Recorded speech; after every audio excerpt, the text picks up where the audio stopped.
Hey guys, hope you are well. So, welcome to the Anime Fictions 2.0. This is the story about what if Dichotomy of Namikaze Naruto. Part 5. Hope you love previous parts. Check out full playlist. You will love this what if. If you did, do subscribe for more awesome what if. Share with your friends and enjoy them. Check out the other videos I have created. Comment down your opinion. Share with your friends. So, without wasting any time, let's jump into the fifth part. You think she'll be alright? I wasn't strong enough. Yeah. She's a tough chick even if she doesn't look it. Besides, it's not like she has any injuries anymore. Hinata. Kiba. Shino. You all tried your best. Didn't you? To be honest, I'm more worried about Naruto. Even after purging himself, he still passed out again. It can't take that much out of him, can it? I just wasn't enough. I was outclassed. Am I really cut out to be a jounin? You'd be surprised. That chakra is both a blessing and a curse. No. I shouldn't be there, sensei. I shouldn't even be here. I should have turned around and gone home at the first sign of trouble. And now. Hinata. Kakashi plopped down on the floor and leaned against the wall. He felt tremendously tired. Iruka and Anko were both leaned up against the opposite wall, and the regular denizens of the house were currently in the kitchen making dinner. Sasuke was leaning up against the wall directly to the left of Naruto, who was passed out. All present were very much exhausted. The Cyclopean Jounin simply sighed. At the moment, our first priority should be figuring out a way of finding both Hinata and Sakura. Whoever took Sakura was clever enough to erase their scent trails behind them. And I don't have a clue where to start in tracking Hinata. We also have to keep in mind that we are still tasked with protecting Tazuna and his family by proxy. So either myself or Anko need to be guarding him at any given time. Anko nodded while picking her teeth with a senbon. I'll guard the old man. You're needed to track Sakura and Hinata anyway. I assume that you're gonna have Iruka guard the house. Yeah. It makes the most sense. Once Naruto wakes up, I'll need both him and Sasuke to help me in tracking and hopefully extracting both of the girls. Although. Kakashi uncharacteristically yawned deeply. Without consent, Iruka, Kurenai and even Sasuke yawned as well. The damn things were contagious. Kakashi smirked slightly under his mask. We should all get some rest. It's been a rough 24 hours. I'll take first watch, followed by Anko, Iruka and then Sasuke. If Naruto wakes up, let him know the rotation. I'm being protected again. I hate that. I hate that. No. Old Present turned in shock to see a slightly disoriented and confused Kurenai steady herself on her hands and sit up, grunting slightly while doing so. She leaned up against a back wall right next to Kakashi and shook her head slightly to clear it before looking back up. I'll take watch all night. I've been asleep for a while, I'm guessing. So I'll. Kurenai-chan. Kurenai let forth a small sound as she was glumped fiercely by a happy-looking Anko. Said woman was currently rubbing her cheek on Kurenai's bosom. She couldn't help but smile and even giggle slightly. Anko always acted like a child when she was happy. She patted Anko's head in a condescending manner, causing Anko to simply look up at her and grin widely, much like a child might. I'm happy to see you too, Anko. But could you please stop rubbing between my breasts? Anko's grin didn't fade. No. Kurenai simply scowled petulantly at her and bopped her on her head, causing Anko to cry fake tears and retreat to the other side of the room. She smirked and shook her head. So much for that bad mood. Kakashi rubbed the back of his head and I smiled at her. I'm glad you're awake, Kurenai-san. We can use all the help we can get. The red-eyed beauty flinched, falling back into a depressed state again. I don't know exactly how much help I'll actually be. A one-armed ninja isn't much use in a fight. She dropped her head morosely. She could still feel the phantom pain in her limb, almost like it was still there. Subconsciously, she brought her right hand over to rub her stump. And froze. That was no stump. She looked up with astonishment to see a smirking Anko and a proud-looking Iruka staring back at her. Cautiously, hoping against hope that it wasn't just a hallucination, she looked down at her left arm. It was there. From the shoulder down. It was her arm. A bit atrophied and paler than her other one. But. She flexed her left hand and fingers and brought them up to her face, wiggling them for good measure. A huge grin broke out on her face. How? How on earth did you manage to put my arm back on? This is impossible. The chuckling Iruka simply pointed over towards a passed-out Naruto, who was currently drooling slightly on his makeshift pillow. A red fox lay on his stomach and he was sprawled like a rag doll across the floor, tangled in his blanket, very much the picture of a lanky teenager. Her grin widened, but her confusion remained. I'm not sure of the specifics, but apparently he can make medical chakra out of his special chakra and use it to regenerate almost any injury.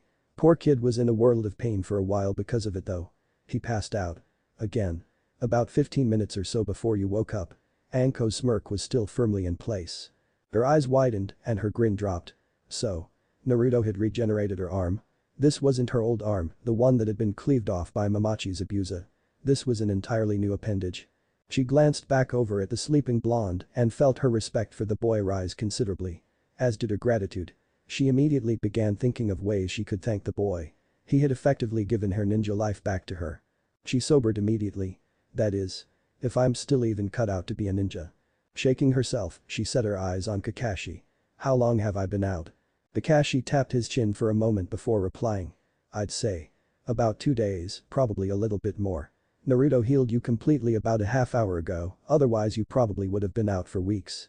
Kurenai's eyes widened even further than before. Naruto had healed her that much. She was thankful for the arm itself, but she'd only been out for 2 days because of his healing. Her respect for the boy rose higher. Steeling herself once again, she remembered Hinata. She had been captured. If she had only been out for 2 days.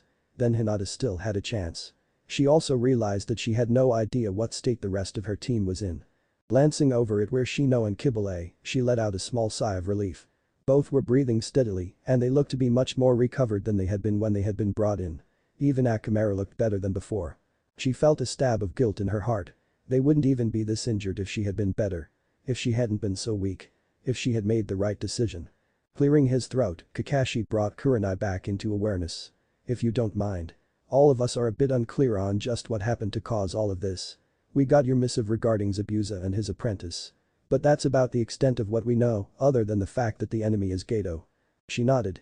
Taking a deep breath, she called up her memories of the event. Kurenai-sensei. Something smells wrong. The bark from Akamaru confirmed the boy's observation. Kurenai turned around and raised an eyebrow at Kiba before glancing over at Hinata. Hinata took the subtle clue and formed the ram seal, quietly exclaiming by Akugan. In the process. When Hinata tensed, she took it as a bad sign. Before she could even pull out a kunai, a whistling sound could be heard in the air, and not even a second later, a tremendously large Zanbato came flying down through the trees towards their little group. Down. Luckily for all involved, they did just that. Shino grabbed the back of Tezuna's jacket and literally dragged him down, and Kiba dived on Hinata along with Akamaru, making the head-cleaving sword narrowly miss them. Kurenai simply ducked, allowing her superior ninja training to kick in. Kurenai swiveled on her heel and turned towards where the sword had embedded itself in a tree, kunai at the ready. What she saw made her eyes widen slightly. A shirtless man in grey camouflage pants with bandages wrapped around his face was literally standing on his sword, supported by the tree. His hit I-8 was scratched through, marking him as a missing nin. The symbol could just be made out to be one from Kiri. This man was in the bingo book. Kurenai was sure of it. Being that she was a new jounin, she had been allowed access to the higher class nin portion of the bingo book only months before. And she had studied it in length. Her eyes narrowed. Mamachi's abuser, a ranked missing nin of Kiri. The bandaged man gained a gleam in his eyes. He crouched down on his sword and gave Kurenai a pointed and somewhat lecherous stare. Oh, what a serious tone to use, Ana-san. I'd be more intimidated, though. If you weren't so gorgeous. Her eyes narrowed even further. What are you doing here? What is your purpose in attacking me and my team? Zabuza simply snorted in amusement. Isn't it obvious? I'm here to kill that old man behind you. I have no grudge against you, Ana-san. You and your brats can leave and I won't kill you. Kiba took the opportunity to show off some bravado. Kill us? What do you take us for? We're ninja of Konoha, you piece of shit. Kurenai risked a look behind her. You three, surround and protect Izuna. I'll take this one. He's way out of your league. Kiba scowled and gave Kurenai a petulant look. Are you kidding? I could handle this guy with my eyes closed. She let forth a small tch. Kiba was too arrogant for his own good. She would have to forcibly remind them just who was in charge. Kiba. You will do what I say. You three will surround and protect Izuna. Do I make myself clear? All three genin recoiled slightly in shock at hearing their sensei so serious. Kiba just nodded. Within seconds, all three genin were standing in front of Tizuna, kunai drawn. Shino had various bugs crawling over his skin, clearly anxious. Hinata's Byakugan was active, and Kiba's dog, Akamaru, was directly to Kiba's right, growling away. Kurenai turned her attention back to Zabuza, who was still just sitting on his sword, an amused glint in his eyes. I cannot let you harm Tizuna-san. To do so, you'll have to get through me. Zabuza had the audacity to chuckle. An easy enough prospect, Ana. I can tell already. You're not up to my level. Maybe if you were Anbu, you'd stand a chance, but as it is. He stood abruptly and pulled his sword out from the tree, landing on the ground with a small but deft leap. You cannot possibly hope to defeat me, Anna. I don't usually make a policy of hurting or killing women. But if you fight me, I guess I won't have a choice, will I? Zabuza rested his massive sword on his shoulder and placed his other hand on his hip, giving Kurenai a side-profile view of the man she would be fighting. Kurenai's face gained a determined quality and her eyes gained an edge. This kind of man was the worst. The ones that believed that no woman could ever match them in power and viewed them as simply objects or dainty little things to be protected. The bile rose in her throat and her grip tightened on her kunai. Seeing this, Zabuza simply sighed. I guess I don't have a choice, then. When you're on the ground dying, just remember, I gave you a choice. Zabuza vanished from view. Kurenai's eyes widened slightly. Before she could even ask the question, a timid yet firm voice piped up behind her. Sensei. Above. If it weren't against so many precepts of morality and law, she could almost kiss the girl. Zabuza's massive zanbato crashed into the ground just in front of her as she completed her backwards roll. Cocking her arm back, she threw her kunai forcibly at the masked nin. Immediately afterwards, she went into hand seals. Stopping on her last hand seal, she simply pushed the chakra outwards. She smirked as she saw Zabuza's eyes go slightly wide. Even her own team was astonished. They began looking in every direction, confused, as did Zabuza. The jutsu was a creation of her own design and it didn't even have a name yet. It affected all minds within a certain radius and made her literally vanish from sight in a spiral of distorted space. Once affected, target minds had to be very strong or very good at dispelling genjutsu to release themselves. Otherwise, she would remain invisible to everyone around her. At least, until she reappeared using her next technique. Walking relatively slowly so as to not make any noise, she circled around Zabuza while doing other hand seals. Zabuza had brought up his sword into a guarded position and was currently looking in every direction desperately, cursing every once in a while. Kurenai smirked. She would show him just how weak women were. Meijin. Jubaku Satsu. She whispered the technique slyly into the wind, completing her circle around the confused and now frightened Miss Nukinen. Said nin was currently unable to move as he glanced upwards. Kurenai smirked wider. Tree bind death was another jutsu of her own creation. One saw themselves as bound to an amorphous tree that restricted all of their movement. And it was a simple matter for her to bind herself to the illusion and slip inside the target's defenses to slit their throat. Sneaking up on him, she intended to do just that. Binding herself to the illusion, she appeared out of the tree with a kunai in hand, putting it to the Nukinen's throat. Smirking, she pressed a bit harder with her kunai. This is what a woman can do. She drew the kunai across the man's throat. His eyes went wide and he sputtered for a moment. Before he smirked. And promptly turned into water. Kurenai immediately reacted, unbinding herself from the illusion and jumping away just in time to avoid another earth-shattering strike of the Nukinen Zanbato. She silently cursed to herself. She should have been able to see if it was a Mizubunshin. The fact that she hadn't spoke to the skill this nin possessed. Zabuza pivoted on his heel, not willing to give Kurenai a single second's rest. He swung his massive sword with one hand in a cleaving arc towards Kurenai's midsection and with a deft leap, she took to a nearby tree. Reaching into her shuriken pouch, she flung 3 of the spinning stars towards Zabuza and then jumped again, avoiding yet another strike of the Zanbato. This allowed her shuriken an opening however, and they all struck true. This would have been tremendous, save for the fact that Zabuza once again turned into water. She dropped to the ground and began looking all around her. Obviously, this nin was skilled at deception. His Mizubunshin were nearly indistinguishable from the real thing. Cursing, she brought up another kunai. An echoing voice made itself present throughout the clearing. That was good, Anna. I underestimated you slightly. Genjutsu specialists are a rare breed these days. Kurenai noticed that the air had begun to thicken. Small water droplets began to appear in the air and within seconds, the area was beginning to mist over like after a full rain. She gripped her kunai tighter. Kurigaku no jutsu. You can't cast genjutsu on something you cannot see, right Anna? And by the time you do see me, you'll already be. Kurenai felt a presence right behind her. She moved as quickly as she could before she felt a sharp and horrible pain go through her left arm. Not dead. She screamed. Kurenai-sensei. Kurenai-sensei, what's wrong? Where are you? She heard Kiba's loud shouting coming from within the mist as she lay on the ground in pain. She bit back another scream. Looking over at her arm, she expected to see a large gash or perhaps a severed artery. Her arm was laying 3 feet away from her. She noticed that her left shoulder was bleeding profusely. Spurts of blood accompanied every heartbeat. Zabuza simply stood over her. The man had a completely impassive expression on his face, belying neither pleasure nor pain from his actions. He simply sheathed his sword on his back and turned around, heading towards where her team was. Her team? He was going after her team. She didn't even give her arm a second thought. Her team was in danger. Wah! Wait. You aren't done. With me. Yet. She managed to sit up slightly with her right arm and bite out a few words before she fell once more onto her back. She cursed and tried once more to prop herself up. Zabuza stopped and turned around, giving Kurenai an almost remorseful look. I told you. When you're laying on the ground dying, just remember, I gave you a choice. You simply chose wrong. He turned back around and began to disappear into the mist, heading for where Kiba was still shouting her name at full volume. She was desperate. It didn't matter if she died at this point. Her team. They were in danger. She had to do something, anything. Anything. She thought back to a scroll she had read when she first became a jounin. A jinjutsu that was not truly a jinjutsu. But a jinjutsu-ninjutsu hybrid. It worked on much the same principles that most jinjutsu did, however this one used much more chakra and affected parts of the brain that normally remained unaffected by jinjutsu. In effect, it caused your higher brain functions to simply stop.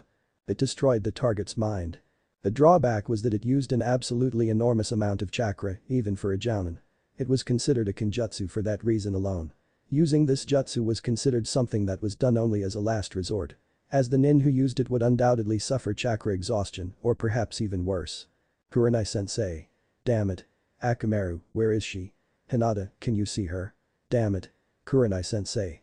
Steeling her resolve against the pain, she made up her mind. Forming a half-ram seal with her single hand, she tried to form the chakra for the jutsu without hand seals. Manipulating chakra without hand seals was tremendously hard, but it was possible. By pure force of will, she was able to force the chakra to do what she wanted it to. Pressing her one hand outward towards the receding form of Zabuza, she muttered the jutsu's name, activating it. Ninjutsu?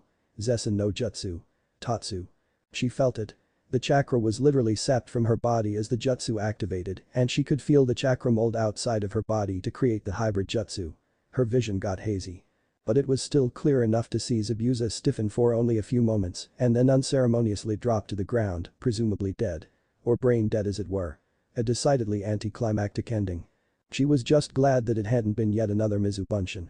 She slumped backwards and closed her eyes, the pain once again returning to her as the adrenaline started to wear off.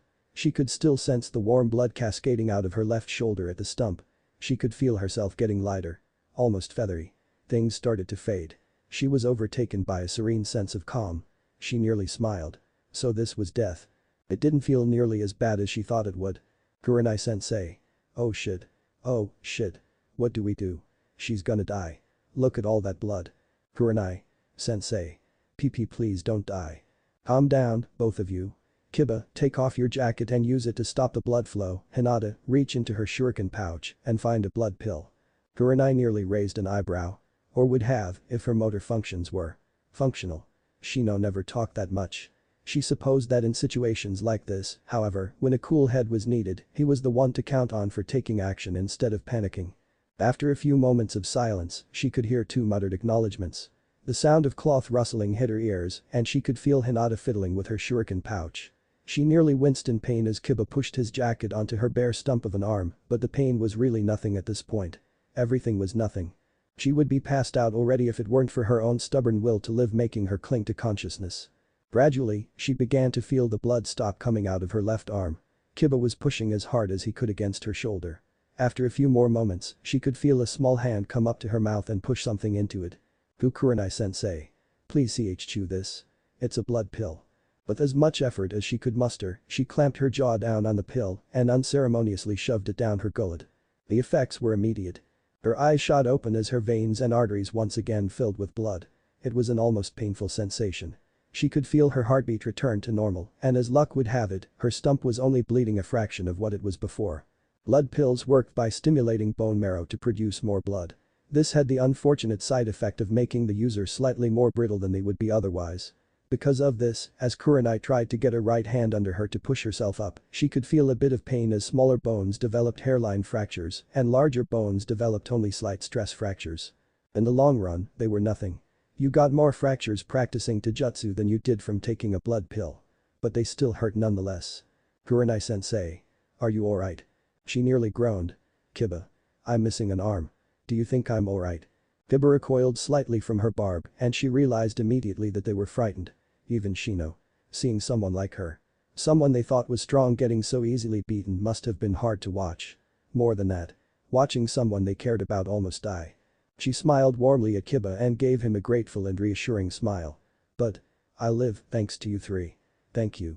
Kiba perked up quickly. He threw Kurenai a nervous yet happy smile.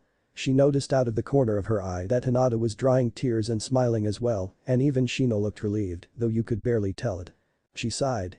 They would definitely have to signal for reinforcements now. She would be laid up for a long time to heal, and these three weren't nearly enough to protect him alone. Kiba. Shino. Mind giving me a hand up? Kiba and Shino both stopped what they were doing and simply nodded, coming to her side and hefting her up. She winced as she felt the bones in her legs and feet groan and crack only slightly. Nodding slightly, she turned to where Zabuza lay on the ground, eyes open and unseeing. He was breathing. Barely. But he was obviously still alive. She grimaced. She was in no condition to even finish him off. She would have to ask one of her team to do the job. They were only genin though. How could she ask them, in good conscience, to shove a kunai in a defenseless man's throat? She supposed that they would have to kill at some point. And they had wanted to continue this mission, even when she had said that it was no longer a C rank. Maybe it was just their time to either grow up or at least realize that the world wasn't as happy and bright as they thought it was. The one that would take it the best would be Shino. Shino. I need you to do something. She looked over at the somewhat emotionless boy and gave him a serious stare, causing his own impassivity to become even more pronounced. How impassivity could be pronounced was something that was better left for another day. I need you to go kill Zabuza. The jutsu I used on him rendered him brain dead for all intents and purposes, but it did not kill him. Unfortunately, I am in no condition to finish him off. And one of you needs to do the job for me. Shino, you're my first choice. That will not be necessary.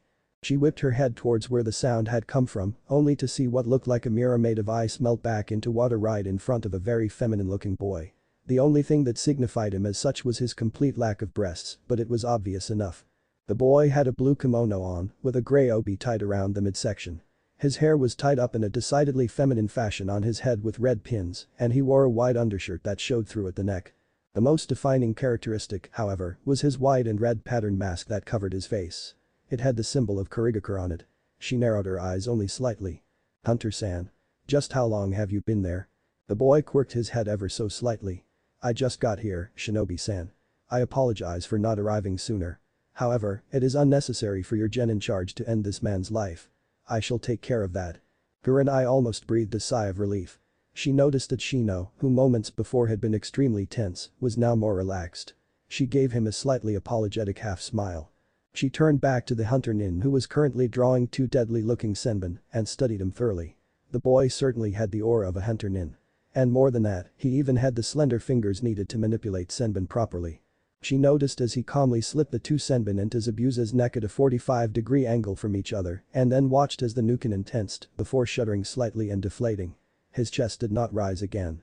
The hunter nin picked up the now dead nin by his shoulder and slung his left arm over his own shoulders. Giving a slight nod to Kurenai, he formed another mirror and calmly stepped into it, vanishing from sight.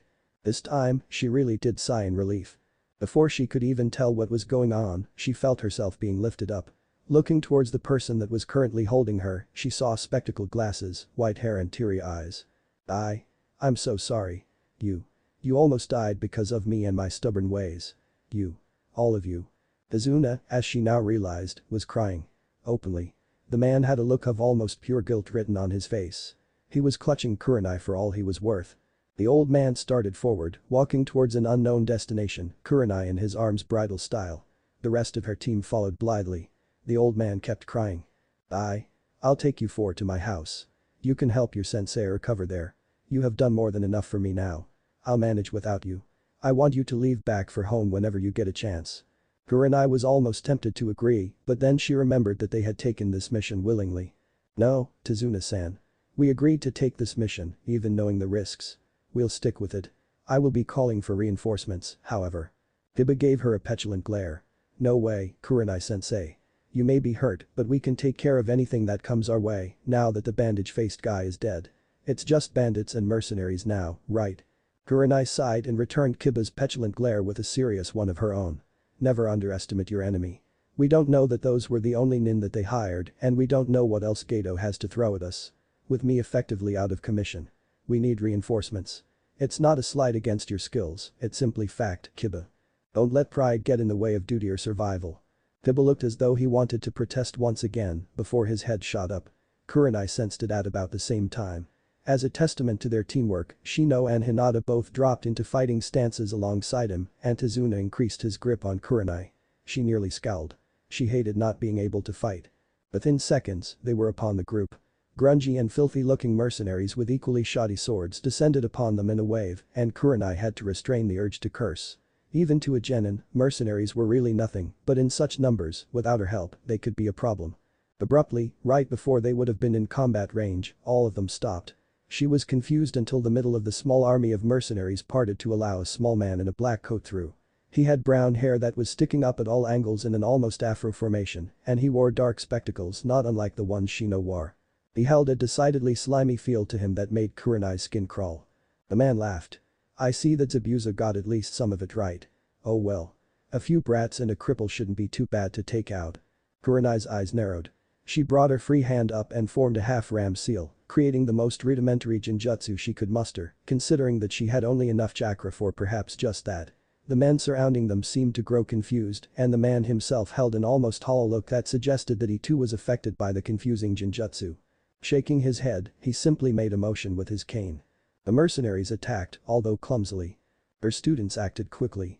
Hinata took up a position directly in front of her and Tazuna, while Kiba rushed into the throng with reckless abandon, his animalistic traits already manifesting with his family jutsu. His dog, Akamaru, was enveloped in smoke for a moment before he turned into a bestial clone of his master. Dog and boy began tearing a small swatch through the mercenary line. Shino on the other hand remained stock still. He simply stood where he was and glanced about, his eyes narrowed and his eyebrows furrowed. She was about ready to order him to join his teammates when his eyebrows shot up in something akin to fright. Kiba. Come back. It's a trap. Before the last word was even out of his mouth, Kiba came sailing back towards them, landing roughly on his behind, his dog clutched in his arms. He looked dazed and he had a small amount of blood trickling out of his mouth. The man, who seconds before had been confused, was now very much at attention. He held a malicious smirk on his face. It took you long enough. I was beginning to wonder if you were even going to show. The cloaked man walked out of the mercenaries and stood directly at the side of the diminutive man, followed by two more cloaked figures. They stopped and seemed to stare at Kurenai for a moment before the leader simply snorted. We're not here to fight your battles for you. You know why we're here. Call off your dogs, we'll deal with the rest. The short man seethed. What? This is my opportunity to crush these foolish wretches once and for all, and you would have me squander it. One of the cloaked men moved faster than Kurenai was able to track. Within moments, a wakizashi was held to the short man's throat. We would have you do exactly as we ask, Gato-san. Your own petty concerns mean nothing to us. Besides, there will be other opportunities. A small bead of sweat made its way down Gato's face as he stared at the wakizashi that was currently under his neck. With barely concealed contempt, he simply nodded carefully. All right. You men. Return to the hideout. That's an order. The mercenaries looked confused. One shouted out of the crowd, what's this all about, boss? Gato snarled and turned around, narrowly missing cutting his head off on the blade of the sword. It doesn't matter. Just go. I pay you to follow my orders, now go.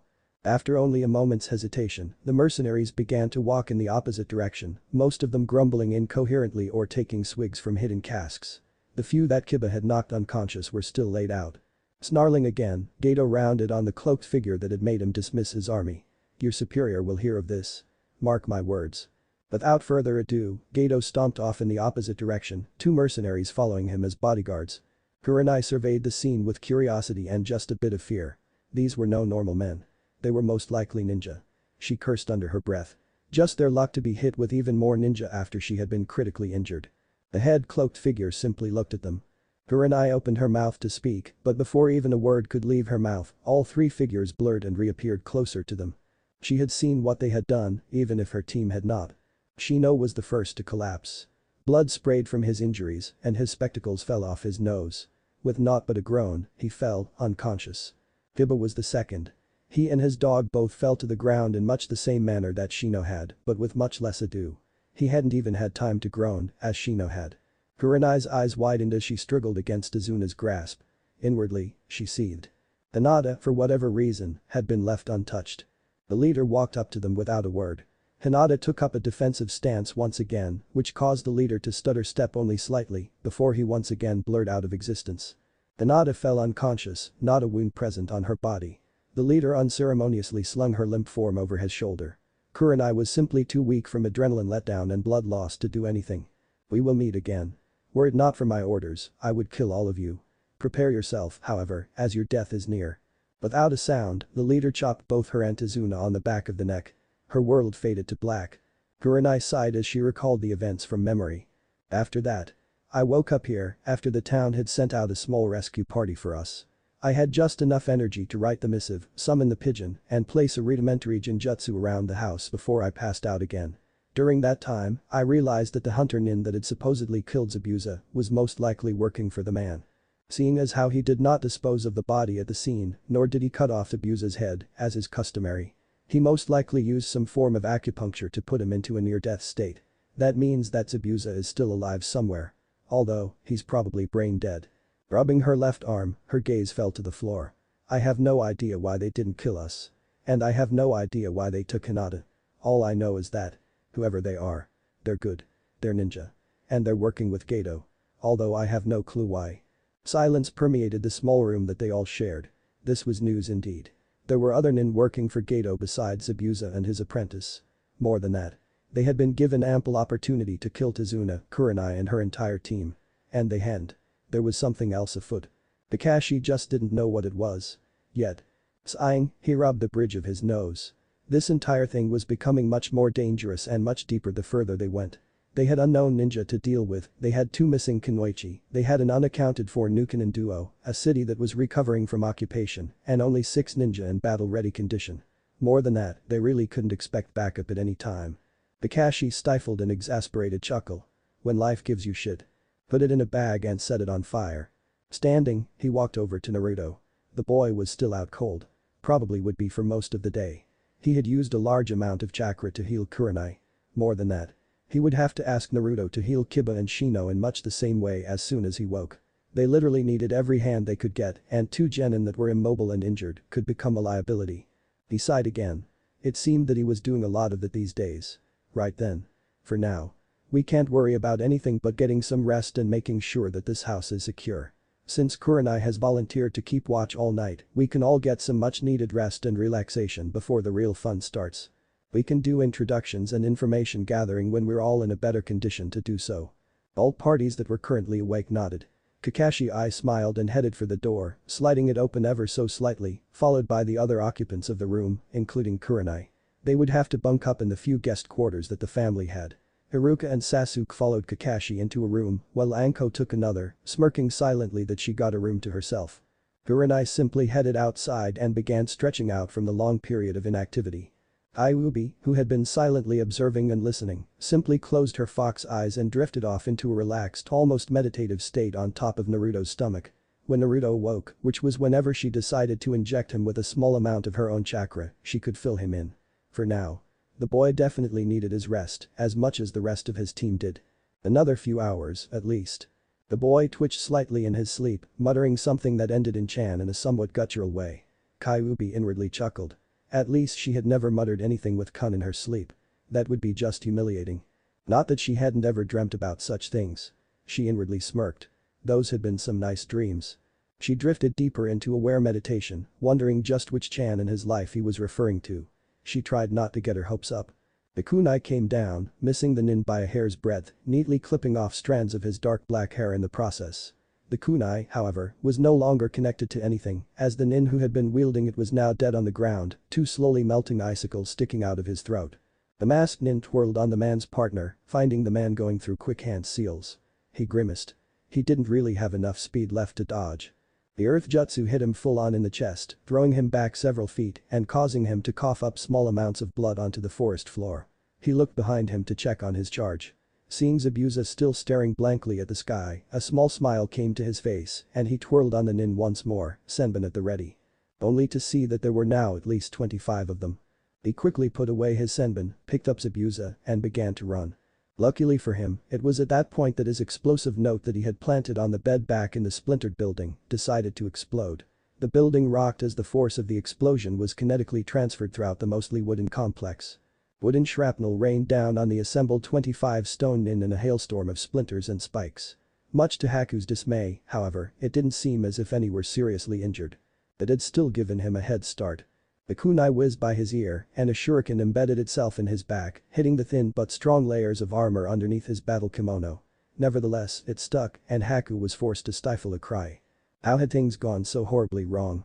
One moment, he was simply tending to Zabuza's wounds as best he could, and the next, the stone nin had appeared and literally blown both of them out of the room. It had been only the grace of quick thinking that had saved Zabuza from breaking his neck on the fall. That and the fact that Haku made a good cushion when he had to. Sensing another shuriken racing for his back, he narrowly dodged, managing to keep Zabuza out of the line of fire. He winced when another unseen shuriken managed to score a glancing hit on his arm. He took to another tree and put on another burst of speed, finally catching his second. Or perhaps third wind. By his count, he had killed roughly 15 Chunin-level stone nin. And yet they still kept coming. They just kept coming. It seemed that they were endless. He dodged another shuriken and a small rain of kunai, managing to make one kunai stick into his shoulder instead of the top of his head.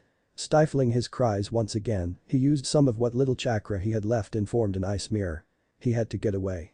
Zabuza-sama must survive. He jumped straight into the ice mirror just as it shattered from the force of a powerful earth jutsu. On the other side of the impromptu teleportation technique, Haku breathed a sigh of relief. He set Zabuza down and began to catch his breath when the cries of dismayed men met his ears. His eyes widened. He should have gone further than that. He should have been able to cover at least a mile with that technique. He had less chakra left than he thought he did. With a grunt, Haku picked up the dead weight of Zabuza and slung his free arm around his shoulders. So began his long trudge. He didn't care about the destination. He just needed to go. Find a relatively safe place. Nurse Zabuza back to health. Repair whatever that Kunoichi had done to him. Make sure they would be safe. He chuckled darkly to himself. Safe. It would take a miracle for that to happen. Hinata calmed as the nin she recognized as the hunter nin from before traveled out of range of her Byakugan. She noticed with another bit of relief that the nin that had been making advances on Sakura had gone to reinforce the nin that had been failing to kill or capture the hunter nin. The explosion that had rocked the complex had come from that hunter nin. Or whatever he was. He was obviously in some sort of collusion with Zabuza. For all intents and purposes, that made him an enemy. Indirectly, however, that same nin had saved Sakura from what would have surely been a horrible experience. For now, anyway. Hinata's thoughts once again drifted to Naruto. Or they would have if she hadn't heard the door open and the patter of feet. She redirected her Byakugan to the room she was currently in and saw her captors. Two nondescript-looking men, probably in their late 30s, with gruff complexions and ratty clothing. They were looking at her extremely lecherously, although they seemed to be restraining themselves for whatever reason. Shit. How long do you think she's been awake? Hinata tensed. The scruffier one sighed and rubbed his forehead. Too long, that's for sure. We'll need to up the dosage or something. Hinata began shaking again, her previous fright returning tenfold. A slightly better kempt mercenary advanced on her and produced a small syringe. Her shaking intensified. She tried to make a sound through the gag. She tried to ask them to have pity on her or at least untie her or something. The syringe was inserted into her arm and the plunger was pushed. The clear liquid within seeped into her veins and immediately she began to feel drowsy. The scruffy one leered at her again. If it weren't for damn orders, Haim. I could have made a woman out of you by now. Ah well, your loss. Night again, Haim. Pleasant dreams. The younger one chuckled. Hinata cried, slipping off into a dreamless horrible slumber. But the jolt, he woke up. It took him a moment to recognize his surroundings. Flimsy architecture. Tatami mat. Red fox. Wave country. Right. He groaned and sat up, cracking a few protesting bones in the process. His head was throbbing. His mouth was dry. His stomach grumbled loudly. He was also very hungry. About time you woke up. I've been jolting you with chakra for the past. What? 2 hours now? Naruto simply groaned out a sigh and shook his head. In case you've forgotten, I was in excruciating pain and passed out. I think I deserved a little rest, eh? He heard good-natured chuckling in the back of his mind. Oh sure, a little rest. You've been out for almost 4 hours now. More than enough time to rest yourself when you assume that my chakra has been at work the whole time. Naruto scoffed. 4 hours. What happened to the 8-hour minimum, eh? Ayubi gave him an exasperated look. Or rather, feeling, through the empathetic link, as foxes couldn't look exasperated. You can get 8 hours of sleep at home. Here, on a mission, you get as much as you need, no more. Besides, you're hungry, right? There's not much your body can do without nourishment. Grudgingly, Naruto agreed. Without the carbohydrates to burn and the vitamins to use, sleep was nigh useless, save for the repair cycle. And he had an iron-tailed fox to take care of any repairs that were needed. Groaning again, he made his way to his feet, stretching in a lithe and limber way. He looked down to see his clothes and equipment folded and stacked neatly by the wall, and smiled. That was almost something like what Sakura would do for Sasuke. Sakura. Forgoing his clothing, he rushed out the thin door and out into what amounted to a living room, hoping to find Kakashi-sensei or Iruka-sensei or even Anko-san to find out what had really happened to Sakura. What he found was a black-haired woman, an older-looking man drinking sake, and a short kid with a weird hat on his head. All three were looking at him with wide eyes. Moments of silence passed as Kyuubi calmly padded down the corridor and sat at Naruto's leg. She withheld her laughter. The older man coughed into his fist. Kid. Do you mind? Putting some pants on? For a moment. Only a moment. The words hung in the air. Naruto looked down at himself slowly with wide eyes, as if dreading the worst. Naruto blushed a shade of red that was yet unseen upon the earth. He rushed back to his room after muttering a quick apology. Kyuubi guffawed in her mind. For everything that had changed about Naruto, there had been one thing that had changed completely. Since his old Raymond-patterned boxers no longer fit, he had simply forgone wearing any undergarments, preferring instead to. What did he call it? Go commando. Of course, he still carried a pair around with him for the occasions that he needed them. Such as when he was burning his clothes in the forest and washing off. But most of the time, he simply went without. And considering that Anko had been the one to prepare him for bed after he passed out, she supposed that the woman hadn't even thought to check for boxers. Luckily for her, it had produced hilarious results. The black-haired woman was still speechless and the old man simply took a long swig out of his jug, chuckling slightly. The boy, however, looked down at his own crotch before looking at his mother. "Mom. Will I ever get that big?" The black-haired woman promptly passed out.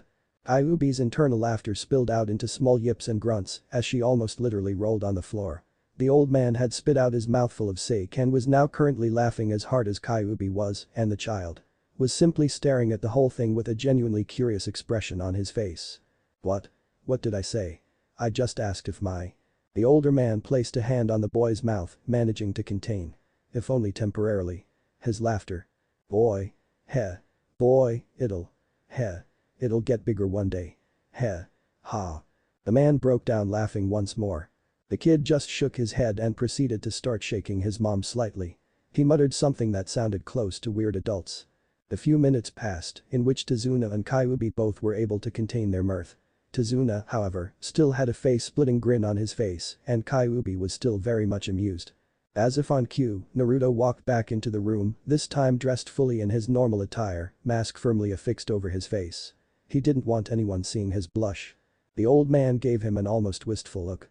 I haven't laughed that hard in years, kid. Naruto crossed his arms over his chest in a mock pouting posture. Oh, I'm so glad I was able to give you some laughs, Gigi. I ever lived to amuse.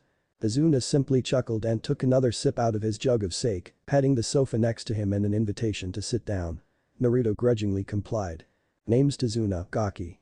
I'm the super bridge builder that you all came to this rotten hovel to protect. The kid over there is Inari, and the woman passed out is my daughter, Inari's mother, Tsunami. Naruto sat back and relaxed slightly. Naruto. My name's Naruto. Azuna gave him a funny look. Fish cake. Naruto sat up ramrod straight and gave the old man a glare through his mask, completely forgetting that he couldn't see it. No, it's Maelstrom.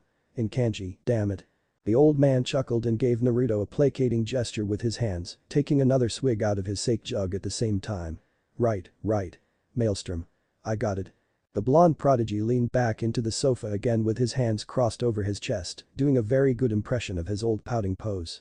Kyuubi chuckled within their empathetic link and proceeded to hop up onto Naruto's neck as usual, propping her head on the edge of the forehead protector so she could see over it. Azuna gave the kid another funny look. What's with the fox, kid? Naruto gave Kyuubi a small scratch behind her ear, preparing his canned response in the process. Her name's Vix. I found her in the forest one day, alone and starving. So I figured I'd give her a good home. She's stuck around ever since. At this, Tazuna quirked an eyebrow. I didn't know foxes could be domesticated. Learn something new every day. Ignoring Kyuubi's comment that she was most definitely not domesticated, Naruto just nodded and kept scratching behind Kyuubi's ear, earning him what amounted to a fox's version of purring in response. A comfortable silence settled over the room as Tazuna continued to drink and Naruto thought. Boy. Kyuubi. I don't suppose you could fill me in on what went on during the time I was out.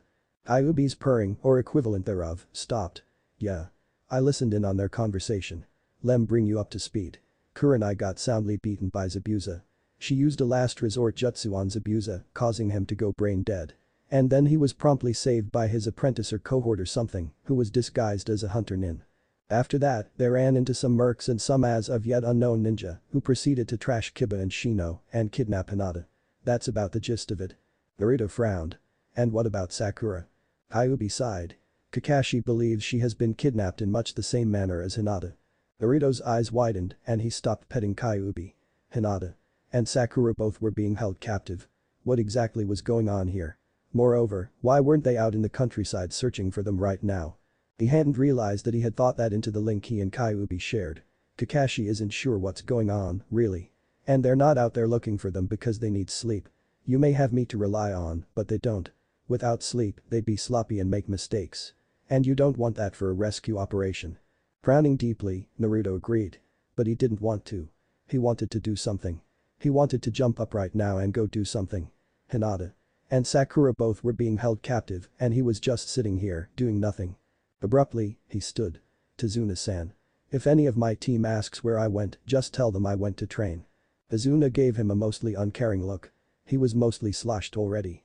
Right, just don't get yourself killed. Naruto nodded and made his way out the front door. He couldn't die, not yet. Hinata was still in danger. Sakura was too. He had to get to them. Whoa, where do you think you're going? His head snapped around to look at the origin of the voice, his hand subconsciously dropping to his kunai holster. He was currently looking at the roof, where a white and red-clad woman stood against the backdrop of a noon sky. It was almost ethereal. He recognized her as the woman he had saved earlier. Yuhi Kurenai if he remembered correctly. He quirked an eyebrow. He didn't know that he had healed her so well. Training. It wasn't really a lie. He was going to train. While he scouted around. Kurenai jumped off the roof and landed at his feet, drawing herself up to her full height. She gave Naruto a piercing glare. You're going to train while the rest of your team is asleep. Do you really think I'm that stupid? I want to find Hinata and Sakura too, but I'm not stupid enough to believe I can do it on my own, and you shouldn't be either. Naruto returned the piercing glare with one of his own, filling it with only a small amount of killing intent. Kurenai didn't even seem fazed. First off, I'm not stupid. Secondly, at least I'll be doing something. Even if I only find where they're hiding out, that's good enough for me. No, I don't believe that I can single-handedly rescue them, but at least I can find them. Kurenai's eyes narrowed even further. And what if there's an ambush set up? What if this whole thing is a trap? What if they're not even in this country anymore? What then? Are you going to scour the entirety of the elemental nations by yourself? Before Naruto could respond, Kurenai sighed exasperatedly and put a hand on Naruto's shoulder. Listen. Naruto. I know how you feel. Hinata is my student. I want so bad to just go out there, find her, and pay back those bastards for taking her. But I also know that it would do them no good to have me end up dead or captured as well. We have to be patient. When the time is right, we will find both of them and we will rescue them. For now, though, hold tight and wait for your team to recuperate. Naruto scowled but didn't say anything. It wasn't as if what Kurenai was saying was false. She was probably right. But he felt. He just needed to do something. Sighing, he calmed himself. Right. You're right. But I still need to get my mind off of all of this. Maybe work off some anger. I'm actually going to go train. And I won't go too far. I promise. Smiling down at him, Kurenai nodded. Naruto returned the gesture before smartly turning around and walking away, hands in his pockets. Before he got 5 steps, he felt arms wrap around his shoulders and the warm breath of someone close to his ear. He could also feel 2 mounds pushing into his back. A strong blush crept up his face. Thank you, Naruto, for giving me back the chance to be a ninja. I don't know how I can repay you for it, but if you ever need anything, just let me know. Shakily, Naruto nodded. He fought down the thoughts that crept into his mind regarding the anything promise. You're welcome, Kurenai-san. The arm slowly unwrapped from his shoulders and a decidedly feminine hand ruffled his hair. He dare not turn around to face her. He didn't want her to see his blush. Once again forgetting about the fact that his mask obscured such things. Right. Go get training then. We'll be here when you get back.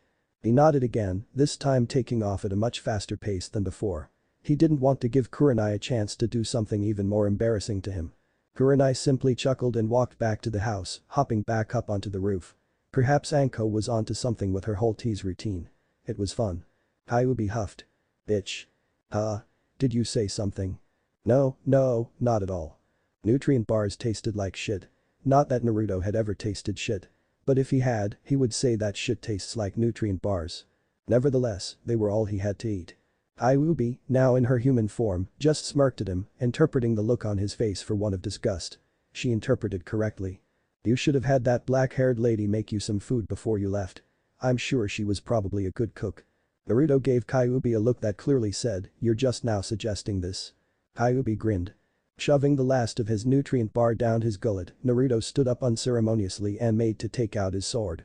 He figured the Ryudo training was just about as good as any other training he could do at the moment.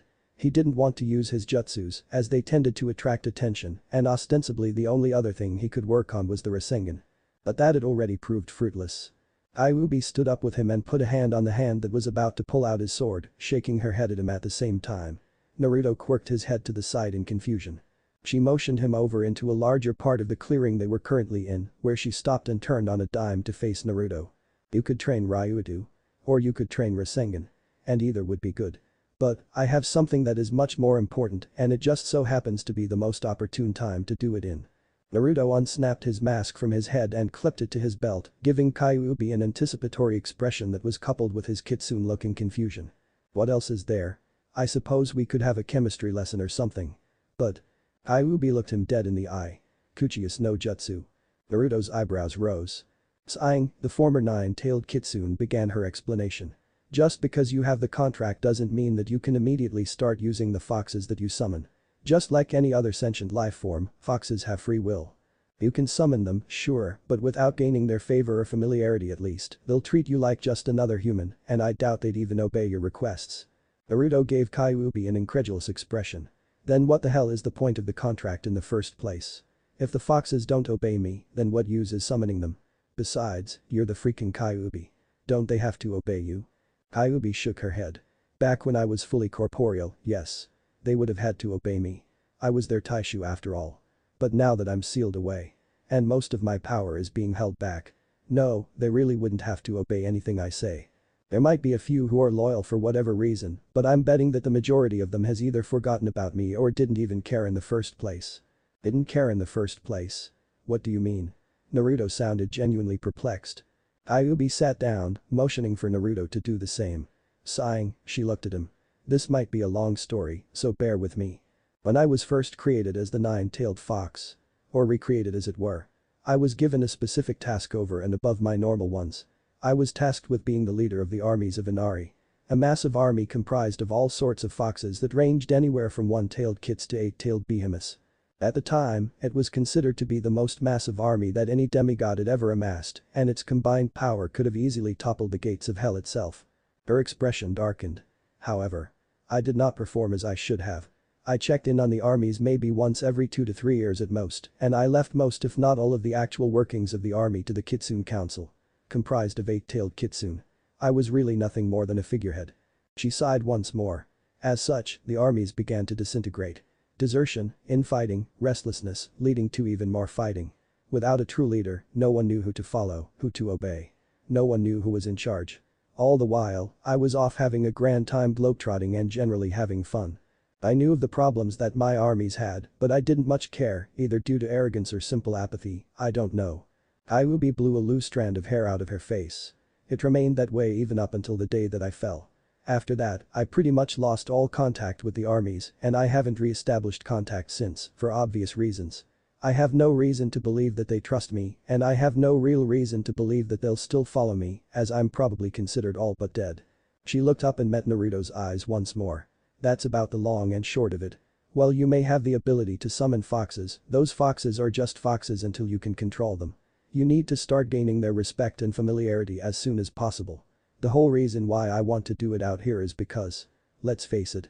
The 10-story fox being summoned on the outskirts of Konoha would probably incite mass rioting. At least out here you don't really have to worry about it. A pregnant silence settled over the two as Naruto absorbed this new information. He would have to work at getting yet another group to acknowledge and respect him. The payoff would be monumental. But the work involved. Well, it wasn't exactly as if he had shunned a bit of hard work here and there before. Smiling at Kyuubi, he just nodded. Kyuubi returned his smile, glad that Naruto didn't blame her for making the Fox clans probably hate him by proxy. Both stood. So, I just do the Kuchius no Jutsu like regular, right? Except, no Kyuubi no Kitsune after it. Kyuubi nodded, backing away slightly. Naruto's face set itself into a stony facade and he brought his thumb up to his mouth, biting it to draw blood. He flew into a small flurry of hand seals. Finishing, he slammed his hand on the ground. Kuchius no Jutsu. It was in that split second between the jutsu being activated and the chakra being channeled that both Kyuubi and Naruto could tell that something was wrong. Very wrong. Naruto screamed. He was tired. Kami above, he was tired. And yet he kept going. He had to. Zabuza was counting on him.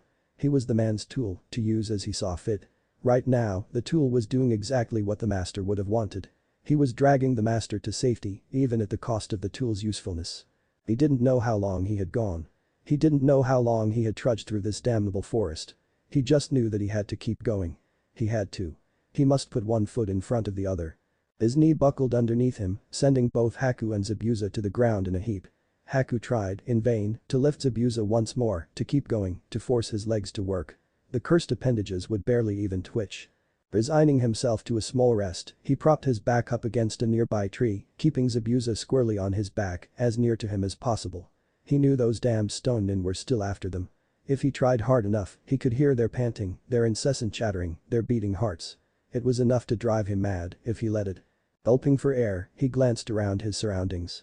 Not exactly the best place to collapse, but at least the small copse would allow for some minor amounts of shelter and camouflage. Off in the not too far distance, he could see a small clearing. He tensed. There were people in the clearing. Squinting, he could just make out a boy that looked to be dressed in modified Anbu gear, accompanied by a stunningly beautiful red-haired woman, maybe only a year younger than him. They seemed to be chatting about something of some importance, as both held a concentrated aura about them. He drew a senbon, just in case.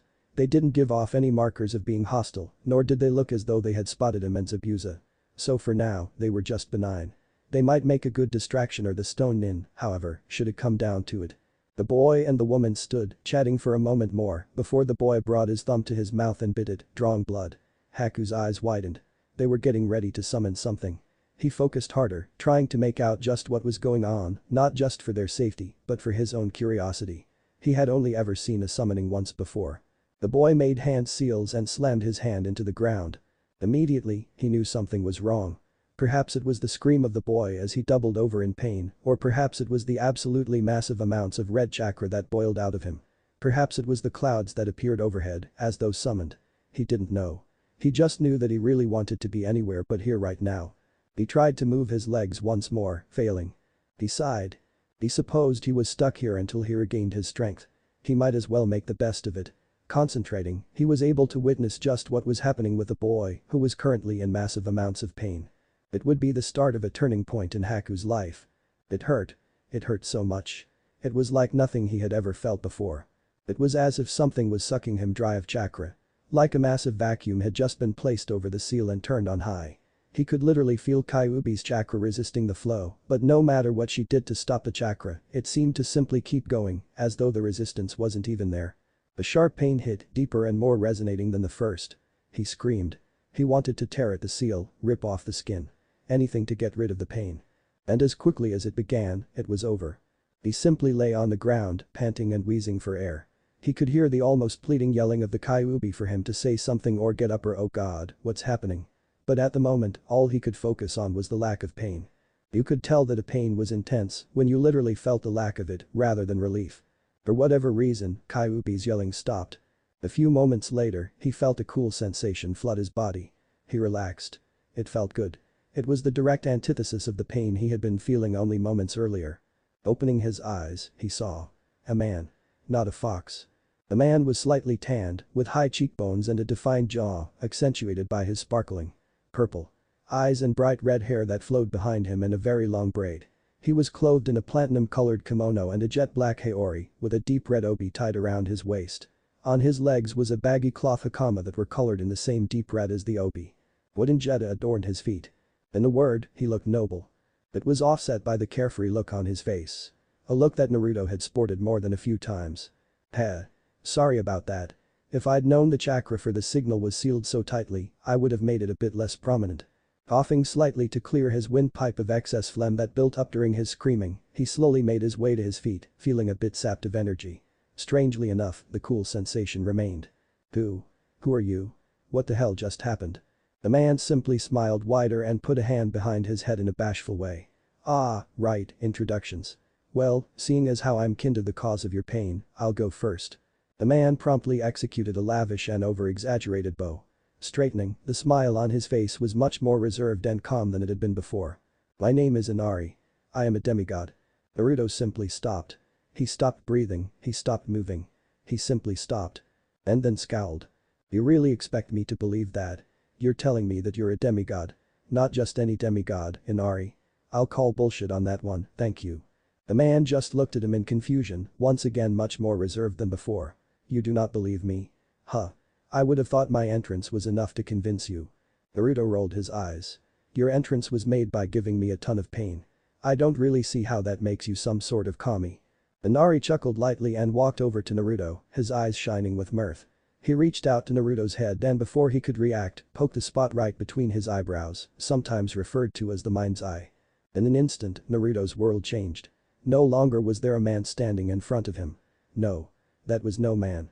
That was a fox. A fox easily 20 times larger than what Kyuubi was ever depicted to be. He was white, had only one tail, and his purple eyes shone with mirth, much like the man who had just been standing in front of him. He could have passed it off as a genjutsu. He really could have. He didn't. The power that he felt from that one poke. The power he felt now that his eyes were open as it were. This was no ordinary prankster, not even an ordinary fox, or even a summoned fox. This was.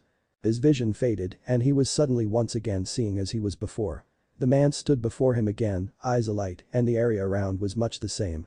His eyes fixed onto the purple ones of the fox god. Inari. You're. Inari smiled brightly. Yeah. I'm the real deal. Naruto passed out. Hey, kid. Are you alright? Hello, kid. Who the hell is yelling this early in the morning? 5 more minutes. I know you're awake. I can tell these things you know. I'm kind of, a kami. Great. I'm hallucinating. Some dude calling himself a kami. I must have gotten drunk last night. Raymond. He shot up. The man with the red hair laughed deeply. His eyes were closed into small slits and the whisker marks on his cheeks, much like his own, were stretched, much like his smile. That was rich, kid. I mean, I know that most of us like Raymond, but you go from like, I don't want to get up to I'm awake. In less than a second at the mention of Raymond. That's awesome. Naruto's face remained impassive. You're really a kami? Inari gave him a confused smile. I thought we already went over this. Naruto quirked his head. You don't strike me as very kami-ish. The demigod simply chuckled and put a hand behind his head. Right, I get that all the time. Demigods are supposed to be stuck-up snobs or something, right? Bah, that's no fun. Besides, how often is it that I get a legitimate reason to come to Earth? Once a century event, man. Naruto's face didn't even twitch. Inari gave him what amounted to an exasperated look. Man, lighten up already. I'm not going to smite you or anything.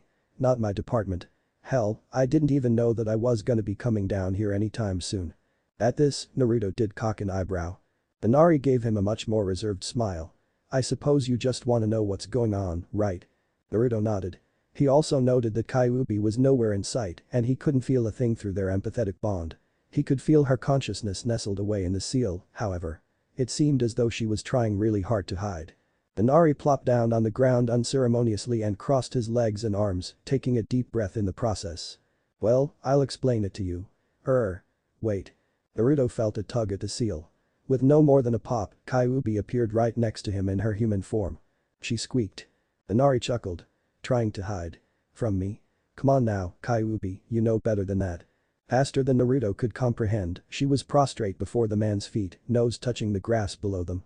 Naruto gave her a very confused look. Hi. Inari-sama, it is good to see you again. Heh. What? What are you doing here? Surely not to get me or anything, right? Heh. Kyuubi spared a glance at Naruto and gave him a half-scared half-angry look. Putting a hand behind his head, Kyuubi forced Naruto to bend slightly. Bow down, stupid. Naruto scowled and slapped Kyuubi's hand away, giving her a cold look.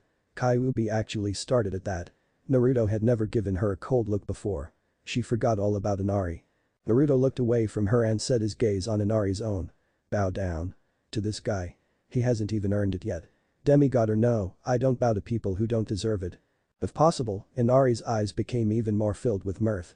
After a few moments of silence, Inari looked over towards Kyuubi and just made a hand gesture, obviously telling her to stop bowing.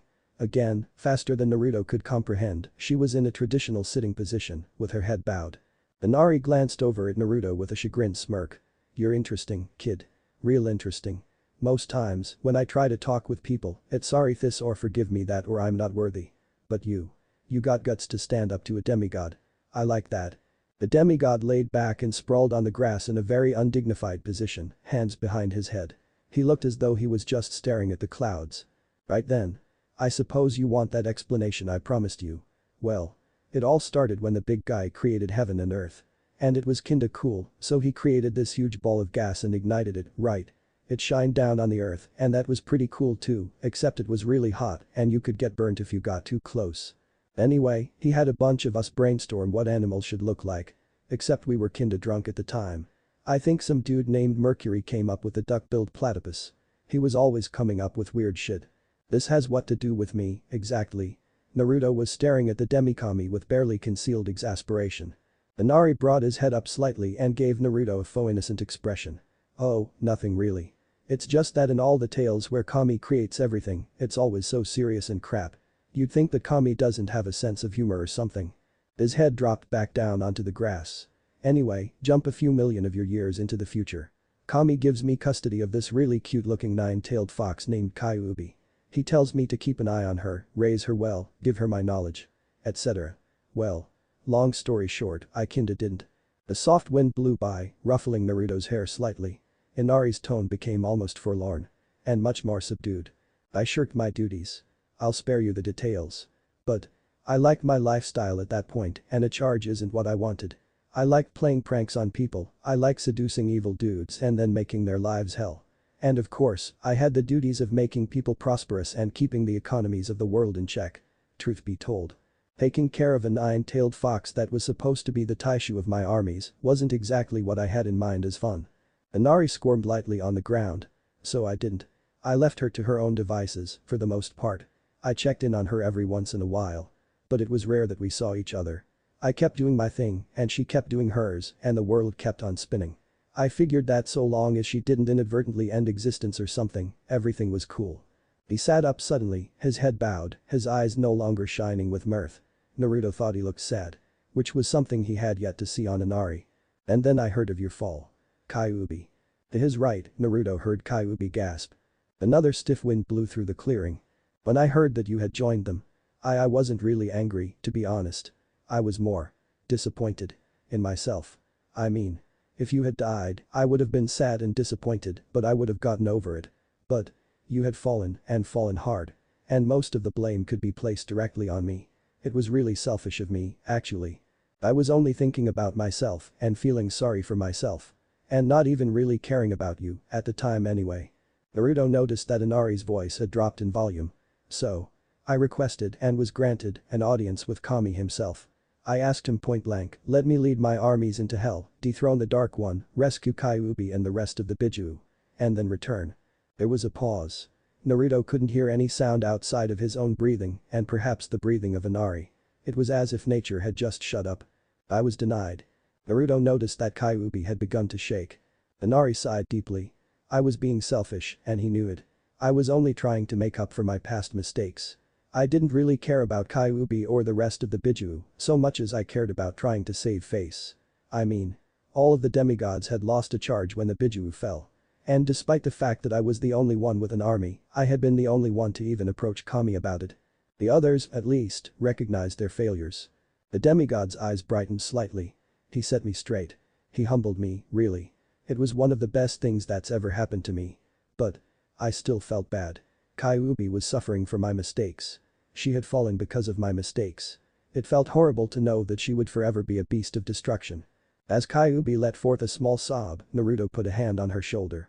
She tensed slightly at the contact but relaxed somewhat afterwards. Inari glanced at Kyuubi.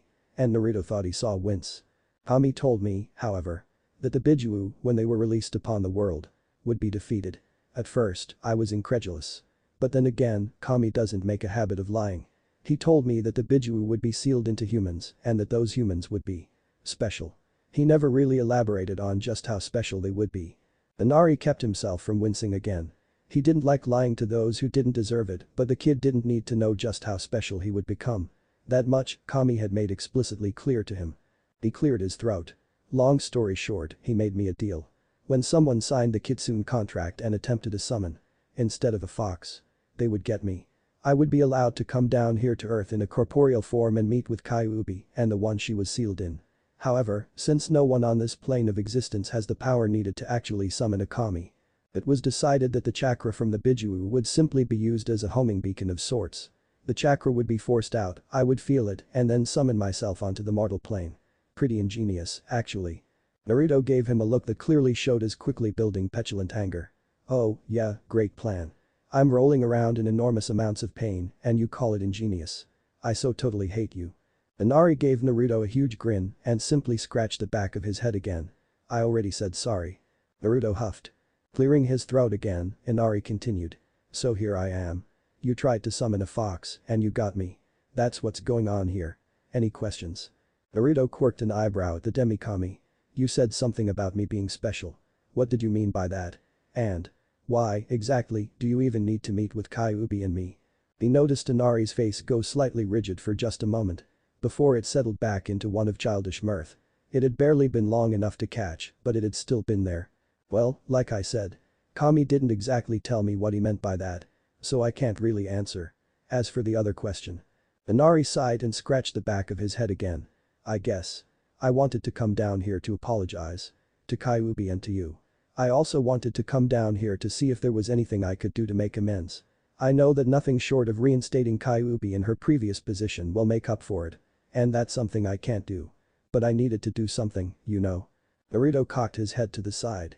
Make amends. What exactly do you mean by that? What can you do that will help both Kyuubi and I? The god of mischief gave Naruto a lopsided grin. Well. I was kinda planning on granting you a request of your choice. You know, kinda like a wish or something. If it's within my power, anyway. That was the best idea I had. But I kinda got another one when I met you. Naruto's eyebrows rose slightly.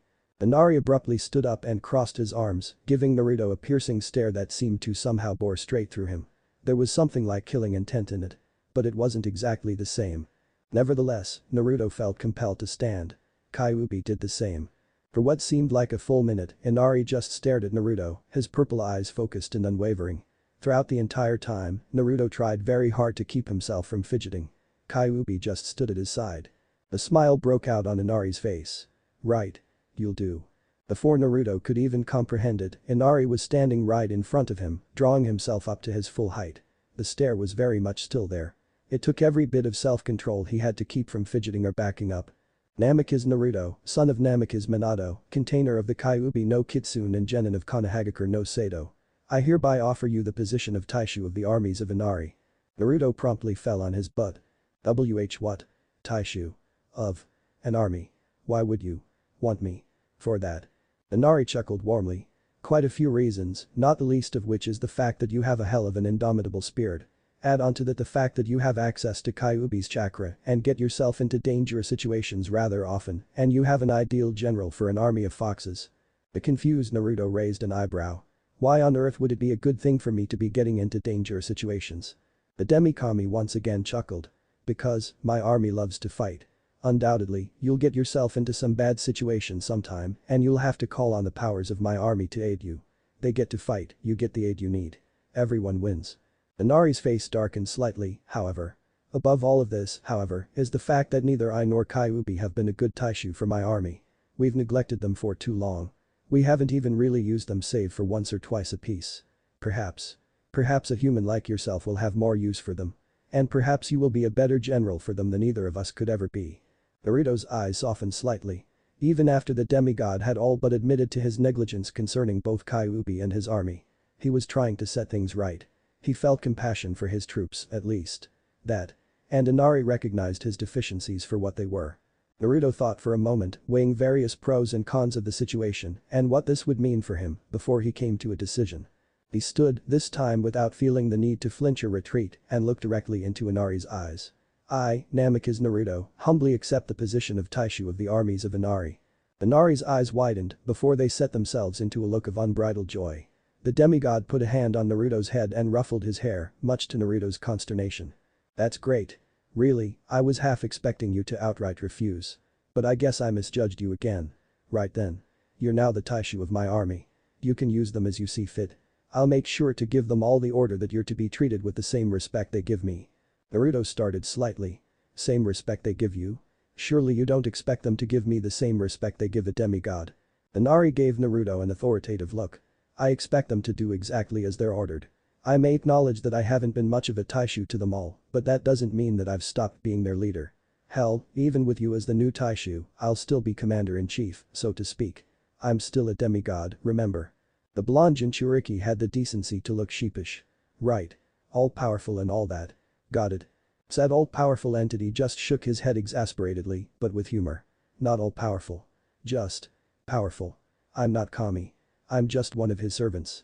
No one can even hope to match the power, experience, wisdom and absolute authority that Kami himself has.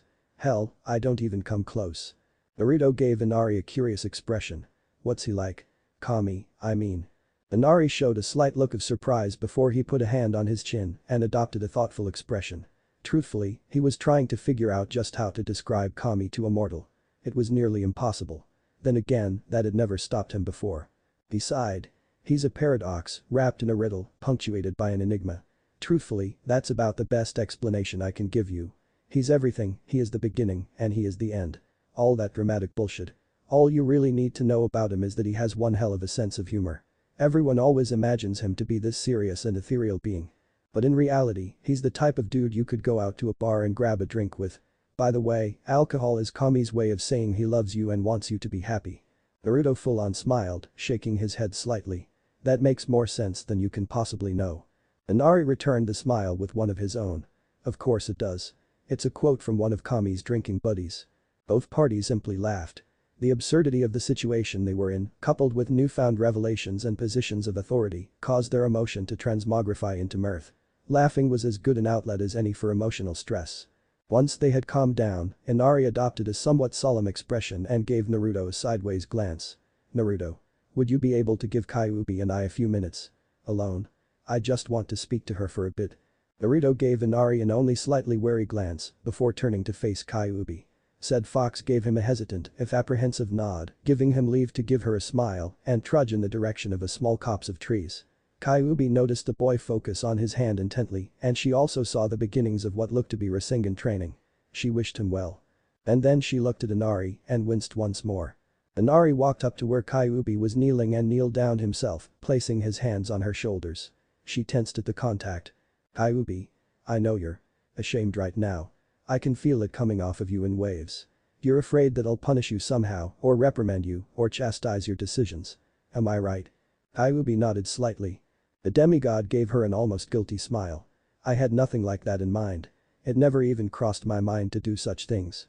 As I said before. This was as much my fault as it was yours. The commander is responsible for the actions of a subordinate. I messed up. I really messed up. And you paid for that. She raised her head slightly and dared to look in Inari's eyes. Said Kami smiled at her. I'm sorry. I'm really, very sorry. I could have done a lot to prevent any of this from happening. And while you yourself aren't necessarily absolved from all guilt, this wasn't something that occurred simply because of your own arrogance or pride. You have to realize that. You can't blame yourself. On the same vein, you can't blame me, either.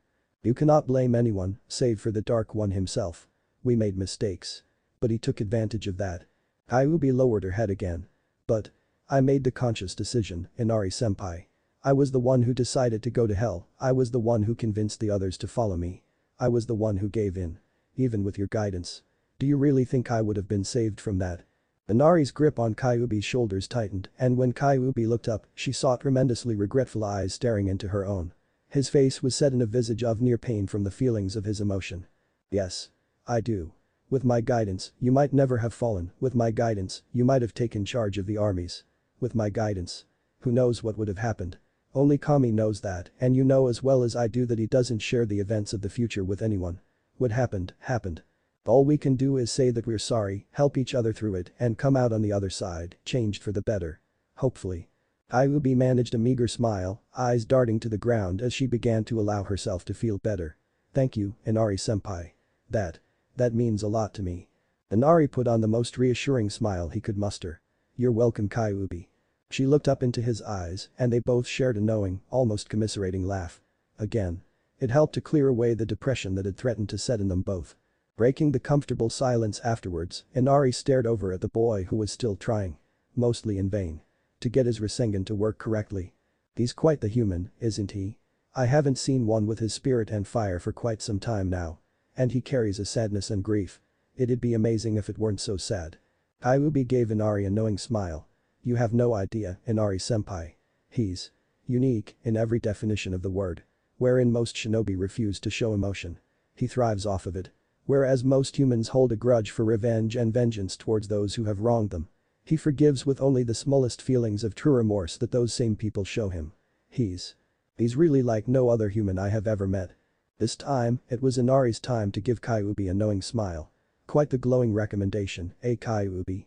If I didn't know any better, I'd say you were some sort of admirer. Are you looking to? Before Inari could finish, Kyuubi gave him a glare. No. Of course not. I mean, he's human and there's such an age gap and we see each other as mostly siblings. No, we could never ever. You know, I have limited empathy with all of my subordinates, Kyuubi. Lying to me is like trying to lie to yourself. It just doesn't work. The former nine-tailed fox only averted her gaze away from her senpai, not allowing him to see the disgruntled expression on her face, the petulant pout or the blush. Of course, he still sensed them and a bright grin broke out on his face as a slightly perverted chuckle made manifest from his throat. After a few moments, he calmed and shook his head wistfully. Kyuubi gave him a slightly confused look. I see. Well, good luck with that, then. You've got quite a few layers of emotional and mental protection to go through before you even come close to reaching that part of Naruto. That much is painfully obvious. Then again, you always did like a challenge. Kyuubi nodded her head, hiding a wince. I was there for all the times he was beaten. All the times he was scorned. I know what I'm up against, senpai. And I know it will be hard. But. She trailed off and looked off towards the black-clad form of her container, who was staring at his hand as if it were a Rubik's Cube, just waiting to be figured out. Kyuubi smiled warmly. The payoff is worth it. For all your traits, senpai. You don't know him like I do. There's so much more to him than meets the eye. And perhaps more to him even than a demigod can perceive. He grew up hard. He grew up fast. He's like a 30-year-old trapped in the body of a 12-year-old. He's mature for his age. And yet he maintains that almost childish charm that makes him, him. To anyone who knows him. Really knows him. He'd be quite possibly the best friend they would ever or could ever have. Completely out of character, she adopted a perverted grin. That, and he's got quite the sizable. Understood. And that's way too much information. Kyuubi simply gave Inari a wicked-looking grin. The demigod shuddered. Shaking off his apparent discomfort, he stood and gave Kyuubi a hand to stand as well. Take good care of him. He has a lot in store for him in his lifetime. And he'll need everyone and everything he can get his hands on to get through it. There's no such thing as too powerful for the enemies he'll be facing. Kyuubi nodded, face set in determination. Inari shot her a thankful smile. The demigod then put his hands over his mouth and took a deep breath. Yo, Naruto. Come back over here, I got one or two more things to do before I go. Said blonde turned abruptly and nodded briskly, making his way over at a light jog. His mask was still affixed to his belt. When he arrived, Inari put a hand on his shoulder and gave him a comforting smile, locking eyes with the container. Naruto raised an eyebrow. Naruto. It's about time for me to return from where I came from. And there are some things I need to go over with you. First and foremost. The demigod pulled a scroll out of a deep pocket in his hakama and handed it to Naruto with reverence. The blonde accepted it with equal reverence. This is a scroll that will explain to you the various ways in which you can summon foxes to aid you in battle. Our summons don't work like other summons do most of the time, so be sure to read through there very carefully and make note of anything important. Also. And I cannot stress this enough. Inari gained a tremendously serious expression, making Naruto almost flinch. The last jutsu in that scroll. It is not to be used unless it is absolutely necessary. As in. It is the only way in which to save those precious to you. With the raw amount of chakra it uses. It could cause horrible side effects to the user. And may very well outright kill you. Do not use it, ever, unless there is no other choice. Understood? Naruto, sensing the seriousness of the situation, nodded. His face belied no hint that he didn't take it seriously. And he did take it seriously. He immediately put the scroll in his backpack and secured it in a small velcro strap, making sure that it was safe and sound. Inari's expression shifted from serious to happy in the blink of an eye. Good. Now that the serious stuff is out of the way. I did say that I would grant you one request, didn't I? Seeing as how I already gave you something though, I guess the request goes to Kyuubi. Any one thing that is within my power to grant is yours. Kyuubi looked startled for a moment before she averted her eyes to the ground and adopted a wistful smile. With all due respect Inari-senpai. I'm just along for the ride here. Give the request to Naruto. He deserves it far more than I do. Naruto's eyebrows shot up and he gave Kyuubi a startled look. Wait. I already got command of an army. You deserve a request as much as I do, Kyuubi. We're in this together, remember? You're not just along for the ride. Inari held a small knowing smile as he saw the look that Naruto and Kyuubi shared after Naruto's show of selflessness and camaraderie. Perhaps. Just perhaps. Kyuubi would get through to the boy after all. They already shared a bond. And that bond could only be strengthened at this point. Whether they both knew it or not. He interrupted the silent communication between the two. Right. Well, Kyuubi already gave you her request Naruto, there's nothing to be done for it now. It's your move. Anything within my power to grant is yours. Just ask. Naruto swung his gaze over to the demigod and gave him a slightly startled expression. Before simply nodding. The boy turned his gaze towards the grass on the ground and looked to be thinking. Hard. Inari set himself to simply wait for the boy to come to a decision. Truthfully, Naruto had many things he wanted. He wanted the respect of Konoha. He wanted Hinata and Sakura back. He wanted to be powerful. He wanted those precious to him to be safe and he wanted. He withheld a small flinch. If he were to be true with himself. The first thing that had come to mind when Inari had talked about granting a request was wanting to have his father and mother back.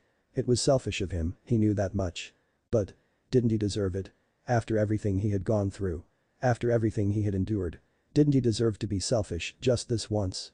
He glanced at Kyuubi and saw her staring at him with something he couldn't quite identify dancing in her eyes. Maybe it was admiration. Maybe it was pride. It was something that he hadn't really ever experienced anyone looking at him with before. She had helped him. She had already given him so much. Even after she had taken those same things away. She had repented. And what did she have to show for it? She was a slave to him. Her life revolved around his. What he wanted from her, he got. She trained him, she helped him. She gave him everything. He didn't even want to think about what his life would be like now if he hadn't had her help. He would probably still be his same obnoxious self. Sasuke would still be his stuck-up, arrogant self. Sakura would still be the epitome of a fangirl. He never would have met Tenten or Kiseki or Hiashi or formed a bond with Kakashi or learned who his parents were. He would have never learned of Hinata's crush on him. He wouldn't have learned of chemistry or biology or anatomy. He wouldn't have been able to save Kurenai's arm or heal the women they had come across. He was so much more now than he ever was before he had learned of Kyuubi. Before he had met Kyuubi and before she had changed his life. His life as it was right now. He had only one person to thank for it. Kyuubi. Selfish. He shook his head and let forth a chuckle. No, he didn't deserve to be selfish. He would work for what he got from now on. Kyuubi deserved something for everything she had done for him. By his estimate, she had repented and paid for her crimes already. Perhaps she had made mistakes. Perhaps she had taken the very things away from him that she was now giving back to him. But, didn't she deserve a second chance? If he had been manipulated to do the same things she had done, wouldn't he want a second chance? Coming to a conclusion, he raised his head and stared directly into Inari's eyes, unflinching. Inari returned his stare with equal candor. I want you to give Kyuubi her body back. There was something off about the man with red hair. He came to that conclusion when the man poked the blonde and made him fall unconscious. Or maybe it was the fact that the other redhead was showing him incredible amounts of respect. Or maybe. Perhaps.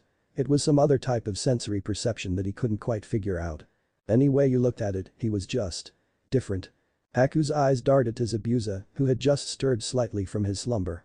He withheld a small relieved sigh, not wanting to make any unnecessary sound. Zabuza was coming to. Or perhaps he was just experiencing pain. Either way, it was an improvement from the absolute absence of anything that the missing nin had shown over the past day or two.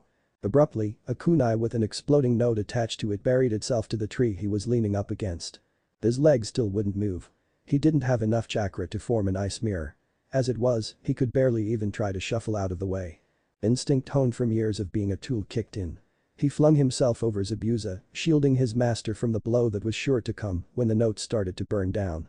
He could hear the stone nin coming now. Their shouts mingled in with the normal sounds of the forest. He could clearly hear one shouting about how he had the fuckers cornered. He let forth a small sad smile as a tear slid down his cheek. He closed his eyes and waited for the inevitable. Naruto's head snapped towards the direction where he had heard it. Kyuubi, forgetting her astonishment at Naruto's request for the moment, did the same. Inari blinked a few times. "You just noticed them?" The boy kept himself from face-faulting by scowling. Without a second's hesitation, he shot off towards the direction that the sounds had come from, Kyuubi following after him quickly, transforming into her fox form as quickly as she could. Inari blinked again, before simply sitting himself down in the clearing and lying back in the grass. It wasn't really his problem. Just like the spy in the bushes. He could hear the note burning down. It had been burning for at least 2 seconds now. Normal time for an explosive note to detonate was approximately 5 seconds. This meant that he had approximately 3 seconds to live. 2. His eyes shut tighter. 1. He tightened his hold on Zabuza. Silence. The note had stopped burning. Was it a dud? Had it been a diversion, or perhaps it malfunctioned? Either way. There was obviously some sort of god watching out for him that day. He opened his eyes and sat up, looking around. In front of him, standing defensively was the same blonde boy and a red fox. The fox had what remained of an explosive note under one of its paws, and the kunai was flung to the ground unceremoniously. The blonde looked back at him and gave him a slightly reassuring smile. "Hey, are you alright?" Haku stared stunned. Blondie narrowed his eyes at him. "Hey. I asked you if you were alright. Come on, snap out of it." He did just that. I'm fine, yes. Thank you. Haku was cut off by another kunai flying for his neck. Said kunai was intercepted deftly by the blonde. "Man. Someone wants you dead. Don't worry, we can deal with it, just keep that unconscious dude safe. Name's Naruto, by the way." Haku blinked again. Haku. And. Yes. I will keep him safe. Naruto gave him a foxy grin and turned back around, muttering something to his fox companion. Both tensed. Moments later, 3 nin with stone nin forehead protectors appeared from the brush. The lead stone nin sneered and brought himself up to full height, casting a haughty and arrogant stare at Naruto. "I don't know who you are, kid. But this is a Wagakure business. You shouldn't get involved unless you want to die." Naruto returned the sneer tenfold. "I don't quite give a shit whose business it is, you're attacking an otherwise defenseless person. And I'm not going to allow that.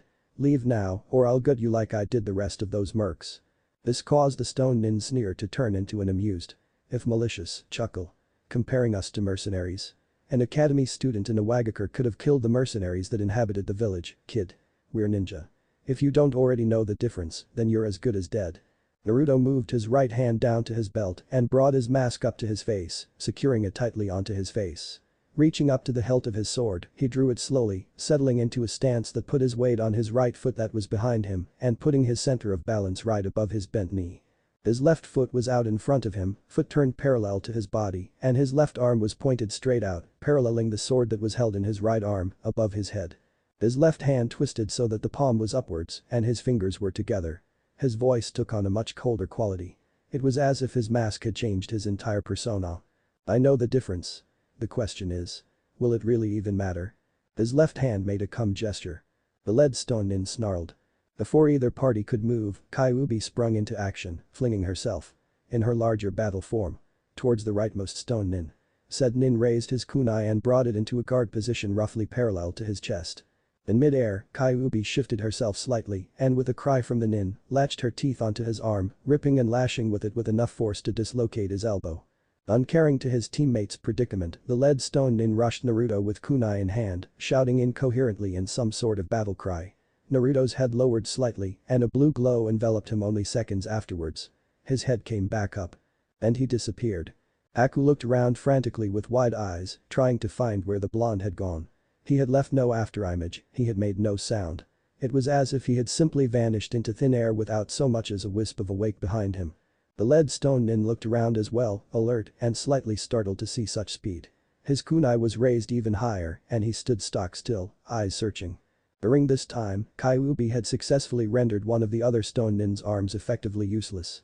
However, he was recovering rather quickly.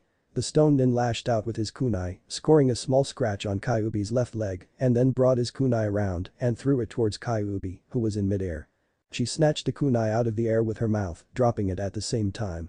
The nin went for another kunai in his pouch and brought it back up, but Kyuubi was already upon him. A third stone nin, who up until now had simply been standing there, rushed over to his teammate who was dealing with Kyuubi and made to gut the fox while it was distracted. He prepared to bring his kunai down on her unsuspecting flank, and his eyes flashed slightly with victory. Naruto appeared directly in front of him, and the nin stopped cold, dropping his kunai in the process. For a few moments, all parties paused. The blonde boy was kneeling slightly, arms akimbo, with his left hand holding his sword in a reversed grip. Said sword was currently dripping blood. Mostly because it was impaled through the stone nin's stomach. Naruto raised his head and looked at the lead stone nin once more, casting him a glare filled with killing intent. Behind his mask, he smirked. It seems as though I was right to compare you to mercenaries. Though, I actually had to try that time. The leader scowled, but chuckled at the same time. Him? He was barely a chunin. He was a genin until only about a month ago. He served his purpose. Said nin looked over at his commander with wide eyes. He was just alive enough to have heard what he said. Grimacing, Naruto twisted his sword while still in the nin's belly and without ceremony, ripped it out the other side of the man, cutting through his kidneys and liver at the same time. The nin was dead before he hit the grass. Naruto stood and faced the commander, settling once again into his previous stance. The lead stone nin once again gave Naruto a sneer. You kill well, kid. No ceremony, no flourishes. Just clean-cut death. I can admire that. When it comes time for me to deliver your death blow, I'll make sure to give you the same courtesy. Naruto simply looked up at him. Death is death. Whether I kill you from a sword wound or kill you with a jutsu, you're still dead. Unless I'm feeling particularly bloodthirsty. In which case, well, take a look at some of the corpses in the village and you'll see what I mean. For just a moment, almost unnoticeable by anyone, the stone nin's eyes flashed with fear. But his face set itself back into a visage of arrogance shortly afterwards. He drew his kunai back and flung it towards Naruto, starting on hand seals directly afterwards. Naruto cleanly dodged the kunai as he prepared himself for whatever jutsu the stone nin would throw at him. Oten. Ritsuda Tensho. For a moment, nothing seemed to happen and Naruto prepared to activate the flow to close the distance once more. Only to find that his feet wouldn't move. Startled, he looked down at his feet to see that he was caught squarely in a whirlpool of earth. It was spiraling around him at incredible speeds and he was sinking rapidly, already down to his ankles. Cursing slightly, he tried to dislodge his feet from the whirlpool with brute strength, to no effect. His mind ran through various and sundry ways in which he could escape. A thought occurred to him that he could use a Dichotomy directed at the ground to try to propel him out from the hole. Or perhaps he could use a fire jutsu and harden the earth below him, making it brittle and more easily broken. He discarded both ideas. The Dichotomy wouldn't have enough strength and the Gakakyu would fry him just as much as the ground. Looking up, he saw the stone nin smirking at him. Pathetic. That's one of the most basic Doten-style jutsus in Iwagakure's arsenal. If you can't even break free of that, then you don't even deserve to be a ninja. Naruto scowled but said nothing. He wouldn't be baited. He had to figure out a way to get out of his current predicament, and fast. He could already feel the earth surrounding his knees. Certainly, there had to be some way the flow could help him here. But that was only suited for moving on a two-dimensional plane. Moving up or even down was something that Kyuubi had never covered with him. That didn't mean it was impossible. But, focusing, he decided that it was the only way. If it didn't work, then he was dead anyway. Create. Solidify. Expand. He activated the flow around him, finding it hard to focus it around his feet due to the chakra controlling the swirling motion of the jutsu he was trapped in. Nevertheless, he managed to force it to envelop him completely. Naruto thought rather offhandedly that if this worked, it might just make him completely rethink how the flow functioned. Refocusing, he concentrated on the chakra field. Moving forwards, backwards and side to side was already natural to him. But this was something entirely new. He clenched his eyes shut and worked on redirecting the flow of his chakra. Up against the tree, still. Haku looked on with fascination. Whatever this blue glow was, it seemed to be incredibly concentrated. He couldn't feel the chakra usage of the field at all, yet it was obviously a lot of chakra concentrated into one general location. It was almost like a shell. Trying to move his feet again, Haku noticed that his left foot was now able to move without too much ado. He scowled and brought his kunai up again. He would have to let the blonde boy, Naruto, finish this one. Haku was about to try to draw on his chakra again when he noticed it. A tremendous force, one unlike any he had ever felt before, began coming from the boy. It seemed to emanate from above him and yet from beside him at the same time. It looked almost ethereal, almost unseen at first, but it picked up force and speed and began exerting enough force on the ground to crack the earth beneath him. It was almost as if gravity itself had increased in the small area surrounding the boy. The earth began to splinter beneath him. The swirling earth was completely disrupted and began to simply stop. More than that, the force surrounding him multiplied by factors unknown, and it began to force him upwards from the earth, unsheathing his shins, his ankles, and finally his feet from the earth. And then he saw, for the first time in the shinobi world, perhaps, the ability to fly. Well, not fly per se, but levitate, at least. The boy was standing on nothing. He was literally a foot above the earth below him, and he showed no signs of dropping or signs of there being anything holding him up save for his chakra. The downward force of whatever it was still being exerted towards the ground, and it was keeping the blonde enigma firmly above the earth's plane. If it weren't for the fact that shinobi see very strange things on a daily basis, Haku might have gasped. Naruto opened his eyes, noting that he was free of the earthen whirlpool. He also noticed, with some amount of confusion, that he was approximately a foot taller than he had been before. Looking down, he saw that it hadn't been some insanely freakish growth spurt, but rather levitation. Levitation. He lost his concentration on the field and promptly fell back onto the ground, feet first. The ground around where he had been standing was marred and cracked from the force he had been exerting, and it seemed as though there was a permanent indentation there. He tore his eyes away from his handiwork and looked back once again at the lead stone nin, noting with some amount of satisfaction that the man was very much astonished. That. Gaki. What are you? Naruto grinned behind his mask, taking his ready position for the third time. He subconsciously activated the flow. Dead men need not know my name. The stone nin took a step back. Naruto charged. In the blink of an eye, he was upon the man, slashing and stabbing as quickly as the flow would allow.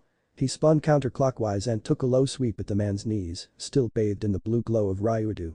His movements were amplified, his strength unrestricted, his technique unhindered. To Naruto, it was the feeling of freedom. The man blocked and dodged as quickly as he could, showing that he was definitely more skilled than his counterpart had been. Sword clashed with kunai multiple times, and Naruto scored quite a few near misses, cutting the man's flak vest and other articles of clothing many times, sometimes enough to nick his skin. He disappeared and reappeared behind the man, going for a low stab that would have hit him squarely in the abdomen. The man dodged to the left and performed his own stabbing motion with his kunai, hitting nothing but air, considering that Naruto was no longer there. He spun again wildly to his left as Naruto reappeared and went for a swirling slash motion towards the man's neck, missing it by centimeters as the man dodged backwards.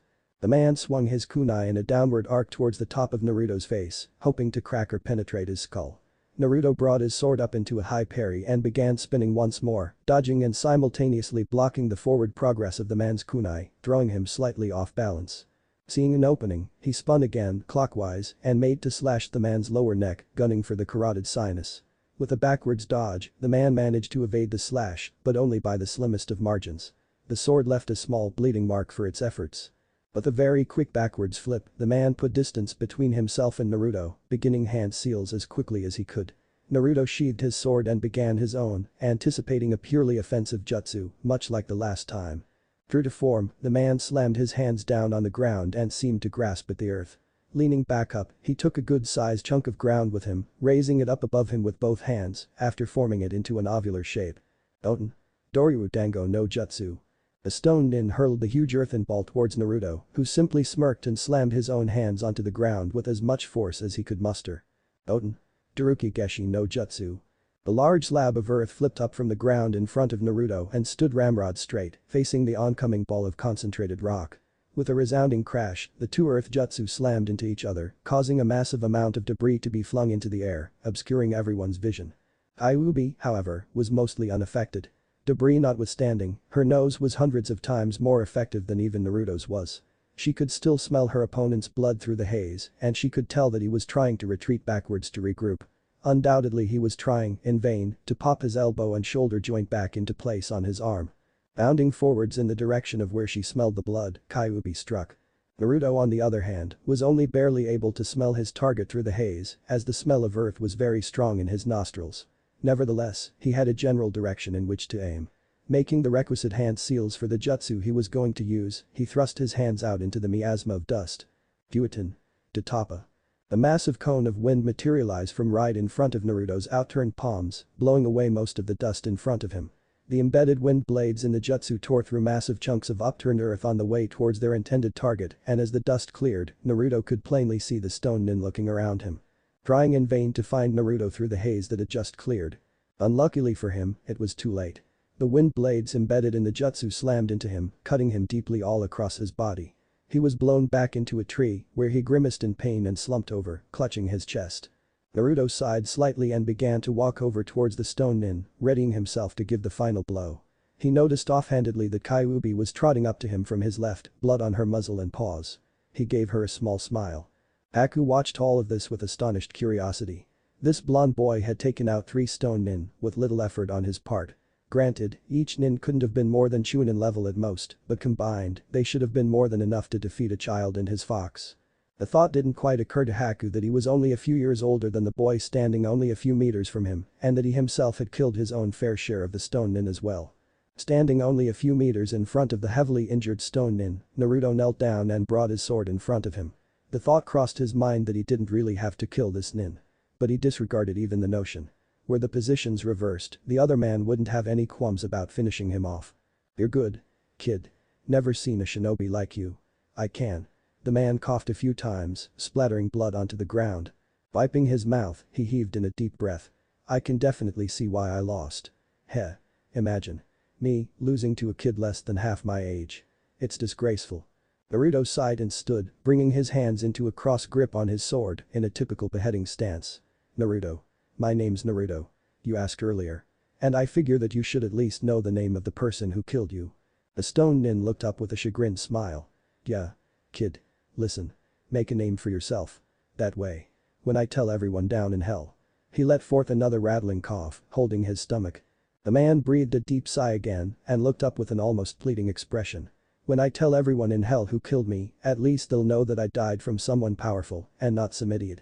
The stiff wind blew through the clearing, stirring up a few leaves and ruffling Naruto's blonde hair. "Yeah. I'll do that." Naruto swept his sword in a diagonal arc across the man's neck, separating his head from his torso.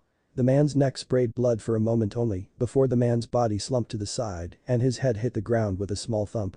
For a moment, everyone present was silent. Naruto released his cross grip on his sword and let his sword hand rest loosely at his side. Kyuubi just sat next to him, staring at the now dead man. And Haku's expression darkened only slightly, having been subjected to such things before. Naruto thought, with a grimace, that if any kill should be considered his first, it was this one. This was his first true shinobi kill. He had pitted his life against another man's life in mortal combat and come out on top. In the shinobi world. The one who lost was dead and the one who won lived. Perhaps that was the crux of the entire profession. It was all just a bloody tournament waged over centuries, taking lives both young and old and throwing them against each other to see which ones held the most worth. The strong survived, the weak died. That was how shinobi lived. He sighed and directed chakra into his sword, cleaning it of any detritus before sheathing it on his back. Looking over at Haku, he also realized that shinobi lived to protect. It went against all of a man's natural instincts. But for whatever reason, shinobi that hadn't lost their way. Put their lives on the line to protect. It was as if they were defying the very thing they lived for. Protect the weak from the strong, but be strong enough to make the strong seem weak. Rubbing the bridge of his nose, Naruto stopped the self-introspection. "Boy, are you alright? The guy under you looks like he's in pretty bad shape." Aku looked over at Naruto who was walking towards him at a leisurely pace and gave him a small, but genuine smile. "I should be fine, yes. This man who I am protecting was recently injured, however. If you have anything that could help him." Naruto took off his mask and put it back on his belt, giving Haku an only somewhat fake foxy grin. "You're in luck. I'm a medic nin.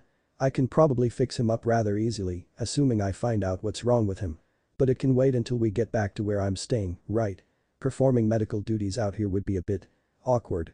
At this, Haku tensed, but hesitantly nodded. "Yes. We can return to where you are currently staying, if you will help my master." Naruto continued to grin. "Right then. I have some business to finish up with." "Nah, I already did it." Naruto turned around quickly and backed up a few steps, wearing a startled expression. "Damn it, don't sneak up on me like that. And what do you mean, you already did it?" Inari gave Naruto a slightly sheepish expression. Sorry. Not exactly used to moving as a human. Anyway, your request. I already granted it. I gave her back a body, a physical body. It isn't her old body, mostly because that's currently being digested in the stomach of the Shinigami, but it's a physical body nonetheless. She'll have to train it to accept more of her chakra, like a new body, but in time, she should be able to control a fair amount of her former power. Haku noticed the blonde boy's eyes soften slightly. Good. Thanks. I really appreciate it. The red-haired man shrugged and ruffled the blonde's hair, earning a snort of petulance from him. Hey, I said I'd grant a request, and I did. Although. I'm quite curious as to why you made the request you did. Was it out of some sort of selfless feeling, or did you feel sorry for her?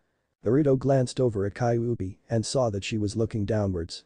Even in her fox form, she looked apprehensive, almost dreading the answer. He looked back up and gazed once again into Inari's eyes, showing determination. She's done a lot for me, and she hasn't gotten hardly anything in return. Yeah, she did some messed up stuff. But I'm not going to hold that against her. The fact of the matter is that I wouldn't be who I am today without her help. And all she has to show for it in return is the ability to manifest outside of the seal as a fox. I guess. I thought she deserved something in return. Haku's eyebrows rose considerably. He had no idea what they were talking about and he didn't really care. But whatever it was, she filed it away for future reference. In case he ever turned out to be an enemy. Inari looked at Naruto and smiled genuinely, putting a hand on his shoulder. That's selflessness, Naruto. And I think. It was a good decision. You and Kyuubi will make a good team. Naruto put a hand behind his head sheepishly and chuckled in the same manner. Well. I'll leave you to whatever it is you have to do. I got some paperwork to fill out upstairs anyway.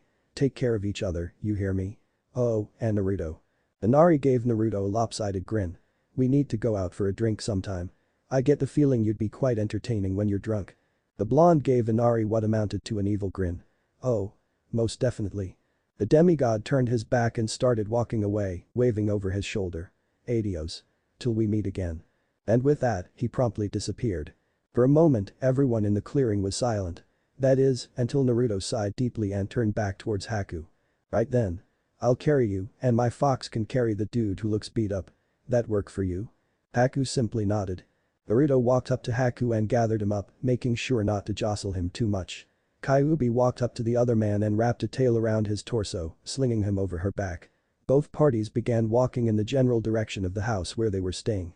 After a few minutes, Naruto delved into his link with Kyuubi. Kyuubi. What does adios mean? Rauhi-sama. The scout is reported back. He asks to see you personally. Said old man swiveled around in his chair and gave his messenger an impassive stare. Send him in. Hi, Rauhi-sama. The messenger darted out of the room. A few moments later, a nin clothed in forest camouflage entered the room and bowed on one knee in front of his commander. Rauhi-sama. I have much to report. Rauhi raised an eyebrow, giving him an unspoken cue to continue. Clearing his throat, the scout did just that. As you instructed, I tailed our target throughout the past day. I have come across some rather interesting occurrences. First and foremost. It looks as though the Kyuubi can freely manifest, something that we were not privy to before. The old man raised his other eyebrow. Secondly. The Miss Nukanen that you gave orders to attack escaped just as you ordered. We lost approximately 20 nin to them in total and another 3 to the target once they arrived. As you expected, the boy took them in and is currently transporting them back to their base of operations. Rauhi smiled slightly, tapping his finger on the end of his mahogany chair. The boy has no idea that we are after him specifically. The scout shook his head. No, Rauhi-sama. The nin we sent after the Nukanen were of the lower ranks and were not made privy to the knowledge of the target of our mission. They did not reveal our presence or our objective to him. The gray-haired man smiled wider. Good. Continue. The scout nodded. As you expected, he is very skilled. Much more skilled than the intelligence we have on him would suggest. His defeat of our 3 nin was not effortless by any means, but much easier than we anticipated. I would place him at somewhere around mid-Chunin level in overall skill. More than that, he has a fox that fights with him in battle, who is fearsome in her own right. I believe, sir, that it is indeed the Kyuubi manifest. Rauhi waved his hand in dismissal. Jinchuriki manifesting their Bijuu in various ways is not unheard of. We will deal with it when the time comes. What else were you able to glean? At this, the scout seemed to tense visibly. His head rose and he looked Rauhi directly in the eye, something that he would not have done if the situation hadn't called for it. Sir. I believe that this entire operation is lost based on the last bit of information I was able to obtain. Rauhi sat up straight in his chair and glared at the scout. Oh. And what piece of information is this? The scout tensed further. I believe, sir, that he had a conversation with a god, sir. The old man narrowed his eyes. What? Under Rauhi's intense glare, the scout shivered. He attempted to perform the Kuchius no Jutsu, sir. However, he did not or was not able to produce a workable summon. Instead, he summoned a man. This man referred to himself as Inari. The demigod Inari. He did nothing to make me think that he was indeed a demigod. However, he commanded tremendous respect from the Kyuubi manifestation. From everything we know about Kyuubi, we know that it holds a tremendous arrogance. And for it to show such respect to anything. The scout looked up and stared at his commander with panicked eyes. Sir, if it was indeed Inari, then we cannot proceed with the operation. We cannot hope to compete with the favorite of a god. Son of Yondaime or not, this. Rauhi abruptly stood and picked up his cane, pulling on the top and drawing a hidden sword. With a deft swipe that held speed belying his years, the scout's head fell onto the floor and his corpse fell to the ornate carpet, blood soaking through. He sighed and wiped his sword cane on the man's camouflage clothing, sheathing it with a distinct metal sound. Flaring his chakra only briefly, an attendant came into the room. Rauhi noticed that the man didn't even flinch at the sight of the room. Take this corpse somewhere and dispose of it. List him as killed in action. Hi, Rauhi-sama. The attendant quickly dragged the corpse out of the room and came back to snatch the head, heading off to parts unknown to make sure the body was disposed of. Rauhi simply sighed again and sat back down in his chair. He didn't have need of Nin who believed in such myths and fairy tales. Nor did he have a use for subordinates who lost their backbone at the slightest sign that a plan was going wrong. Not that his plan was going wrong. The old man leaned back in the chair and swiveled back to face the desk, picking up his book in the process. Everything was going almost strictly according to plan. Their bait was secure, the prey was being led into a trap, and most importantly, his contact in Konoha was making sure that the brat didn't receive backup. He smiled. It came out as a near sneer. Unless the brat had some kid of army at this point. He was as good as finished. He would regret not allowing his scout to finish his report. As a general rule, Naruto didn't appreciate silence. Hence why he was irritated with Kyuubi. Damn it Kyuubi, what's wrong? You've been quiet as hell ever since the fight. What's up? Silence. Subconsciously, Naruto growled. Kyuubi. Kyuubi. Kyuubi. For the love of Kami. Naruto. Did it ever occur to you that I'm not really in the mood to talk? He scowled. No, not really. Considering everything that's happened in the past hour or two, I'd say that talking about it all would be pretty much first on the list of priorities. Through the link, he could hear Kyuubi mentally sigh. Listen. Naruto. I'm happy to have my body back. I'm happy we kicked ass. I'm happy that you got command of an army. Really. I'm just thinking. Alright. We can talk about it later, but for now. Just let me absorb some of this, alright? Naruto's expression softened. Right. Just let me know when you're ready. Thanks. Really. Naruto simply smiled, which Kyuubi was able to feel at least somewhat through the empathetic link. Turning to the girl in his arms, he flashed another grin, noting that the girl was deep in thought on something. So, we never did get properly introduced. As I said before, my name's Naruto, and the fox over there is my pet Vix. We're ninja of Konoha. The girl broke from her thoughts and gave him a look of only somewhat forced congeniality. Inside, Haku was feeling anything but. If these were ninja of Konoha. What were they here for? Were they friends of the ones Zabuza had fought earlier? He mentally berated himself for not noticing his forehead protector earlier. Konoha ninja. What are you here in Wave Country for? Naruto's grin dimmed slightly. Some of our friends were hurt. And captured. And we were sent here to rescue them. And we were sent to liberate Wave Country from under the oppressive aims of this Geto person. Haku tensed. He desperately wished he could reach for a senbon. Naruto's grin completely vanished. But so far, all we've managed to do is kill a few hundred mercenaries and get one of our team members captured. We have no idea where they're keeping her or my other friend who was captured. Hopefully. We can find them. Haku's mind started to work frantically. Captured. 2 nin from Konoha, captured. Hadn't he heard something about 2 genin Kunoichi being held within the compound? And that wide-eyed girl. He had been sure that he had seen Nin entering the compound with her slung over her shoulder. Could he be talking about Kurenai-sensei? I found these 2 in the forest, being attacked by Nin. We got an extra better too. Haku's head whipped around to see that they were approaching a house on the water. A red-eyed, black-haired woman was in the process of turning around to greet them. He wished. Somehow. That he could grab Zabuza and run. This was quite possibly the worst scenario they could have been in. Naruto was astounded at the speed Kurenai came towards the mat. And he wondered offhandedly why she was wielding a kunai. It was much to his surprise and relief that Kurenai stopped short of actually stabbing him. Or rather, the person he was carrying. Instead, she was standing only a few feet in front of him, kunai bared in a defensive stance. She was staring directly at Haku, leveling a glare at the girl that would have melted ice if Haku had been in possession of the chakra to make it. Naruto, put them down and back away. Those are the nin that my team encountered when we first got here. His eyes widened. He looked down to see that the girl he was carrying seemed to be both flustered, scared and resigned at the same time. He played with the idea of doing exactly what Kurenai had ordered. On one hand, if these were indeed the nin that had confronted Kurenai during her initial encounter, they were undoubtedly the enemy. On the other hand, even if they were the enemy, neither had made any sort of motion of hostility towards him during their encounter. But most of all, neither seemed to be in a condition to fight. That was obviously Kurenai's intention. Or rather, her intention was to probably execute them. No need. They're both subdued, Kurenai-sensei. They won't be putting up a fight anytime soon. Kurenai narrowed her eyes. That's not the point. Do as I say, Naruto. Perhaps surprising to all parties present, Naruto bent his knees and softly set the girl on the ground. He stood back up slowly before reaching to his back and grasping the hilt of his sword, looking up at Kurenai in the process. No. I said, they're subdued. They aren't going to be putting up a fight. I didn't just kill 3 stone nin to save these 2, just so I could bring them back to be executed by you. The red-eyed Jounin's eyes widened considerably as her face softened into one of utmost surprise. I went in. Naruto. Did you just say? Naruto simply nodded. A timid yet determined voice spoke up from the ground. Kurenai-san. We are no longer enemies. Zabuza and I have no reason to pursue you or your friends any longer. We were betrayed by Gato and his horde of Iwanin. We were simply following orders before. Kurenai's surprise melted into rage as she looked back down at Haku once more. Shut up. One of my charges was captured because of you and your master, so I don't want to hear anything about simply following orders.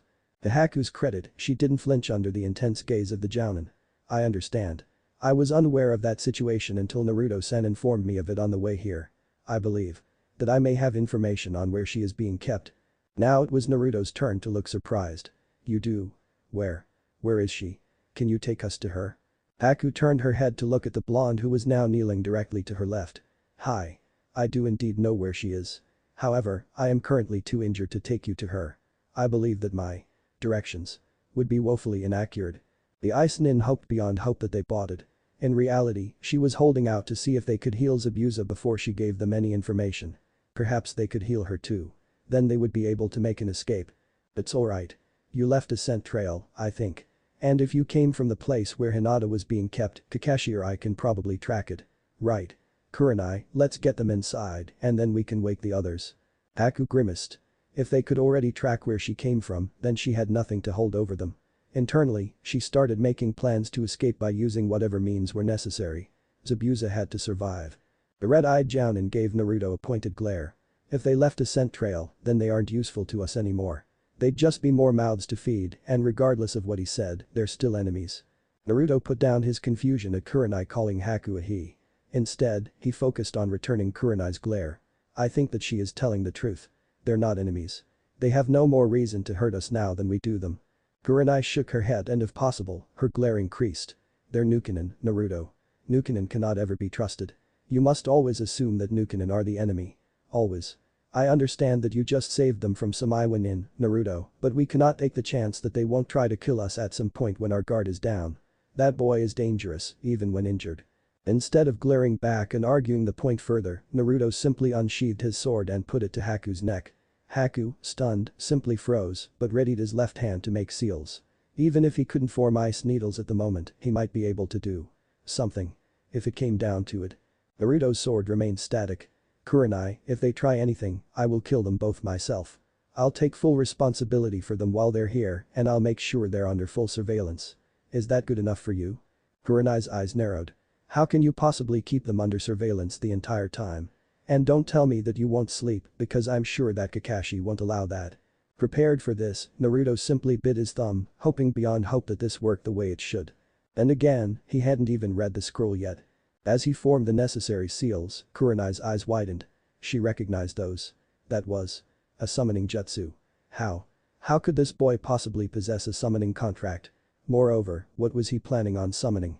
She played with the idea, for only a second, of stopping him. But her own curiosity got the better of her. She wanted to see this. Naruto completed the last seal. Raising his hand up, he brought it down and slammed it on the ground as hard as he could. It wasn't necessary, but this was his first real summoning. It needed to look cool. Uchiha no jutsu. Immediately, smoke filled the area, accompanying a loud popping sound from within the shroud. Narrowing her eyes, Kurenai tried to see through the haze towards where Naruto had performed the jutsu, but upon realizing that the shroud was much too thick, she simply held her defensive stance and waited for the smoke to clear. Naruto, closer to the originating point, simply stood and waited for whatever was to come. Moments later, a small gust of wind made its way across the area they were standing in, blowing away the smoke and revealing what had been summoned. Kurenai gasped. Standing in front of Naruto, in a tri-point formation, were three small yet bulky ochre-colored foxes. Kurenai estimated that they were probably about 1.5 feet tall, but their impressive width and obvious muscle showed that they were definitely well-bred. Each looked almost identical, sporting white muzzles and white-tipped ears, along with white feet that went up to their first joint. Their eyes were black and beady, yet held intelligence behind them that Kurenai had never quite seen in any animal before, save for the Inizuka's dogs or Kakashi's own tracking hounds. Perhaps the most astounding aspect, however, was the fact that each fox had two tails. These were not normal foxes. Of course, they were summoned foxes. But that left the question. How on earth did anyone get a contract with foxes? She was suddenly reminded of just what Naruto was. The implications both frightened and confused her. The fox in the middle, marked with a small black spot on its forehead, blinked once and turned around, facing his summoner. Once the fox had gotten an eyeful of Naruto, he sat on his haunches and bowed his head slightly, laying his ears back on his head. Naruto-sama, I presume. We have received word that you are our new Taishu. It is an honor. Myself and my two pack mates are eager to serve. Naruto's eyes widened almost comically. You can talk. Like, with your mouths and stuff. I mean, I can communicate with Kentucky Vix with like telepathy and stuff, but you can actually talk. The lead fox turned its head in a decidedly cute, at least to Kurenai, vulpine way and gave what amounted to a nod. Yes, Naruto-sama. I had thought that the scroll you were given would have explained this to you. Naruto-sama scratched the back of his head slightly sheepishly. Heh, I haven't actually read that yet. I just kinda needed you guys and summoned you here. Hopefully that's alright. The fox yipped a few times, making them sound strangely like a chuckle. It is quite alright, Naruto-sama. We are here to serve. Please, command us as you wish. You can read the scroll later. Naruto immediately became serious as his complexion darkened slightly. Right. I need you to keep. He pointed over towards where Haku and Zabuza were. Those two people under surveillance. For the time being. They are not prisoners, however, they are not guests at the moment. I need you three to see to it that they do not attempt to harm any one of my teammates, or anyone else for that matter. And that they do not attempt to escape. Understood. The fox with the black dot on his head immediately stood and bowed its head towards Naruto. Hi, Taishu. We shall carry out your orders. With that, the foxes turned around in unison and began trotting towards where their charges were laying on the ground. While walking, one could easily make out the tight sinewy muscle that surrounded them, and it gave them an almost predatory appearance. Their tails flicked around almost like a snake's tongue in the air, and they had almost tunnel vision trained on both Haku and Zabuza. However, when they passed Kyuubi, the black-dotted one stopped for a moment. He looked over towards the red-furred visage of Kyuubi and locked eyes with her for just a moment. He bared his fangs and growled. She did the same. Only to be stopped by Naruto placing himself between her and the other fox. He gave a hard and pointed look towards the black-dotted fox, lacing it with only a small amount of Kai. We won't be having any of that. You can settle differences later, for now, the mission comes first. Understood. The fox widened his eyes slightly at the killing intent being directed towards him. It felt very much like hers. Hi, Naruto-sama. I apologize. Naruto simply nodded and turned away, walking towards Haku. With a deft scoop, the girl. Boy. Whatever. Was in his arms bridal style once more. He received a surprised yelp from Haku for his efforts. Kurenai had him confused. This was very obviously a girl. The smell, the feel, the facial structure, the voice. Yes, this one was definitely a girl. Throwing a smile to the girl in his arms, he made to make amends. Sorry about this.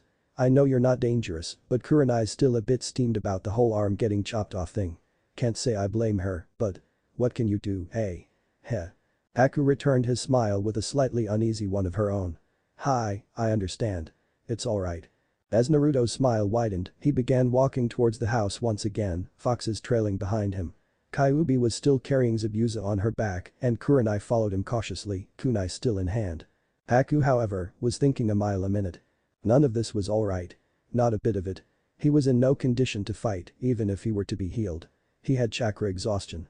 Zabuza was incapacitated indefinitely and they would have three summoned foxes watching their every move. More than that, they would be in a house full of ninja, with no visible recourse of escape and with limited allies. He realized with a start that the only thing keeping them alive right now was Naruto's intervention on their behalf. Their lives were in the hands of the blonde boy that was currently carrying him. There was nothing he could do, nothing Zabuza could do, and there would be no one coming to get them. Whether they lived or died rested solely in his ability to keep the others from killing them. He wasn't sure if that was a prospect he should be afraid of. Or. He felt Naruto's arms contract around his body slightly more as his face took on a slightly more determined look. It looked as though he was thinking about something rather hard. Naruto lowered his voice considerably. Haku. I need to know. I need to know that I'm not just putting my ass on the line for nothing here. You and Zabuza aren't in any condition to fight. So you're pretty much at my mercy right now. And I'm all that's standing between you and execution. So you need to tell me right now. Truthfully. He looked down at the girl who would be a boy. Are you or are you not my enemy? Haku did all she could in the situation. The boy was spot on. They were at his mercy. Lying would do no good. No. We are not your enemy. Not anymore. The boy who was looking down at her with piercingly black eyes seemed to simply stare at her, not even giving her any indication that he had heard her. In fact, Naruto was checking her smell and listening to her heart. He smelled nothing out of the ordinary to sense that she was lying. No hint of extra perspiration, no increased heart rate, and he couldn't even smell the telltale scent of extra adrenal excretions. She was telling the truth. He looked back up and his expression softened slightly. Then you shall come to no harm while you're my responsibility. I won't let them execute either of you. So long as your stance doesn't change. I don't trust you. Not yet. But I'm willing to at least give you the benefit of the doubt. Haku literally shuddered from the relief that coursed through her veins at hearing that. Zabuza would not be hurt. He. Not she. Dot would not be hurt either. They were safe, at least for the time being. Without even realizing it, Haku drifted off to a deep consuming sleep, succumbing to the exhaustion of the past few days. It was the first good rest he had experienced in years. There wasn't much that got Kakashi nervous. Years of service in both war and Anbu had desensitized him to much of what the world could throw at him. More than that, he had cultivated a calm and cool, if perverted, personality over the years that didn't suffer such things as nervousness and apprehension. And then the Kyuubi came along. When you suffer enormous losses. Hundreds dead. A good fourth of a village destroyed. Your mentor, sensei and almost father figure killed. By a fox. You gained a bit of an aversion to the things. Hence, when Kakashi walked downstairs after being summoned by a rather perturbed Kurenai and saw three foxes standing there. He was nervous. Boy, Kakashi-sensei. I ask you a question. Hello? Hello? Kakashi immediately snapped out of his internal monologue and looked down at his blonde-haired student, giving him an eye smile that belied none of his nervousness. Sorry, I was thinking about. Well, you're too young. Naruto scowled at him. Hardly, but that's not the point. I was asking you, what do you want me to do with them? The silver-haired Jounin looked over at the two unconscious or perhaps simply comatose prisoners and gained a thoughtful air about him. On one hand, by what Kurenai had told him, these two had been part of the reason why this whole mess had gotten out of hand in the first place. On the other hand, Naruto swore that they were no longer enemies. He had overheard Kurenai and Naruto arguing that point at least. Naruto was very vehement in declaring that both Haku and Zabuza were no longer threats to them. And Kurenai was equally as vehement in declaring the opposite. Kurenai, at least though, had calmed down slightly. This led him to believe that she was willing to at least cede the point. Put them in the room with Kiba and Shino. And then heal them. Or rather, heal Haku and wait until I'm in the room to heal Zabuza. Also, see if you can't patch Kiba and Shino up more than they are now. We could use them later. Kurenai nearly burst a vein. I won't have you putting them into the same room as my team. Is everyone here forgetting that these two are responsible for most of this in the first place? Kakashi trained his lazy eye on the red-eyed Jounin. Nope, haven't forgotten. But for now, this is the best solution. In response, she narrowed her eyes at Kakashi and put as much killing intent in her gaze as she could. You will not put those two Nukenin in the same room as my team, Kakashi. Are we clear? Much to her surprise, her gaze was returned. Kakashi narrowed his own visible eye considerably and overpowered her own killing intent with his own ridiculously large amount. Kurenai nearly quailed at the strength it had. I am the one in charge of this mission, Kurenai. Not you. You will not give me orders so long as we are on this mission. I will not suffer insubordination. Are we clear, Kurenai-san? Still pinned by Kai, she could only nod shakily. As suddenly as it had appeared, the killing intent in the air disappeared, replaced by Kakashi's cheerfully lazy expression. Good. Naruto, go ahead and take them to the room and do as I said before. I'll go wake the others. Naruto, who had been standing idly by during the exchange, simply nodded and carried Haku into the back room, followed by his three foxes and Kyuubi, carrying Zabuza. Kakashi, true to what he said, walked upstairs lazily, making to wake the others from their slumber. Kurenai simply shook her head and sighed shakily. She had forgotten what kind of killing intent Anbu members possessed. What was she thinking, trying to order the Hada Kakashi around? The man could kill her before she had time to blink. She simply turned around and went back outside, taking her post on the roof once more. After a few minutes, a small parade of people came downstairs. Kakashi was followed by a sleepy-looking Anko and Iruka, while Sasuke looked much as he always did. If one looked close enough, however, they would see small lines at the edge of his eyes, denoting his own lack of sleep. Walking into the back room, they saw Naruto kneeling over the prone form of what looked to be a girl, green healing chakra covering his hands. The girl had an almost peaceful expression on her face, but she was obviously asleep. Directly behind Naruto lay a masked and decidedly worse for the wereman who had a massive Zanbato lying parallel to him on the ground. His eyes stared vacantly at the ceiling. All eyes, however, noticed the three foxes that were surreptitiously seated at the edges of the room, looking intently at the two forms near Naruto. One was in front of the prone forms of Kiba and Shino, acting as almost a barrier, should anything go wrong. Kurenai, who by now had come in to supervise the whole thing, was leaning on the wall closest to the door outside, switching between glaring at the masked man and looking almost apprehensively at the foxes. Though they didn't show it, Anko and Iruka had much the same reaction to the foxes as Kakashi did. Foxes were an almost taboo subject in Konoha, and seeing three two-tailed foxes sitting leisurely in the room was a bit unnerving to say the least. Boy, who are these two? And why are they so roughed up? Anko took a wall directly opposite as she quietly drew a kunai from her holster. Kurenai looked up at her and gave a mostly silent huff. Zabuza and his apprentice, Haku.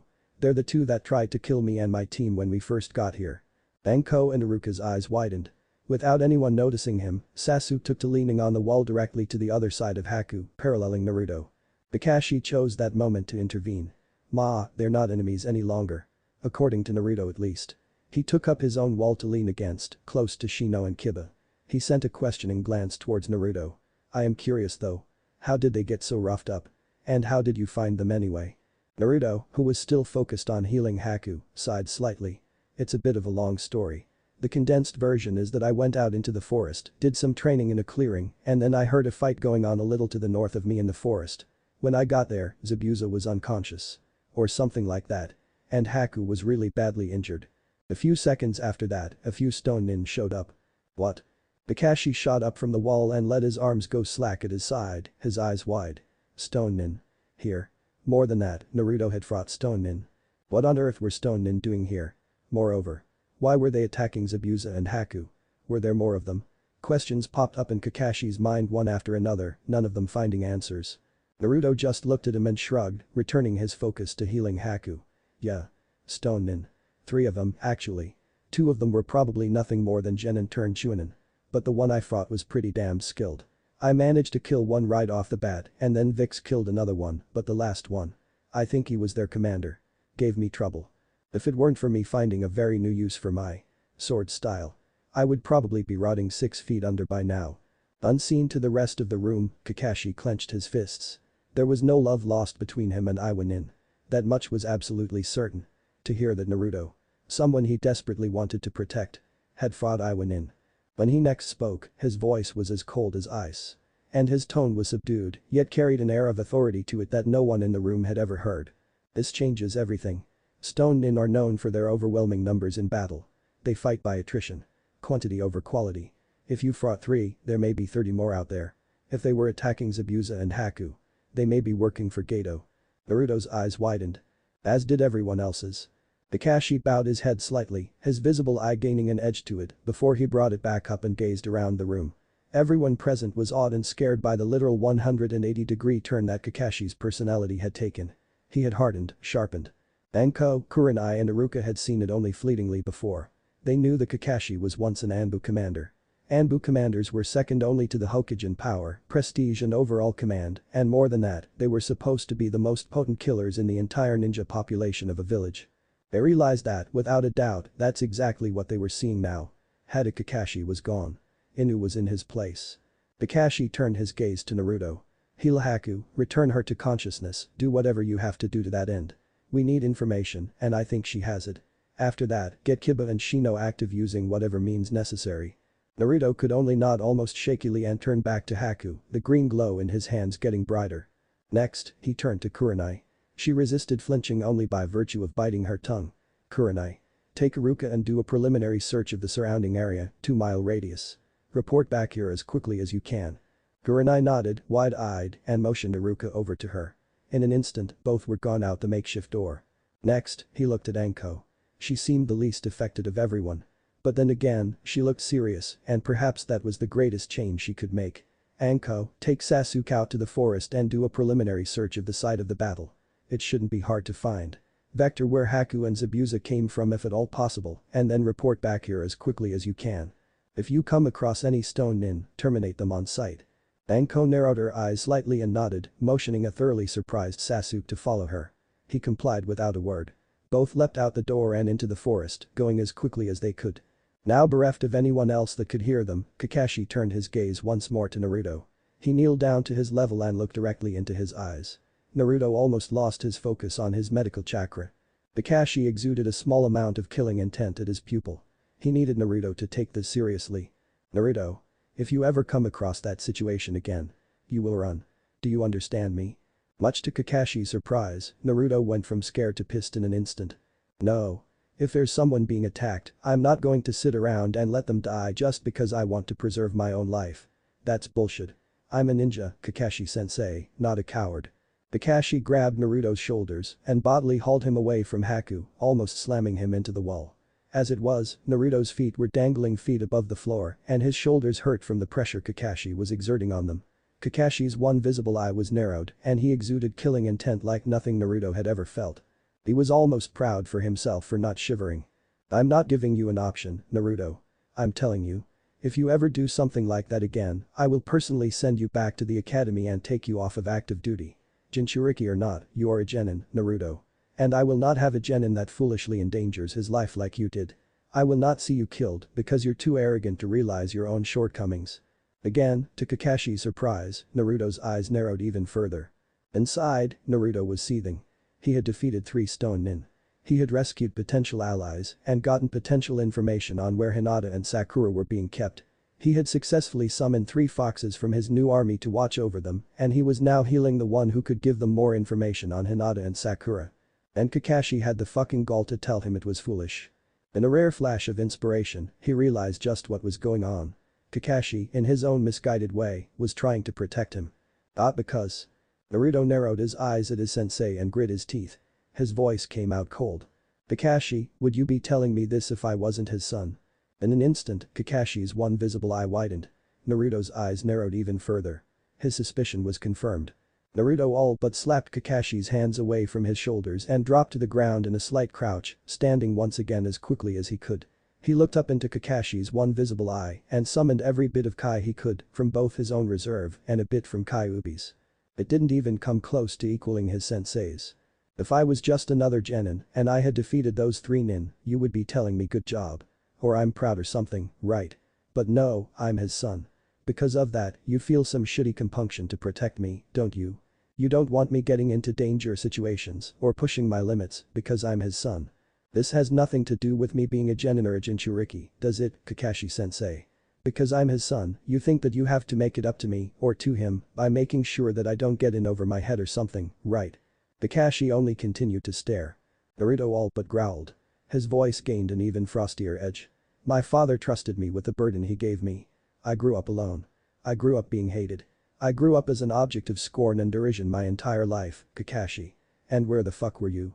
He was rewarded when Kakashi flinched, ever so slightly. But now, I'm the son of your idol and role model. You feel guilty, don't you? You failed to protect your role model's son. You're trying to make it up to him, aren't you? For making the mistake of seeing me as just a Jinchuriki, you feel guilty and now you're trying to make up for it. Does it make you feel better to try to protect me? Does it make you feel less guilty for not being there for me by trying to coddle me and protect me now? All because I'm the son of the Yondaime. Ada Kakashi, Anbu captain, Jounin and student of the Yondaime Hokage, actually took a step back from a genin. Naruto growled again and closed a distance between him and his sensei. The height difference lessened the impact, but nevertheless, Naruto stared right into Kakashi's visible eye. They were starting to bleed red around the edges. Naruto's voice was almost nothing more than a cold whisper. You didn't try to protect me then, so don't try to protect me now. My father wouldn't have wanted me to be coddled or protected like some spoiled noble brat. He would have wanted me to grow up to be a good man, a good ninja. Trying to protect me, now, against things like this. You're doing him a disservice, Kakashi-sensei. If you really want to make it up to him, help me become a good ninja. If you really want to make it up to him, don't hold me back. If you really feel guilty for not helping me before. His eyes softened slightly. He calmly walked back over to the still sleeping Haku and kneeled down, placing green healing hands above her. Then help me now, by treating me like Naruto, and not the Yondaime's son. Going from seeing me as the Jinchuriki to seeing me as just the son of your sensei is not an improvement. I don't want to be acknowledged just because I'm his son. I want to be acknowledged because I'm Namikaze Naruto. To that end, don't try to protect me from dangerous situations or keep me from fighting. Just be my sensei and help me become a good ninja. That's all I want from you. The room went silent as Naruto finished his diatribe, save for the soft sound of medical chakra. Kakashi didn't move. Hell, he barely even breathed. He didn't want to admit it. He really didn't. Him seeing Naruto, before he knew he was Minato's son, as simply a Jinchuriki was something he was ashamed of. And yes. He was trying very hard to make it up to both Minato and to Naruto. But was he really just trying to protect Naruto because of whose son he was? Was that all there was? His guilt and misplaced duty to his sensei? He let out a shuddering sigh, his head falling downward slightly. Yeah. Naruto was right. What would Minato think of him, seeing him like this? Trying to treat Naruto like something to be protected and coddled. If Minato were alive, he had no doubt that Naruto would not have been treated like that. Minato would never have treated Naruto like some spoiled brat. That's not the kind of person he was. Naruto was more like his father than he could ever realize. More than Kakashi had ever realized. Kakashi leaned up against the wall, his visible eye lax. For whatever reason, this entire situation made him feel old. Omen. Naruto barely looked up, but there was a small smile on his face. Don't worry about it. You had good intentions at least. But the road to hell is paved with good intentions. I just want to be treated like any other genin, Kakashi-sensei. Remember that, and we're good. Kakashi smiled. Okage-sama, we're ready to. Minato looked up at him from his position hunched over some paperwork on his desk. Kakashi. I know I'm the Hokage now, and I know you're Anbu. But please, just call me Minato, or sensei, alright? You of all people have earned that privilege. Remember that. Inu was silent for a moment. Hi, Minato-sama. The Yondaime Hokage gave him a small smirk. Now you're just trying to piss me off. For the first time in quite some time, Hada Kakashi laughed. Genuinely, truly, laughed. You're a lot like him, you know that. I don't know how, but you're almost exactly like him in personality. Stubborn to a fault. You're probably even more stubborn than he was. Naruto chuckled slightly. Well, I was his clone for about 12 years. Maybe that has something to do with it. Kakashi just smirked and came off his perch on the wall, going over to Naruto and ruffling his hair. Naruto shot him a petulant glare. Now you're just trying to piss me off, aren't you?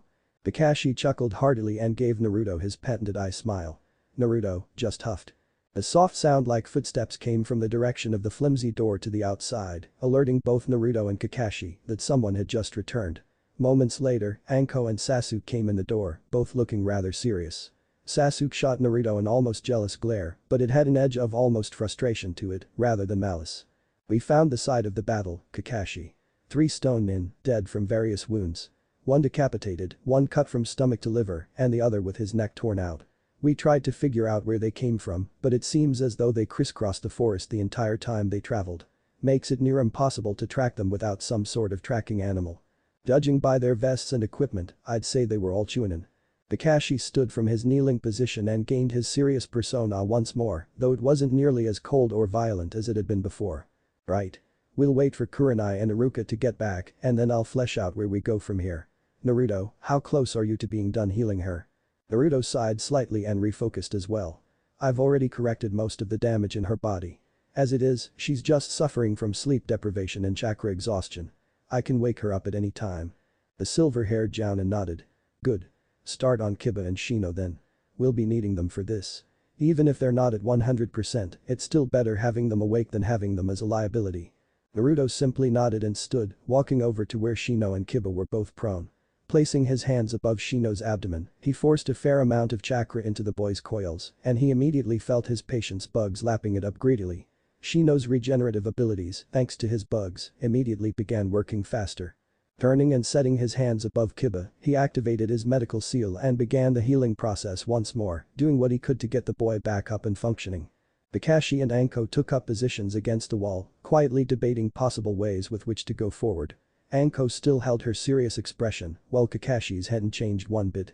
His air of authority and almost killing intent, however, was greatly lessened.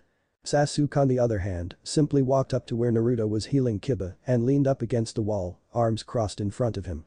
His gaze was completely trained on his blonde cousin. Were they difficult opponents?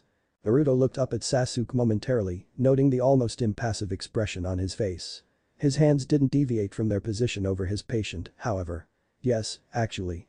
I didn't have to tap into her chakra. Kyuubi looked up from her position near Haku and snorted. But they were difficult nonetheless. Why do you ask?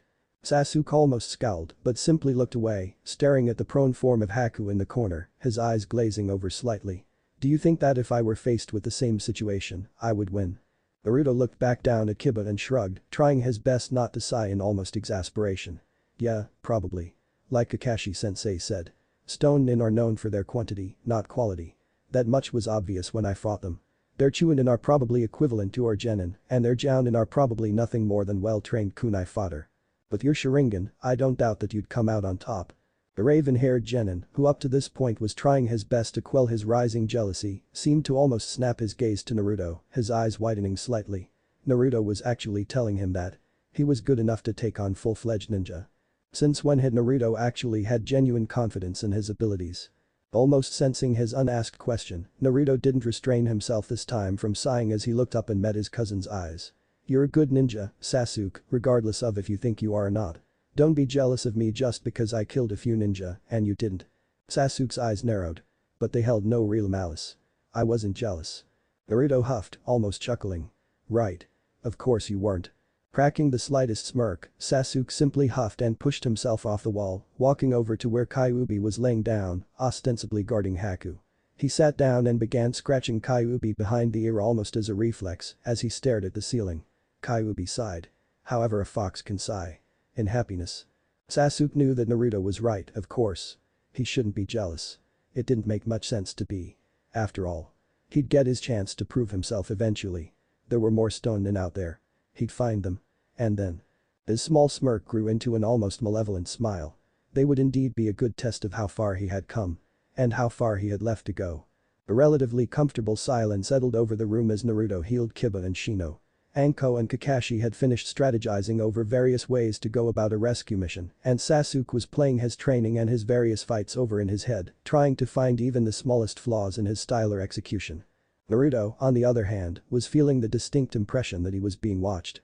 Feeling the premonition of sorts coming from behind him, he stopped the flow of medical chakra to his hands and turned around, expecting to find Sasuke's eyes boring into his, or perhaps even Anko or Kakashi looking at him. Instead, as he looked down, he saw two very confused eyes looking at him from behind two very dark spectacles. I am alive. Naruto, momentarily startled, could do nothing but look down at his fellow genin and blink repeatedly. Luckily, a small mental tail slap from Kyuubi brought him to his senses. He brought his hand out and engulfed it in medical chakra before placing it above Shino's forehead. Yeah, you're alive. Though, how you're awake without me waking you up is beyond me. Shino, now slightly more compassed than he had been, attempted to sit up. This was very quickly thwarted by a strong shove to his forehead by Naruto. Stay down. You're mostly healed, but you're still not nearly at 100%. Just let me do some diagnostics. From behind him, he heard what amounted to a disbelieving snort. You know, I didn't think I'd ever hear something like that come out of your mouth, Uzumaki. Resisting the urge to slap his forehead, Naruto only sighed. How long have you been awake, Kiba? From behind him again, he heard a small bark, followed by a slight chuckling sound from Kiba. Since Shino sent one of his bugs over and had it bite me on the ear. That fucking hurt, damn it. Shino didn't visibly react in the slightest and simply began scanning the room with his eyes, taking in his current position on the floor and the people in the room with him. It made sense, to him at least, that there was another Jounin. or two. That had shown up as reinforcements. It also made sense, to a certain extent, that Sasuke and Naruto were there, as they were students under Hada Kakashi, who was looking at him from across the room. What didn't make sense, in the slightest, was why Zabuza and an unknown girl with a familiar chakra signature were laying roughly perpendicular to them, and the fact that neither Kurenai nor Hinata were to be found. Before he could voice his observations, his louder teammate beat him to it. "Oi. Where's Kurenai-sensei? And where's Hinata?" Kakashi, who by now had fully noticed that Naruto's two patients were lucid, pushed himself off the wall and walked over to the genin, shaping his one visible eye into a smile. "Kurenai is currently with Iruka, reconnoitering the area. And Hinata." The whooshing sound made manifest from outside the thin wooden door, interrupting Kakashi and signifying that Kurenai and Iruka had both arrived. Pushing open the door rather quickly, Kurenai rushed into the room and knelt in front of Kiba and Shino's resting spot. Her expression showed a mixture of relief and almost sadness. "I heard your voices outside the door. You're awake. How do you two feel? Are you alright? Can you walk?" Kiba, before Naruto could push him back down, pushed himself up and leaned against the wall in a sitting position, stretching his arm and cracking his neck for effect. "Yeah, I feel pretty good actually. Akamaru's doing good too, right boy?" He received a bark and a tail wag in confirmation. Shino, not disobeying Naruto's strict lie down damn it order, simply blinked and nodded. Kurenai heaved an enormous sigh of relief and promptly fell on her butt, eyes closed slightly. A small grin adorned her face. "That's wonderful. I'm so glad you two are alright." Kiba, who up until now had been checking Akamaru over for injuries, looked up at his sensei and chose that moment to notice her conspicuous lack of an arm. His eyes widened slightly as he took in the visage of a fully two-armed Kurenai. "Oi. Kurenai-sensei. Your arm. How?" The red-eyed Jounin opened her eyes and smiled at Kiba, waving her hand dismissively for effect. "I have Naruto to thank for that.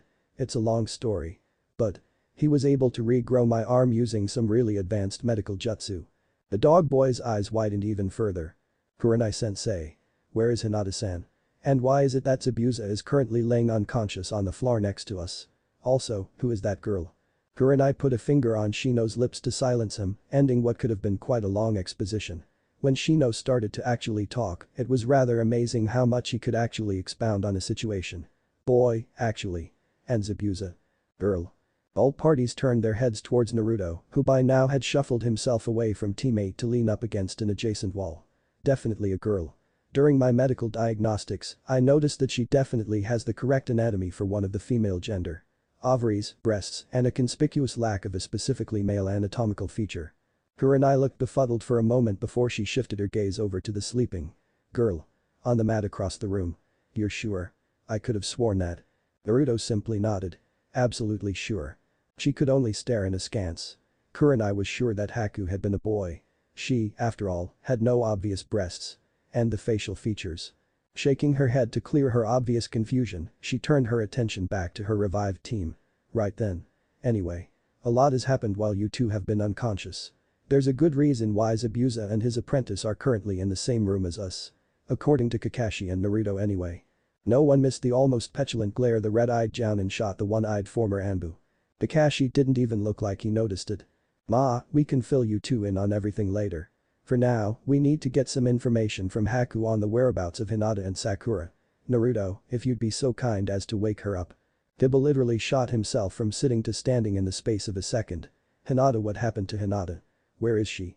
Is she okay?" Shino actually disobeyed doctor's orders and sat up as well, his eyebrows furrowed and his eyes dangerously narrowed. Kakashi simply sighed and his expression went from lazy to focused in an instant. "Hinata was captured by Gato. And presumably some stone nin that were helping him. Sakura, on our team, was taken by those same people as well. Haku. That's the girl. Has some information regarding their whereabouts, according to Naruto at least." Naruto nodded slightly, noting that Kiba and Shino both had looks of fury on their faces. "Zabuza and Haku were attacked by those same stone nin that abducted Hinata. I believe that at some point they were probably housed in the same facility that Hinata and presumably Sakura are being kept at. Since Gato betrayed them, Zabuza and Haku are both no longer under his service. And presumably, are not any longer under orders to kill us." Kiba clenched his fists and his jaw before opening it to speak. If they came from the same place as Hinata and Sakura, then their smell should lead us straight to them. He turned his attention to his sensei. "Just give me the word, sensei, and I'll sniff that place out and burn it to ashes." Shino simply nodded in agreement, though one could hear a faint buzzing sound coming from around him as his bugs responded to his anger. Kurenai looked at them with a mixture of pride and slight regret.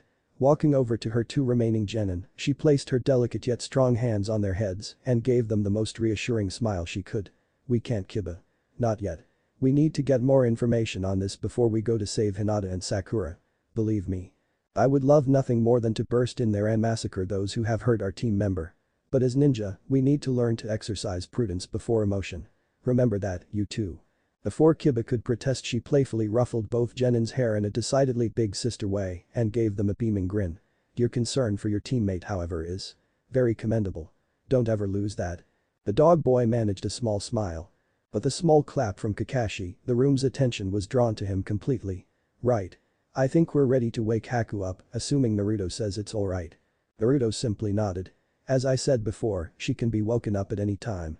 Kakashi brought out a kunai, an action mimicked by Anko and Kurenai. Once he was sure that there was ample defense if the girl decided to betray them, he gave Naruto a nod. Engulfing his hand in medical chakra, Naruto placed it above the girl's forehead. Slowly, but surely, her eyelids unsheathed her brown-gray eyes to the room's bright light. Flinching slightly, Haku brought her right arm up to shield her face before taking in her surroundings. She was in a room. A room with a lot of other people.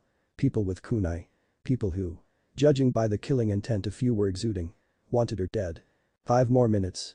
Snapping from her sleep-induced stupor, the events of the last few hours came rushing into her cranium full force. The stone nin.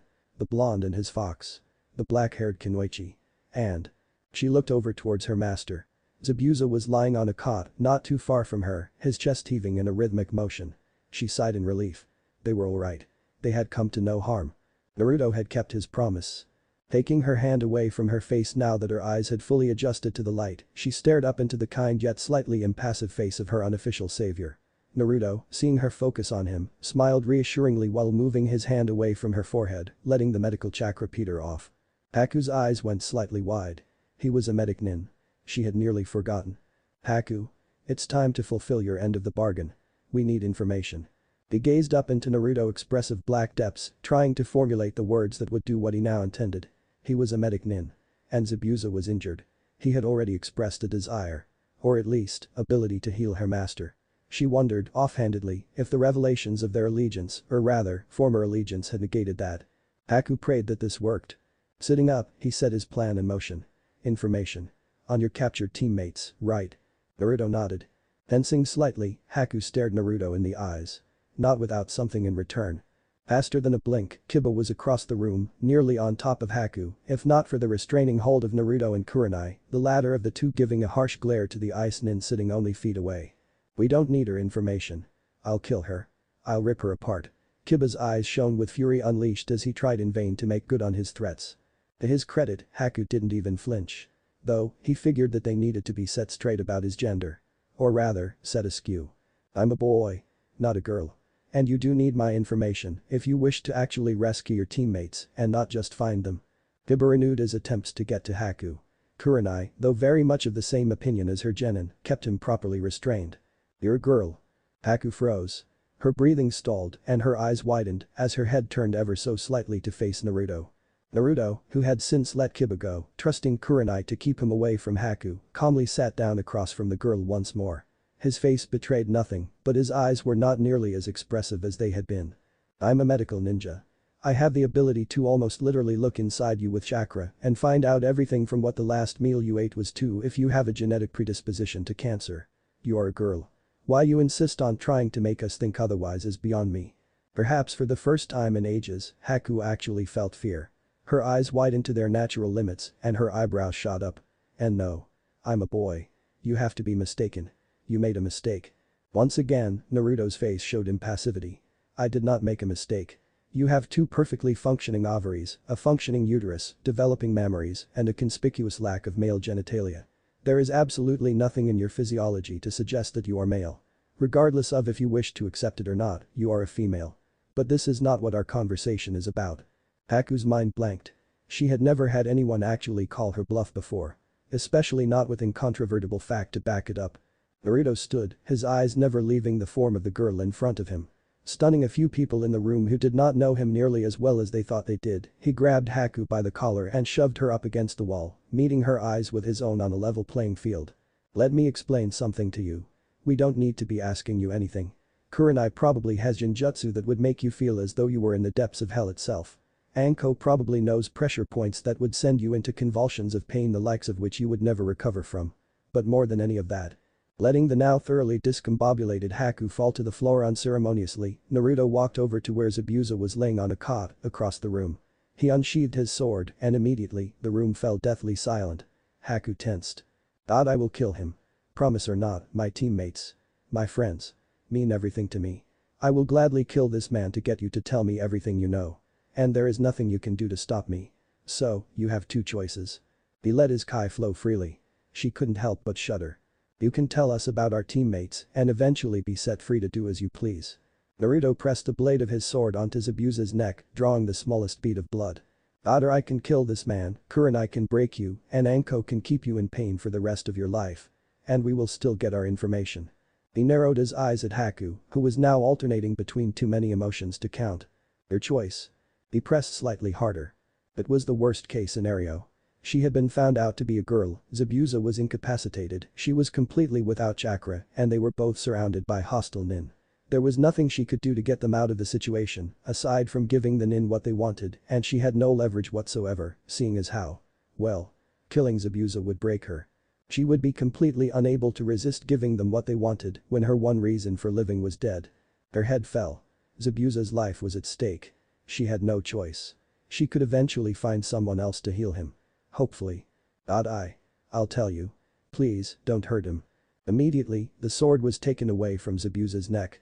The pressure of Naruto's kai in the room vanished. The decision. Walking back across the room, Naruto deposited himself in front of the now completely hopeless Haku and brought his hand to her chin, raising it slightly so that she could look in his eyes. Much to her surprise, they held no malice. Nor were they impassive. They looked almost regretful. They were paired with a lopsided grin. "I'm sorry that I had to resort to such things. Really. But. My teammate and my friend are in danger. I need to know where they are and in what condition. Please." Quite despite herself, she couldn't help but sigh and smile ever so slightly back. His smile was virulent. Wiping any and all expression off her face, Haku set to actually remembering what she knew of the compound and what she knew of the people stationed there. The compound is approximately 5 to 7 miles due northeast from here. It's very well guarded. Very well defended, and it's entrenched. There are traps set to go off around the perimeter and a small army of thugs, mercenaries and hired swords guard the main entrances. Inside. It is fairly straightforward. Some rooms are simple guest quarters, some rooms are obviously there to house prisoners. The hallways and corridors are narrow so as to prevent large-scale fighting and to bottleneck any advancing enemies. The stone nin are holed up inside the compound itself. They displaced the thugs when they arrived. I would estimate their numbers somewhere around 100 to 150 chunin to jounin level nin. With the nin I took down in our getaway and the ones Naruto killed, however. That number should be a bit lower. Kakashi, Anko and Kurenai immediately stiffened. Each had the same thought on their mind. 3 jounin, a chunin and 5 genin were not enough to fight off that many nin. Not at all. Regardless of their skill level, regardless of how many Haku had killed. That many opponents. For as many people as they had. Impossible. Absolutely impossible. Oblivious to the rising tension in the room, Haku continued. Your friends are most likely separated at separate ends of the compound. I'm not exactly sure where precisely, but with your tracking abilities, such as they are, it shouldn't be tremendously hard to find them. She sighed and raised her gaze to meet Naruto's. That's really all I know. Naruto simply nodded, giving her a lopsided grin. Haku, despite herself, smiled back slightly. From across the room, Kakashi pushed himself off the wall and sighed, his head drooped ever so slightly. Are you sure about the number of stone nin in the compound itself? Haku looked at him and nodded. Yes. When they first came, I made sure to do a cursory headcount should I ever need to fight my way through them. I've been in this situation before. Kurenai stood from where she had previously been restraining Kiba and straightened her battle dress. 150. Anko simply scoffed slightly. That's a haluva number to fight through. Even for some of the most elite jounin in our village. Iruka simply gazed at the floor. Kiba stood abruptly, glaring at his sensei. He had easily sensed the apprehension and trepidation of his superiors. Don't tell me you're just going to give up on them. 100 nin or no, we can't just leave them there. Shino nodded in agreement, expressing what little he ever did. Naruto remained strangely quiet. Kurenai, whose expression softened to meet Kiba's, simply patted his head. No. We'll never abandon teammates, no matter the odds. But. We might have to send for reinforcements first. We're good, Kiba. But. Anko shot his gaze over to the dog boy, picking up where her friend left off. We're not that good. Even if she gestured to Kurenai, Kakashi and herself each took out 30 nin before we bid it. It wouldn't be enough. This isn't just a rescue mission anymore, kid. This is almost like a war. Don't you need an army for a war? Everyone looked over to the blonde who had just spoken, his head tilted down towards the floor slightly. Kakashi shot him a curious gaze, though it was filled with a slight amount of humor. You're good with Kage Bunshin, Naruto. But Kage Bunshin aren't as strong as the original. Even if you manage to create 1,000, it'd only even the odds by a small margin. Not nearly enough to count. Kurenai shot Kakashi a startled gaze, something mirrored by Anko. 1,000. No genin. Scratch that, no ninja period could create that many Kage Bunshin. The Cyclopean Jounin shot Kurenai an almost smug smirk. Mine can. If possible, Kurenai and Anko's eyes widened even further. Iruka smiled, and Sasuke simply smirked. Before anyone else could comment on the raw amount of chakra that it would take to create a few thousand Kage Bunshin, Naruto stood abruptly and dusted off his pants, throwing a reassuring glance to Kiba. Getting a very confused stare from the dog genin. Turning around, Naruto looked his sensei straight in the eye, making Kakashi start at the amount of confidence held within. If you need an army. I've got an army. Kakashi wasn't exactly sure why he was going along with this. After all, it was impossible. Naruto, saying that he could summon an army with his Uchiha. The very idea was absurd. Summon animals came in small numbers or in larger numbers with weaker fighters. Summoning 3 foxes to guard Zabuza was a feat in and of itself, of course. But summoning an army of them? An impossibility. Right. All parties were now standing out in a clearing outside the house of the bridge builder, looking on as Naruto stood away from them, reading something that they couldn't quite see. Even the bridge builder and his family had come out to watch, being told by Anko that they were going to be seeing magic. Of course, she had chuckled afterwards rather heartily, ostensibly at their naivety about ninjutsu, but the family was enticed nonetheless. Inari was clinging to his mother's dress tightly, looking on at the blonde standing a fair pace away, while Tazuna and Tsunami simply waited with bated breath, wondering just what was going on that had even the adult ninjas stupefied. Aku was only watching half-heartedly. In truth, she was amazed by his abilities, but more than that, she was still concerned for Zabuza. Her plan to get Naruto to heal Zabuza had almost backfired on her horribly, and what's more, it seemed as though her usefulness to them was at an end. They would either now be treated as prisoners or they would be let go. Either way, the outcome wasn't in their favor. Either way, Zabuza didn't get healed. She drove herself deeper into thought, trying to come up with some way to get Naruto to heal her master. Naruto, on the other hand, was busy reading the scroll that had been given to him by the demigod Inari. He figured that if he was going to try pulling off summoning an army, he might as well have some knowledge about what exactly he was getting himself into. Unfurling the rather thick paper, he began to read. Yo. Naruto groaned. If you're reading this, then you're the new general of my army. Pretty cool, eh? You got a few thousand foxes at your beck and call, each one fully trained in how to fight and kill at your whim. But, as with everything, there are some things you need to know. First off. Never, ever, under any circumstances, attempt to summon them all at once. Naruto quirked an eyebrow.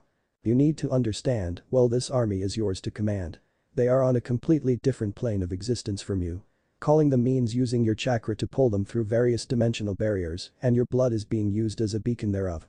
Trying to summon 1 or 2 foxes is hard enough. Trying to summon them all is nigh suicide. No one save for Kyuubi herself, or of course, me, could ever attempt it without dying a horrible and ignominious death. Thing is though, if you have this scroll, there's a good chance you have an extremely large chakra reserve already. This is a good thing, but it still doesn't mean that you should summon them all. Not even you have as much chakra as Kyuubi. Naruto withheld a scoff, and Kyuubi too chuckled slightly. Undoubtedly, that didn't quite apply to them. Regardless, he read on. But this chakra reserve of yours, you should be able to summon a few hundred of my soldiers at any given time. It all depends on how much chakra you have.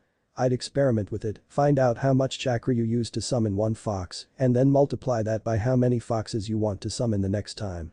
It's never a definite number, but you can get close. However, should you wish to summon more than a few hundred of my foxes, I would suggest that you do 2 things. Firstly, pop one of your oh so useful soldier pills. Great invention, seriously. Secondly, use a specific jutsu. This time, both of Naruto's eyebrows rose. Within this scroll, there are contained many different specific jutsu that you can use to summon certain types of foxes or certain numbers of foxes. Each has the same hand seals, but some require you to have a secondary knowledge of fusion jutsu to complete, as some require specific amounts of blood, and others require you to make seal arrays in your summoning medium before the use of the jutsu itself. They should be fairly easy to learn, though. Just make sure that you have enough chakra and that you do it by the letter, or else you could end up inadvertently bringing about the apocalypse or something. Who knows? Naruto was suddenly struck by the image of his patron deity picking his nose while musing on the apocalypse. He almost groaned.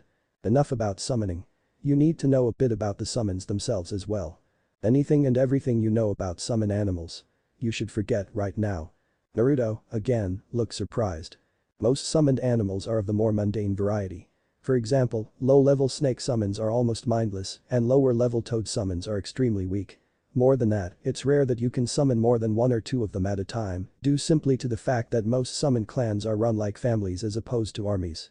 If you needed 100 toads in one summon, you'd be shit out of luck. The fox summons, however, work much differently. My army is run like an army. Each fox is a soldier, each soldier is part of a platoon, each platoon is part of a regiment, is part of a brigade, a division. You get the picture. Each is trained in a certain specific way to perform their function. Each is intelligent, each is powerful in their own right. Each can talk, communicate, take orders, and even take charge if necessary. Some of the highest level summons can even assume human form. Naruto stole a quick glance at Kyuubi and smirked, something mentally mimicked by the fox herself. Indeed, if the highest fox summon could assume human shape, then ostensibly, her direct subordinates should be able to do the same. It made sense at least. He continued to read. Because they're structured like an army, you should use them like an army. Give them specific commands or specific goals to reach. Tell them who to kill, who to guard, who to follow. In essence, should you ask them to jump, they most likely will ask, how high? Your whim is their command, your ambition their dream. Don't use this lightly. For all intents and purposes, this is now your army. I am, of course, still there. And your superior, however, I usually take a hands-off approach when it comes to the goings-on of my army. I will only really get involved if necessary. And that's pretty much not going to happen. Good luck. Remember. This is not only a great gift, it is also a great responsibility. Do not take it lightly. He looked up, gazing at the sky for a moment before a wistful smile came to his face. I won't let you down, Inari. Startling him slightly, he heard a chuckle in the back of his mind. Of course you won't. He wouldn't have chosen you if he thought you would. He scowled petulantly. Naruto skimmed down the rest of the scroll, noticing that the rest of the scroll was variations on the regular uchihas and instructions on how to use them. Some were meant to summon honor guards of the more elite of the army, and still others were meant to summon foxes with very specific abilities. Such as invisibility, inborn elemental manipulation, and even a few that were simply fox spirits that were able to possess and manipulate humans. Putting the scroll away, Naruto made a mental note to read the scroll over later in earnest. I'm thinking this may be more useful than I even thought it could be before. Kyuubi, who was once again around his neck, gave a mental affirmation. I knew before that this summoning contract was different from the ones most humans possess, but most of this is new to me as well. When we finally do get back to Konoha, we'll have to find a clearing outside of Konoha of some sort to test some of these in. Quirking his eyebrow, Naruto began walking further towards the middle of the clearing they were in. Why outside of Konoha? The fox merely scoffed. What sort of commotion would it cause if you were to summon a massive army of foxes within Konoha's borders? Most in that town don't trust foxes. Even hate them. So having a small army of them simply appear in their midst would certainly not be a good thing. Grimacing, Naruto merely nodded. Good point. For now, let's get back to the task at hand. Assuming that I just have to do the regular uchihas, how much chakra? Or rather, how much of your chakra will I have to use to actually pull this off? Kyuubi was silent for a moment before she hummed thoughtfully. Back when you summoned those 3 foxes. It took about as much chakra as it would take to produce around 30 kg bunshin. Ostensibly, that means that one fox takes as much chakra as 10 kg bunshin. To summon 100. It'd be like. Naruto almost grinned. Like creating 1000 kg bunshin. Perfect. The fox around Naruto's neck let out what amounted to an amused chortle. Convenient. This shouldn't be too hard then. Letting a confident smirk slip onto his face, he simply nodded and stopped in the middle of the clearing, straightening his posture and turning towards his rapt audience. Kakashi-sensei. Are you all ready? Said Jounin simply nodded at his student, his arms crossed over his chest and his shoulder resting up against a nearby tree. He had schooled his face into a mostly deadpan expression, however he too was feeling the excitement. Or maybe apprehension. But the others around him were feeling as well. Everyone except Sasuke, who was standing next to Haku, an almost amused expression adorning his usually impassive features. He, at least, had learned quite some time ago. Never underestimate Naruto. Hence why he wasn't surprised or even apprehensive about what was to come. Perhaps it was because he trusted his friend and cousin. Though, he doubted he'd ever admit it. All were broken from their thoughts as Naruto began his jutsu. The boy bit his thumb and began going through the various hand seals needed for the jutsu, all the while flooding his chakra pathways with as much of Kyuubi's chakra as he could muster. As he finished the last hand seal, he mentally pushed his chakra forward and allowed it to build up to a huge amount. The power inside him was immense. Thrilling. Almost intoxicatingly addicting. It felt as though every pore in his body was bursting with power. It felt much like it did when he summoned the Kage Bunshin for his training. Kakashi, Kurenai, Anko and even Iruka shivered at the feeling. They had never felt Naruto summon the Kyuubi's chakra to such an extent before. It was horrible. Exciting. Frightening. Naruto, seeing the reactions on people's faces, withheld a smirk. Bringing his hand up above his head and unceremoniously slamming it into the ground, he shouted with all he could muster. Uchiha no Jutsu. The room was warm. There was a small fire going in the fireplace and he was clad in warm clothing. He was sure he did not have a cold. For these reasons, Kateori Rauhi was concerned. Because he could not explain the shivers that he had just felt go down his spine. Anko could honestly say that she'd never seen anything like it. Of course, she'd seen Uchiha perform before. Hell, she had a contract with the snakes, so she had even performed the damn jutsu before. She'd seen Orochimaru perform the jutsu, she'd even seen Jiraiya and the long-lost Tsunade perform the jutsu. Each had been impressive in their own rights. But this dwarfed them. When one performs the Uchiha, a series of seals spreads out from the point of origin, usually only a few feet, and then usually vanishes with the smoke. These seals perpetuate the actual summoning itself, allowing the chosen summon to break the various barriers between dimensions and appear in their own. The seal usually is created with the blood of the caster. The seal was not a few feet. Black markings spread out across the landscape, snaking up trees and even crawling across the water, as Naruto's Uchiha no Jutsu summoned his small army onto his own plane of existence. As the seal spread, so did a massive plume of smoke, roughly the same size as the circumference of the seal. It enveloped the nin standing at the edge of the clearing and even spread to cover the house of the bridge builder, enshrouding it in something not unlike a fog. At the middle of all of this was Naruto. The first thing he realized, rather quickly at that, was that this feeling was not like what it felt like to summon Kage Bunshin. When he created Kage Bunshin, the general feeling was that he was relieving pressure. Turning the valve to full and letting his chakra pour out without constraint or control. This on the other hand, was akin to forcing a river through a straw. His chakra was compressing after it was expelled, and then once it had reached a certain pressure, it almost literally exploded where it was, rushing and gushing like a torrent across wherever it was that the chakra had expelled to. After each one of these explosions, he could see some sort of a shadow appear in the mist. He surmised that each explosion was the entrance of a fox into the realm. Some of them seemed to be less than others, and still others seemed to be massive. One was even gargantuan. Though, it had been early on in the process. All of this had taken only a few moments. Seconds really. To actually happen. As it was, he was currently standing in the middle of the clearing, waiting for the mist to clear and heaving somewhat deep breaths, trying to recover some of his lost stamina. Just as he began to wonder if perhaps he had set something on fire by accident and therefore caused all of this smoke to perpetuate itself. A gust of a sea breeze wafted into the clearing where they were standing, blowing away the shroud as if it were never there at all. All at once, everyone in the clearing gasped, including Naruto. In the clearing. On the trees. And even a few on the water. There were foxes. So many foxes. Easily 100. Perhaps more. More than this, they all seemed to be of varying sizes, shapes, and even color.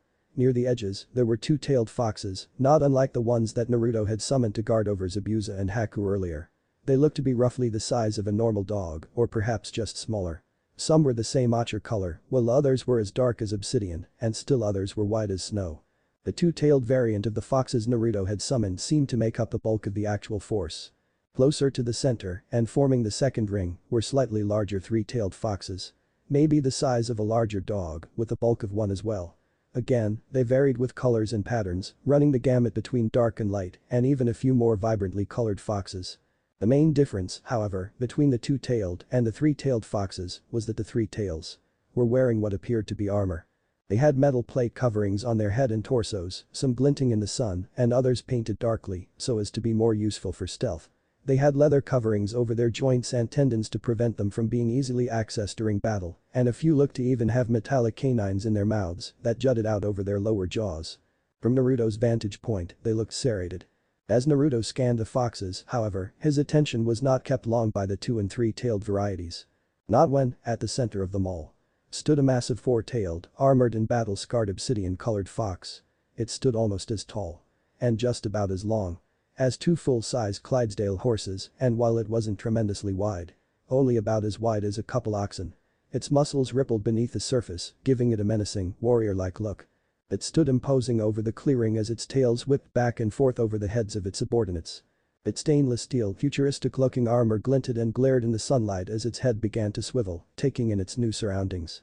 On its head and around its ears, a large helm rested comfortably, extending across its lower jaw and upper snout tightly, almost fitting itself to the fox's fur. Across the fox's torso, layered and overlapping plate armor hung off the fox's back, once again seeming to fit itself snugly to the animal it protected. On the fox's feet were small plates of armor and a few leather sleeves, protecting the tendons and vulnerable joints of the massive beast, and also adding to its overall power, should it use its legs for weapons. Naruto broke himself from his reverie as he noticed the large fox looking at him. The fox's purple eyes seemed to bore into his own with an intensity he hadn't felt for quite some time. Before he could even register the massive fox actually moving, it had knelt down on its front paws in front of him, its eyes closed and his ears laid back on his head. In some part of Naruto's brain, he recognized it as a submissive posture. "Naruto-sama, I presume. I am honored to have been called by you, Taishu. Myself and the regiment I command are at your service." Naruto couldn't help but grin slightly, a small embarrassed blush making itself present on his face. He certainly wasn't used to this sort of sycophancy. Regardless, he tried to school himself. "Excellent. I and my companions have need of you and your subordinates to fight a small army of nin a few miles from here. Most of them are low to high Chunin level, with a few higher levels undoubtedly mixed in. Are you and your soldiers up to it?" The fox immediately stood and bared his fangs in an almost menacing manner. Naruto got the feeling that the fox was smiling. "We will decimate them in your honor, Taishu. Not a one will be left alive." Feeling a bit of the bloodlust that his fox summon was feeling, Naruto couldn't help but grin a little bit evilly as well. Especially considering that was exactly what he wanted to do to them in the first place. Turning around, Naruto eyed the thoroughly shocked Kakashi and the gaping nin behind him. The bridge builder's family looked shocked. Stunned. And perhaps, Naruto surmised, they looked just a bit hopeful. Smirking and walking up to his sensei, he simply crossed his arms. "You wanted an army, I have an army. Need anything else?" After a moment, Kakashi looked down at him, his shocked expression still lingering. "Naruto. When we have some time, we're going to have a very long, very important discussion." Naruto just grinned in a decidedly vulpine manner, looking much like the massive fox summon standing behind him. Kakashi, schooling himself once more, continued to look at his pupil. "But yes, actually. I do need a few other things. We're not exactly set to go just yet." Scowling, Naruto was about to retort before Kakashi held up a hand. "An army of foxes is all well and good. Very good, actually. But we need more preparation before we set off. For example, I'd like to have Haku and Zabuza battle ready in the next hour or so." This seemed to break Kurenai from her reverie over the fox army that Naruto had just summoned. "What? You're going to heal them? Are you insane, Kakashi? We've gotten our information out of them already. We should kill Zabuza and let Haku go, or just kill them both. Have you forgotten, again, that just days before, they were missing nin trying to kill me and my students? I can bear taking them prisoner, and I can even bear healing the girl. But this? What are you thinking?" Kurenai, apparently, had forgotten once again who she was dealing with. Kakashi walked up to her, his face set in stone, and his kai leaking from him freely. Kurenai's expression immediately changed to one of almost apprehension. "Kurenai. You are a jounin, are you not?" The red-eyed beauty could only nod. Kakashi's eye narrowed. "Then you, of all people, should know how the shinobi world works. Today's enemy is tomorrow's ally. People you are killing tomorrow could have been your staunchest supporters the day before. Alliances are made and broken in the same day. Missions that have the best intentions can be the greatest trap your enemy can set.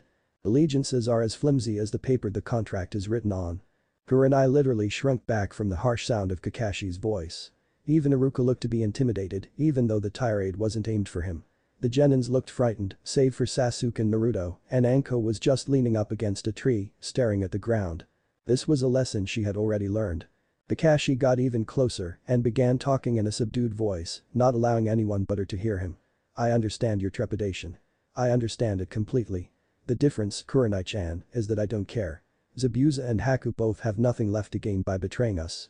They have nothing to gain by helping us either, however, if I know Zabuza's type, he wants revenge.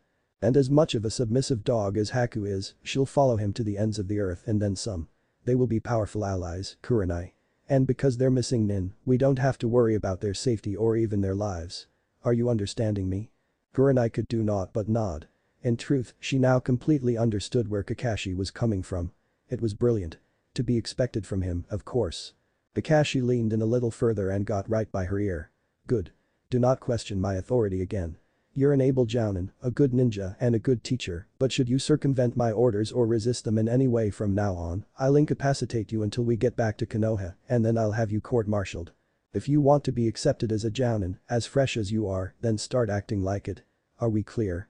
Again, Kurenai could do nothing except nod. Shakily. With wide eyes. Smiling, and in a much more subdued and friendly tone, he kept talking in her ear.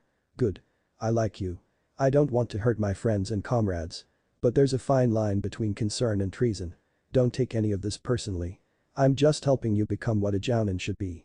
With that, he clapped his hand on her shoulder, gave it a squeeze, and leaned back, his face set once more impassively as he turned around to look at Naruto. Kurenai didn't move. That going on that then. Give Haku some chakra, heal Zabuza and do a once-over on Kiba and Shino again. We leave in an hour. Nodding, Naruto began to trot back in the house, gathering Haku with him. The girl had heard everything and was doing everything in her power not to break out into the largest smile possible. Zabuza would be healed. She hadn't had to threaten or bargain or even plead. Allowing herself the smallest of grins, she turned to Naruto, who would be the one to heal her Zabuza. Thank you. Naruto, somehow understanding what Haku was conveying, merely gave her a lopsided grin. No problem. Once the two youngsters had entered the house, Kakashi turned to the rest of his team. Everyone head inside and start getting ready. Replenish your kunai, shuriken, explosive notes. You know the drill. Be ready in about 45 minutes. That'll give us time to strategize. Everyone but Kakashi nodded and began trotting back inside the house. Kakashi turned back towards the foxes, which were still in the clearing. Many of them looked to be stretching, or smelling. Or just acting like foxes should act. Walking up to the large fox, he coughed to get his attention. The fox turned around from sniffing something to gauge Kakashi with his large eyes. Huffing, the fox turned around completely and sat on his haunches. Yes, ninjin. Kakashi showed nothing of being insulted. You and your foxes can wait out here. Right. While we prepare. The large fox huffed again and it yipped once, almost like a chuckle. We will do whatever the Taishu commands us to. Thus far, he has not given us any orders to do anything, therefore, here we shall remain until he does. His word is absolute. At this, Kakashi's eyes narrowed. You refer to him as Taishu. General. How did he gain your trust and allegiance so quickly? I was under the impression that summoned animals are finicky about who summons them. In truth, Kakashi just wanted some information. He was mostly in the dark about Naruto's abilities. Something he planned to rectify. The onyx-colored fox huffed once more, seeming to growl afterwards. He is our general, as commanded by the commander-in-chief. We need not know any more than that. As for your comparison to summoned animals. We are not as lowly as to be considered with that trash, ninjin. Animals we may be and summoned we may be, but we are not like the others that your pathetic race has contracts with. Kakashi's visible eye narrowed even further. In what ways are you different, then? And who is this commander-in-chief? The fox laid down on all fours and waved his paw dismissively, yawning in Kakashi's face. The size of his jaw was roughly half the size of Kakashi's entire body. I have said all I will say, ninjin. If you wish to know more, speak to the Taishu. Should he deem you worthy, he will grace you with the information you seek. Not pressing the dismissal, Kakashi simply nodded curtly and turned around, heading back towards the house. For the first time in his relatively short medical career, Naruto wasn't exactly sure that he could fix something.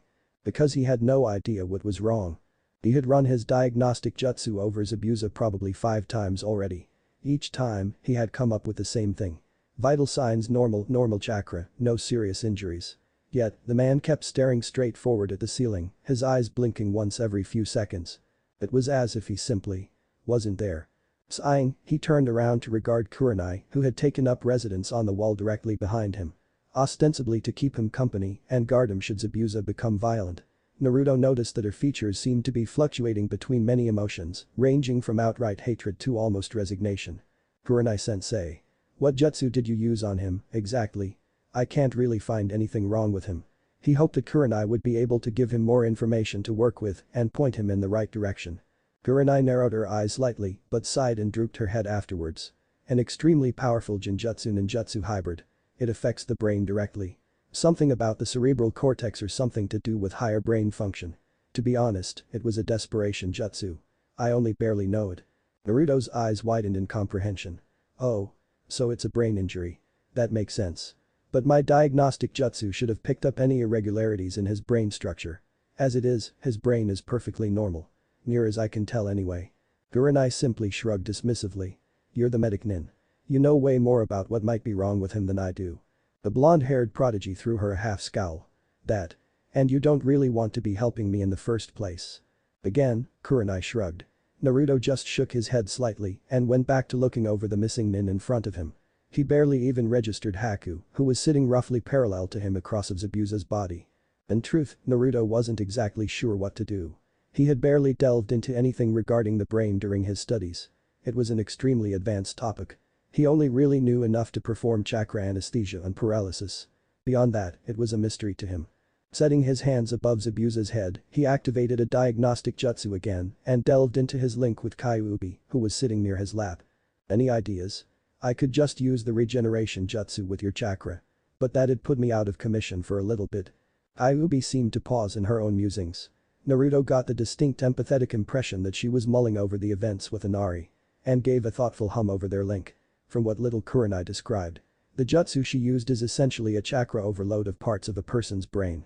If it affects the cerebrum, then it affects higher brain function. And if it does that, then essentially, the brain becomes a slave to the brain stem. The simplest part of the brain that controls heartbeat, breathing, and so on and so forth. All of your autonomous functions would keep going. As do your more instinctual ones. But any sense of thinking or human thought is essentially killed. And yes, I was thinking over the incident with Inari. Don't push it. Naruto, not understanding some of what Kyuubi said and not wanting to upset her, began to think this over, dropping the other possible subject. So, is his brain wiped or is it just overloaded? Can we press a reset switch somewhere or is he just too brain damaged? Like, will he have to learn to walk again and talk again and… Kyuubi shook her little fox head, something Naruto picked up with his peripheral vision. Not wiped. Only something that affects the neurons themselves could do something like that. This is more like pumping too much water through a hose. Something's going to backfire and you're going to have water everywhere. You just have to decrease the pressure and repair the damage. There's an idea. The demon container just waited for Kyuubi to elaborate, which she did only second afterwards. Let me explain something. The brain stem is the oldest part of a person's brain. It controls all of the most basic functions of a person. You don't have to think about making your heart beat or your lungs breathe. The brain stem just does it. The brain stem can even act without the rest of the brain being active or even there most of the time. Hell, lizards and other smaller, simpler organisms don't even have brains, so much as they have an overdeveloped brainstem. Are you following me thus far? Naruto nodded imperceptibly. Kyuubi continued. The cerebrum is essentially the parallel opposite of the brain stem. It controls all of what makes a human a human.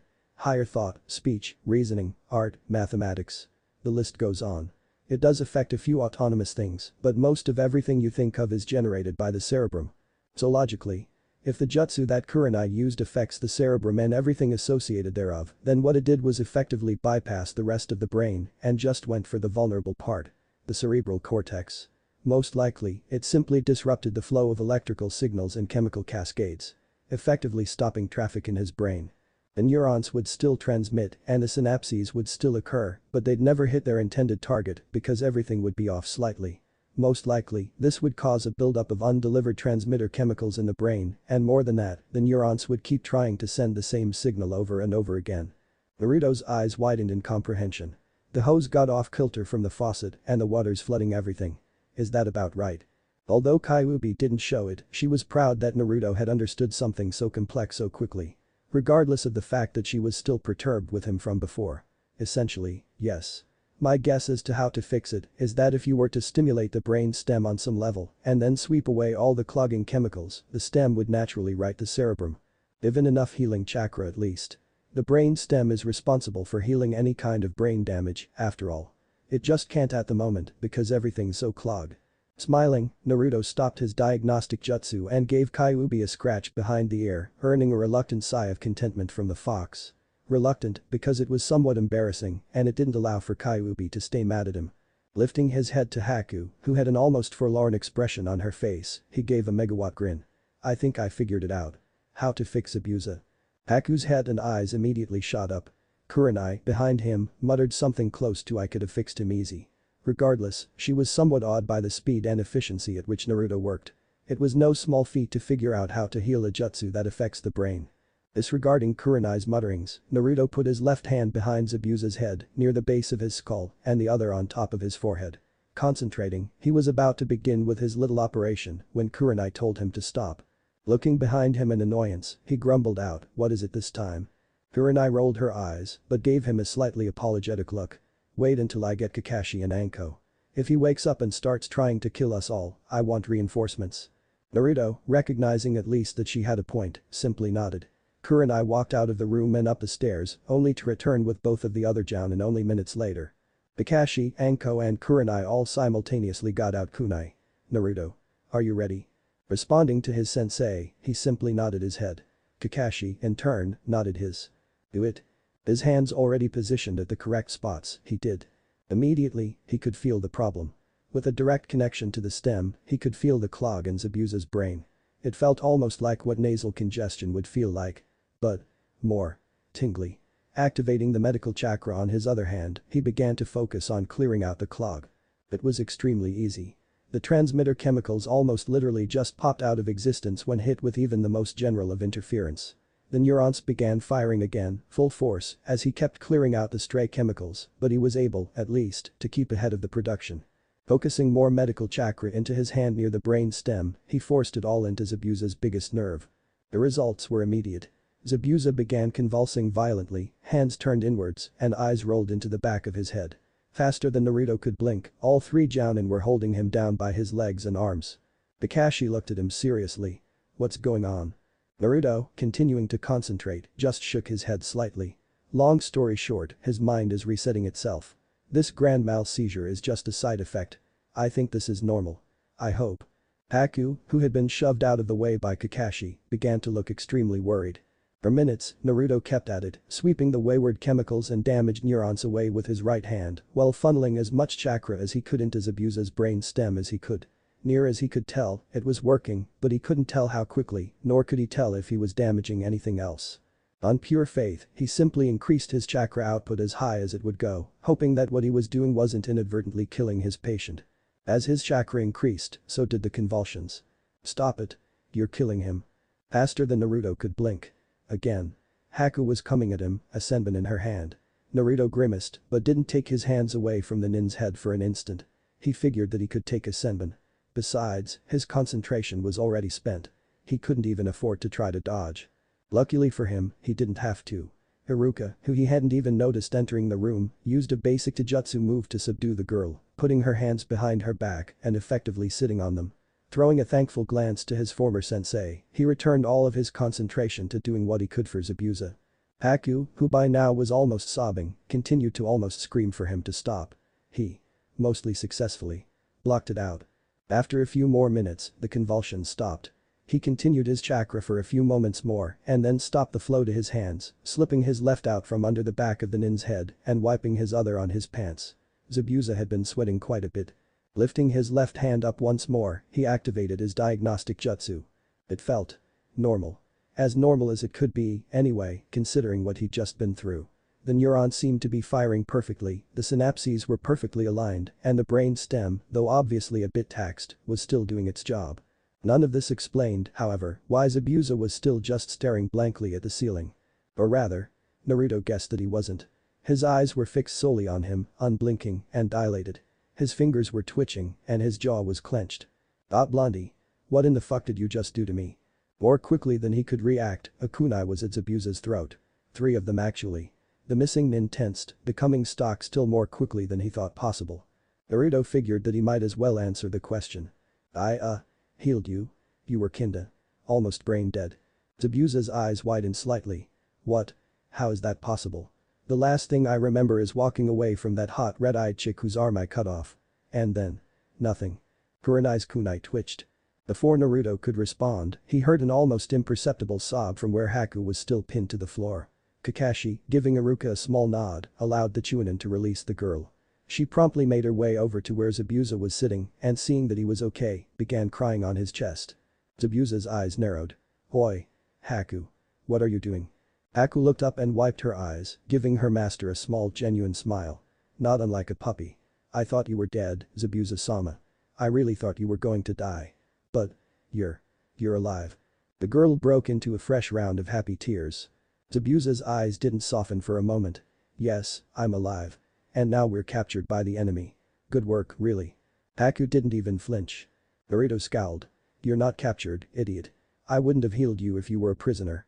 Or maybe I would have. But." He cursed. "Just shut up and be thankful you're alive. A lot has changed since Kurenai hit you with that jutsu." The missing man's eyes widened. "You mean Kurenai did this? That tall bombshell with the tits? Wow. That's impressive, for a woman at least." This time, Kurenai and Anko's kunai both twitched. Naruto narrowed his eyes and funneled a bit of Kyuubi's chakra into his system. Immediately, he felt more euphoric. And more brazen. He needed this guy to take the situation seriously. To Zabuza's credit, the only sign of Zabuza being intimidated was his eyes widening to saucers. "Listen to me well, Zabuza. The only reason I healed you is because you're an asset to us and you owe us. Anything more than that is incidental at best. Now cut the shit and hear me out. Otherwise, I'll just slit your throat right now and get it over with. Understand?" To Naruto's chagrin, Zabuza just chuckled, though slightly nervously. "You're 1,000 years too early intimidate me, kid. Though you do a pretty good job with that weird chakra of yours." Before Naruto could growl and rip the nin to shreds, Zabuza simply sighed, giving an indication that he was placated. "But fine, whatever. I'll listen to what you have to say. Beats going back and forth with a brat, anyway." Naruto, now just exasperated, sighed and shook his head, motioning for Kakashi to take over. Or whatever. He was just a bit tired. Betting the hint, Kakashi began relaying the story, going from when Kurenai used the jutsu on him to just minutes before when Naruto had healed him. Throughout the story, Zabuza's face remained mostly impassive. Naruto, and ostensibly the rest, however, noticed that when the part of the story when the stone nin hunted him and Haku came around, his eyes narrowed, only slightly. He also too, seemed to relax visibly at hearing that Naruto had saved the girl. And him. From certain death. His features only changed for a few moments each time, however. When Kakashi was done, Zabuza simply began staring at the ceiling again, seeming to be in deep thought. Internally, all present. With the possible exception of Haku. Were hoping that the missing nin stayed true to his personality. After a few minutes of silence, Zabuza began to chuckle and then outright laugh. It sounded decidedly evil. If mischievous. To Naruto's ears. "So. That bastard Gato saw fit to betray me. And high rather nin at that. Heh, if I hadn't been under that beautiful lady's spell at the time, I would have just slaughtered the lot of them and to hell with the odds." Naruto smirked. "You still can, you know." Zabuza turned to him and gave him a knowing smirk. "Of course, that's what you're playing at, isn't it? You want my help to storm the place and rescue your friends or whatever." Disregarding any pretenses of subterfuge, Naruto just nodded. Chuckling again, Zabuza turned his gaze to the ceiling once more. A gleam settled in his eyes as he seemed to tense and almost gain a luster about him. To Naruto, it felt very similar to bloodlust. But what Naruto assumed was a smile on his face. Hidden behind the bandages. Zabuza chuckled again, this time, much more malevolently. "Sure. Why the hell not? It'll be fun. Besides. My sword could use a few more bloodstains." Naruto, understanding a bit of a kindred spirit when he saw one. At least in the way they thought of battle. Smiled right back with the same almost malevolent quality. His pupils slitted ever so slightly. "Oh yes. There will be blood. Lots of blood." Zabuza turned to Naruto, his grin increasing and the skin where his eyebrow should have been rising slightly. "I think I like you, kid." Naruto only smiled more. Looking back on it as he double-checked his equipment, giving Haku chakra was very different from giving chakra to Sasuke. Not in the actual procedure, of course. It had been the same as before. Place your hand on the patient's stomach and force chakra into their coils. Repeat as necessary. The difference had been that Sasuke was a male. Haku wasn't. And it had been obvious. He had pulled up her shirt unceremoniously after getting her to lay flat on her back and placed his hand on her stomach without even thinking about it. He had started the chakra flow to his hand without thinking about it. It had been routine. Until he saw her blush. It was only then that he noticed the slight curve of her hips as they disappeared into her pants. It was only then that he noticed the slight rise and fall of her chest, denoting her budding assets, even under the wrappings. It was only then that he noticed that her stomach was smooth, flat, and that her skin was almost silky to the touch. It wasn't until then that he too blushed a rather impressive shade of red. And for the life of him, he couldn't quite figure out why. He had been around females quite a bit. Kyuubi, Hinata, Tenten, even Sakura. And while he would freely acknowledge that each of them was beautiful in their own right, none of them had quite elicited the same response in him that a mere touch on Haku had. He wasn't exactly sure what to make of it. Was it some sort of corny fairy tale love at first touch thing? Was he simply reacting to the feeling of touch? Was human contact such a foreign concept that merely laying a hand on a girl's stomach could make him all but turn into a tomato? And why Haku of all girls? He had been around other females for far longer. And he had never quite had this reaction. And again. Now that he looked back on it. Pausing as he put a kunai into his backpack. He sighed exasperatedly. Of course. He had never really touched any of his female friends in that sort of way before. Ever. The only person he had ever touched like that had been Sasuke of all people. For whatever reason, he withheld the urge to retch. Thankfully, a light rapping on the door broke him from his reverie. He was currently in an upstairs bedroom, alone, and sorting through his equipment. Most of the rest of the team were already downstairs as they had been either already prepared or been getting prepared while Naruto tended to his patients. Kyuubi was apparently outside, trying to smooth things over with the foxes. Absently, he wondered what had happened to the foxes that had been guarding Zabuza and Haku. He surmised that they had probably joined the group he had just summoned. Noticing that he was currently only about halfway through packing, he simply shouted for the person to enter, trusting that the thin walls would carry his voice. As he watched who walked through the door, he cursed whatever deities. Or perhaps deity that controlled his fate. Naruto-san. Am I disturbing you? Naruto put on a slight smile. Surprised when he hadn't had to force it. And motioned for Haku to come in and sit down. Not at all. Just getting my stuff ready. Haku returned his smile and sat down on a nearby futon, keeping her knees together and her hands clasped in her lap, a very formal posture. For a few minutes, with only the sounds of Naruto packing his bag to break the silence, Haku said nothing. Naruto chalked it up to nerves. Or something. Honestly, he didn't much care. The silence was comfortable, for some reason. At least, it was comfortable until Haku broke it. Bowing her head slightly, she seemed to tense. I wanted to thank you. For everything that you've done for Zabuza-sama and myself. You have done far more for us. Than anyone else I can remember. You have my. And. Zabuza-sama's gratitude. Naruto, for his part, had stopped packing his backpack. Instead, he sighed slightly and turned around, sitting down on the floor in the process. He gave Haku a small smile. Which she didn't see, as her head was still bowed. To be honest, Naruto had nothing to say to that. He wasn't very used to people thanking him for anything. To him, it was an extremely awkward situation. He briefly wished that he had taken lessons from Tenten before he left. You're. Welcome, I guess. I mean, I just did what I thought was right. It's not like I went out of my way or anything, you know. It's no big deal. Naruto decided to simply try to downplay his part in the whole thing. Perhaps convincing the girl that he was simply acting on his scruples would be enough to convince her that he didn't really need her thanks. To his displeasure. He thought. It seemed only to encourage her. She finally looked up and gave him one of the most heartwarming smiles he had ever seen. In some portion of his mind, he registered her face at that moment as the most beautiful thing he had ever seen. And that is why I am thanking you, Naruto-kun. You were not acting because you had to. Or because there was something in it for you. You were simply doing what you thought was right. To have such a kind soul towards complete strangers. Is something I have never truly ever encountered before. To be expected. Naruto was speechless. What do you say to something like that? How do you respond? To be thanked in such a way. To have someone pour themselves out to you like this. Naruto had no idea what to do. Or what to say. Luckily, or perhaps unluckily for him, Haku apparently wasn't finished. The girl fully straightened herself and wiped one of her eyes, discarding a teardrop that had yet to fall. The smile never quite left her face. In all my life. In all my travels with Zabuza-sama. I have never truly been shown the kindness that you have shown me. Honestly. It is foreign to me to believe or even contemplate someone actually risking their life for me. Yet, you did so freely, of your own will, simply because you thought it was right. I am not sure if you can comprehend this, but to me. She trailed off for a moment, as if searching for the correct way to convey her feelings. She needn't have. At that moment, Naruto understood. He understood her. More than anyone else in the world, perhaps, at that moment. He understood the girl in front of him. It was just so glaringly obvious. I am not sure if you can comprehend this. He could. The girl didn't know him well enough to know this. But he could. He truly understood exactly where she was coming from. To you. It is something precious, isn't it? To be treated with such kindness. Because. You have never really been shown any, have you? Haku's eyes widened incredibly. Her eyebrows shot up, her mouth hung agape. And perhaps, for a moment, she stopped breathing. Naruto, on the other hand, lowered his head and emitted a sad, almost weary chuckle. This was truly a kindred spirit. This was someone else who had grown up so badly. So harshly. That they knew nothing but hate, derision, and hardship. He recognized it in her voice, her posture, her eyes. Now that he knew, he could see it so plainly. She looked so familiar.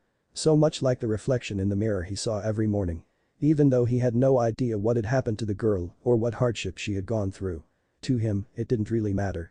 Looking back up, he gazed at Haku, straight into her eyes, hoping to convey what he would say in more than just words. Yeah. I can comprehend it. It's amazing, isn't it? For people like us, who have known nothing but tragedy in our lives. Who have grown up in a harsh way, in a harsh environment. To be treated with kindness is like a drink of the coldest water in the desert or a breath of fresh air amongst poison. For the few that treat us well.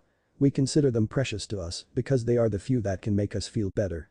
One tear slid down Haku's left cheek. Naruto merely smiled. A kind, understanding, and heartwarming smile. Standing, he walked over to Haku and knelt down on both knees, bringing himself to eye level with the girl. He knew what she needed. He knew because he too had been in the same situation before. Iruka. Sandaime. Kyuubi. They had been the ones to save him from the darkness. To keep him sane. To give him that breath of fresh air, that drink of cold water. His precious people. She needed human contact. Just as much as he had. The only difference is that she had not yet experienced it. Naruto was almost surprised that she hadn't long ago broken. He was sure he would have. Leaning forward, he enveloped her in a simple hug.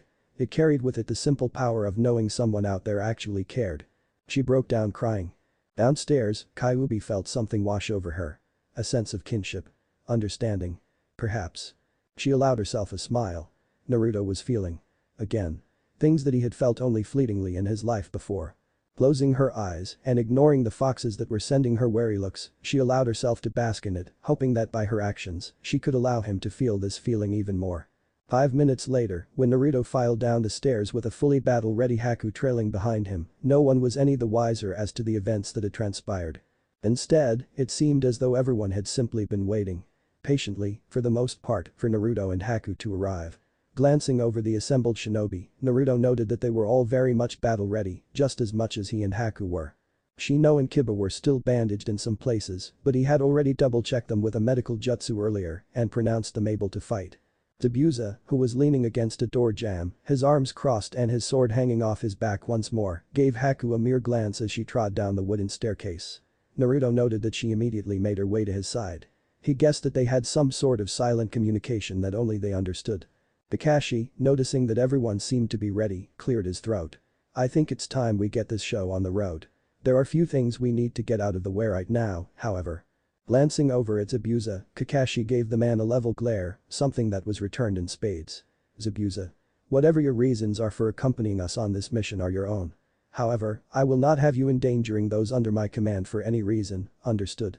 The Zanbato-wielding missing nin just huffed and made a dismissive gesture with his free hand. Amounting to an acceptance of terms. Kakashi nodded curtly. Secondly. During this mission, I expect all of you to follow my orders as closely as you can.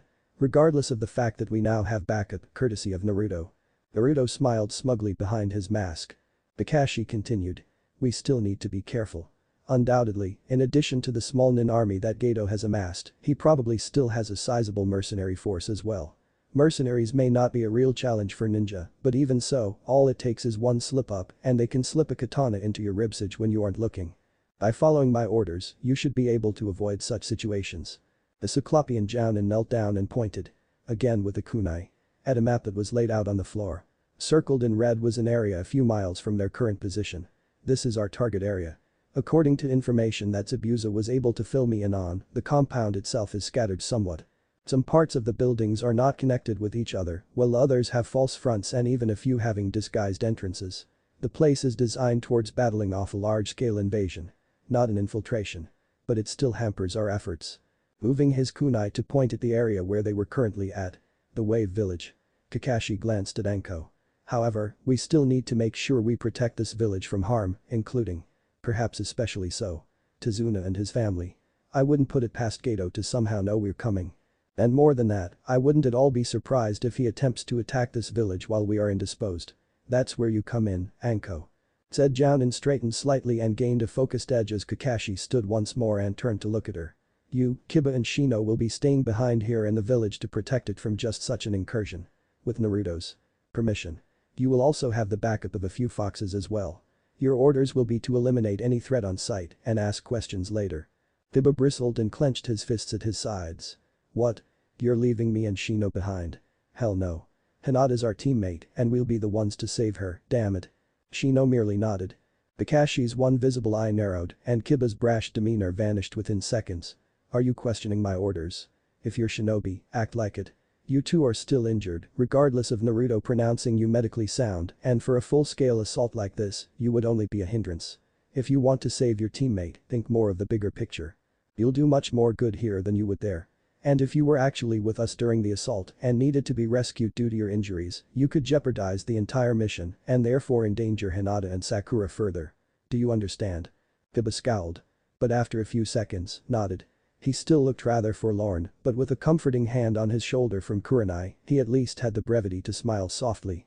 Kakashi turned back to Anko and gave her a silent imperative to keep both genin safe.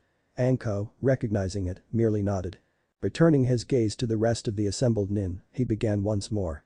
With Anko and Kurenai's genin here, we will be cut off from them once we reach our target point. The radio frequency doesn't extend that far. To account for this, I'm going to leave my fastest dog here to be an emergency communications tool, should they need it.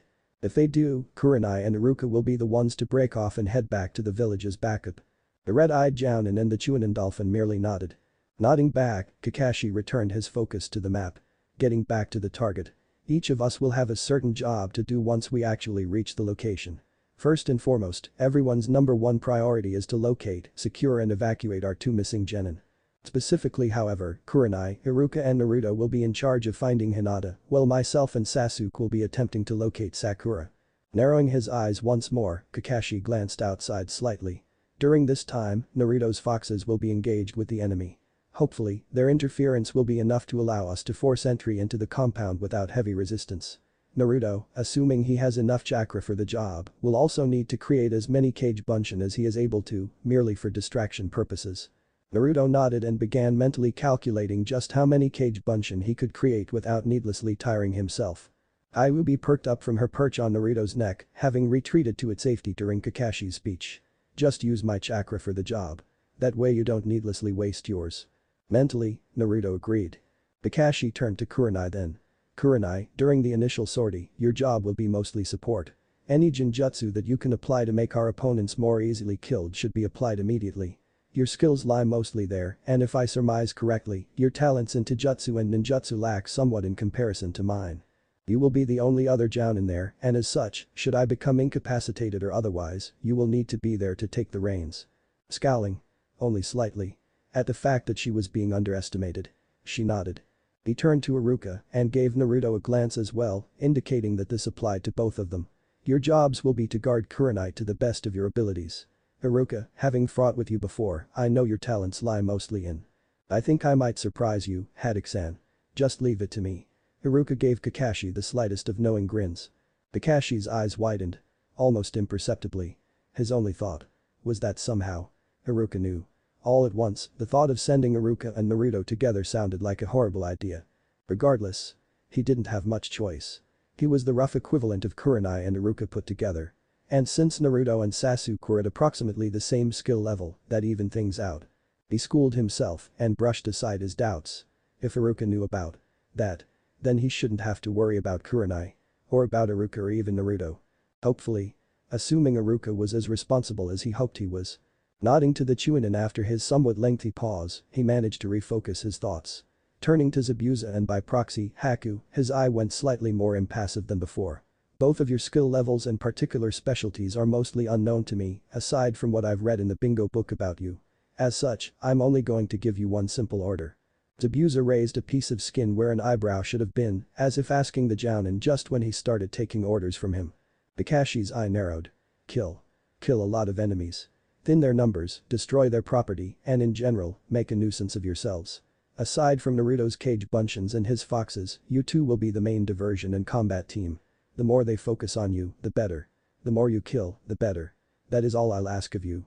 Zabuza, somewhat amused at having had such a simple order directed at him, only chuckled. You didn't have to tell me that. I was planning on doing that anyway. More importantly though. That's the second time you've referred to foxes. Just what the hell are you talking about? Naruto, on the other side of the room, surmised that the missing nin had yet to go outside from having been woken up. Otherwise, it would have been painfully obvious. Kakashi's one visible eye seemed to gain some mirth. Take a look outside. That should answer your question. His face set in slight confusion, the missing nin shoved himself off of the door jamb and quietly walked to the door leading outside, pushing it open unceremoniously. And then he stopped. For a good 15 seconds, he simply stood there, gazing outside at what obviously was something he had never quite seen before. Glancing back inside from the door, he looked directly at Naruto. Brat. You did this? Naruto nodded. Zabuza glanced back outside before shutting the door and walking back over to his previous spot. Remind me, kid. Not to get on your bad side. Just what the fuck are you, anyway? Smiling behind his mask, Naruto shrugged, as though saying that he himself didn't quite know. Close beside him, Sasuke smirked. Zabuza only shook his head and sighed in apparent exasperation. Undaunted from the little diversion, Kakashi continued. After we make entry, we will split up into our two separate teams and go looking for our targets. My nose will be sufficient to find Sakura and Naruto should be up to the task of finding Hinata. I'll send Pakin with you, just in case, however. Kneeling once more, Kakashi rolled up the map and put it in his pouch. Reaching behind him, he hefted his pack onto his shoulders. That should be the long and short of it. We get in, we find them, and we get out. Don't take unnecessary risks, be careful, and this should go swimmingly. Any questions? Looking around, the Cyclops received none. Nodding, he began walking towards the door when he turned around and gave the group a harder look than he had exhibited before. His body seemed to tense and coil, as if preparing for combat. Naruto noted it as Kakashi slipping himself back into the role of an Anbu commander. Everyone, remember one thing. Hinata and Sakura are counting on us. Show the enemy no mercy, as they would show us none. They're Stone Nin, and we are Konoha Nin. That is all that matters. Also remember that no plan survives first contact with the enemy. So prepare to improvise, should the situation require it. Above and beyond that, keep yourselves safe, and don't die. At the end of today, I want to be able to walk back into this village with everyone in one piece, are we clear? All of the assembled nin, aside from Zabuza and Haku, issued a clipped and military, "Hi." Kakashi nodded and turned around, heading for the door, his soldiers following him. Once the group was outside, Naruto began to stride up to the four-tailed leader of the fox army he had summoned. As he drew closer, the up until now distracted foxes began to form up once more and the leader once again bowed his head in his direction. "Aishu-sama. Am I to assume that it is time to head into battle?" Naruto nodded curtly. "It is. I need you to leave behind a small contingent of foxes as backup for some of my friends, however. I leave it up to your discretion as to which ones." Nodding, the fox looked behind him for a moment and yipped a few times. Almost instantly, 5 red and black colored two-tailed foxes and 1 ochre-colored three-tail with weathered battle armor appeared before him. The massive four-tail yipped and barked out what sounded to be orders before the foxes gave what amounted to a nod, trotting over towards the group of nin. Naruto offhandedly motioned to Anko as the one who was their temporary commander, and the foxes took up a slightly haphazard box formation around her. Making the snake Jounin extremely nervous. Naruto stifled a chuckle, seeing the expression of almost comedic apprehension on her face. The Jounin threw him a slightly harried glare before crossing her arms and huffing childishly. At that, Naruto couldn't help but laugh. During this whole interlude, Kakashi had apparently lowered his mask to bite his thumb. This was evidenced by the small amount of blood on that same digit. Silently, Naruto cursed for missing what could have been a golden opportunity to see his sensei's face. "Uchiha no jutsu," said Jounin, slammed his hand into the ground, creating a small cloud of smoke. After a few moments, the smoke cleared away, revealing a rather mismatched pair of hounds. One was white and had sunglasses. Apart from the rather strange apparel it had, the dog looked mostly common. Wearing a small smock of sorts that denoted him as a nin dog. He was built lithely and lean, with long legs and a rather small torso and angled head. Glancing at the other dog. It looked mostly unimpressive. It was a pug, he recognized. brown, with a black muzzle and a face only a mother could love. He too had a small smock on his back denoting his status. Naruto was about to turn back to his own summon when he heard a new voice come from Kakashi's general direction that he had never heard before. "Yo, Kakashi." Looking around frantically, Naruto tried desperately to find where the voice had come from. It had been low and almost gravelly, denoting a male. Kakashi smiled while facing his summons. It was then that Naruto realized it was the dog talking. "Hakken. We have a situation at the moment that we need you for." The small pug just nodded its small head. Kakashi then knelt down to its level and proceeded to fill it in on the current situation in an abbreviated manner. When he was done, the white dog walked over to Anko and sat down almost square on her foot, growling slightly at the foxes. Hakken hopped up on top of Iruka's head, making a rather amusing sight. Kakashi regained his serious aura and turned to Naruto once more, motioning him to fill in his own summon. Complying, Naruto turned towards his four-tailed commander. "Follow me, kill anyone who gets in our way. When we get there, wreak havoc." The fox grinned at Naruto toothily and let loose the foxes of war. Quirking an eyebrow at the fox, Naruto tilted his head to the side in a motion of confusion. "Huh?" The black fox merely chuckled. Naruto thought that it sounded almost nervous. An expression from an ancient vernacular. "Cry havoc and let loose the dogs of war," was the original phrase. "I was attempting to make humor of it to no end. I apologize." Naruto couldn't help but chuckle back, somewhat dispersing the tense atmosphere. "No need to apologize. Besides, that sounds pretty badass." The fox once again chuckled, as did a few of the other foxes, in a chorus of yips and barks. It seemed they were enjoying some inside joke. "I suppose if any one man in history could be called badass, Caesar would fit the description. A man after my own heart, for certain." Naruto cocked his head in a confused manner once more. The fox shook its head. "Another time, Taishu-sama. For now. I believe we have something to accomplish, correct?" said Taishu, schooled himself from the momentary diversion and nodded, motioning with his head for the great beast to follow him. Standing, the beast did just that, issuing a loud and resonating bark. The rest of the small army stood in a loose formation almost immediately. "We are ready, Taishu-sama." Naruto grinned and nodded, turning back to Kakashi. Kakashi put his hand in the air, palm outwards and fingers tight together, a signal that meant stand by in ninja hand code. The second he brought it down, they all vanished, going at top speed towards their destination, save for Anko, her two genin and the various animals they had with them, who collected Tazuna and made haste towards the bridge. Throughout the entire ordeal, Inari had been standing on the roof of his house, just outside his window. He had been awestruck by the tenacity, bravery, confidence that the ninjas had held. They seemed so sure. So incredibly sure that they would accomplish what they set out to do, even against someone like Gato. Even against people who were apparently stronger than Gato. Trudging back inside the house through his window, he picked up a picture frame and stared at it with trepidation and hope. Hope was something that he hadn't had for years. And now. He began crying as he looked at the picture. He always did. But at least this time, there was a smile on his face. His eyes snapped open. He could feel it. This massive chakra he had been feeling was getting closer by the second. Adior Rao, he stood from his position in his study, leaving his book open on the table. Grabbing his cane from its position leaning against the wall, he made his way out the door and to an office down the hall. It was an office he had not had reason or want to go into very often, not very much liking the man that dwelled within it. At the moment, however, there was really no time to have a messenger deliver the information. He didn't bother to knock as he swung the door open, revealing an extravagant room that wouldn't be out of place in a daimyo's castle somewhere. Red velvet on the walls, mirrors on the ceiling, hardwood accoutrement adorning the floor, and pieces of art and general knickknackery spread throughout the room. All in all, elegant, classy and terribly self-aggrandizing. The short, ugly man sitting behind the desk near the back of the room seemed very out of place by comparison, save for the self-aggrandizing part. The woman sitting on the desk in front of him, however, was the very image of elegant, save for the fact that she was completely nude and currently satisfying herself in front of a very red-cheeked Gato. Rao, he withheld a snort of contempt. Gato, upon seeing that there was another person in the room, turned towards him and scowled at him as hard as he could. The woman didn't seem to even notice, judging by the fact that she hadn't slowed down in the slightest. Rao, he. What the hell do you want this time? I'm in the middle of something. Rao, he didn't even deign to walk up to the desk. This wouldn't take much time. The trap worked, my prey is currently on their way here. Whatever you want to do with the village, you can do it now. Simply do not interfere with my work, as per the agreement. The portly man with sunglasses seemingly glued to his face looked startled for a moment before getting a sick grin on his face.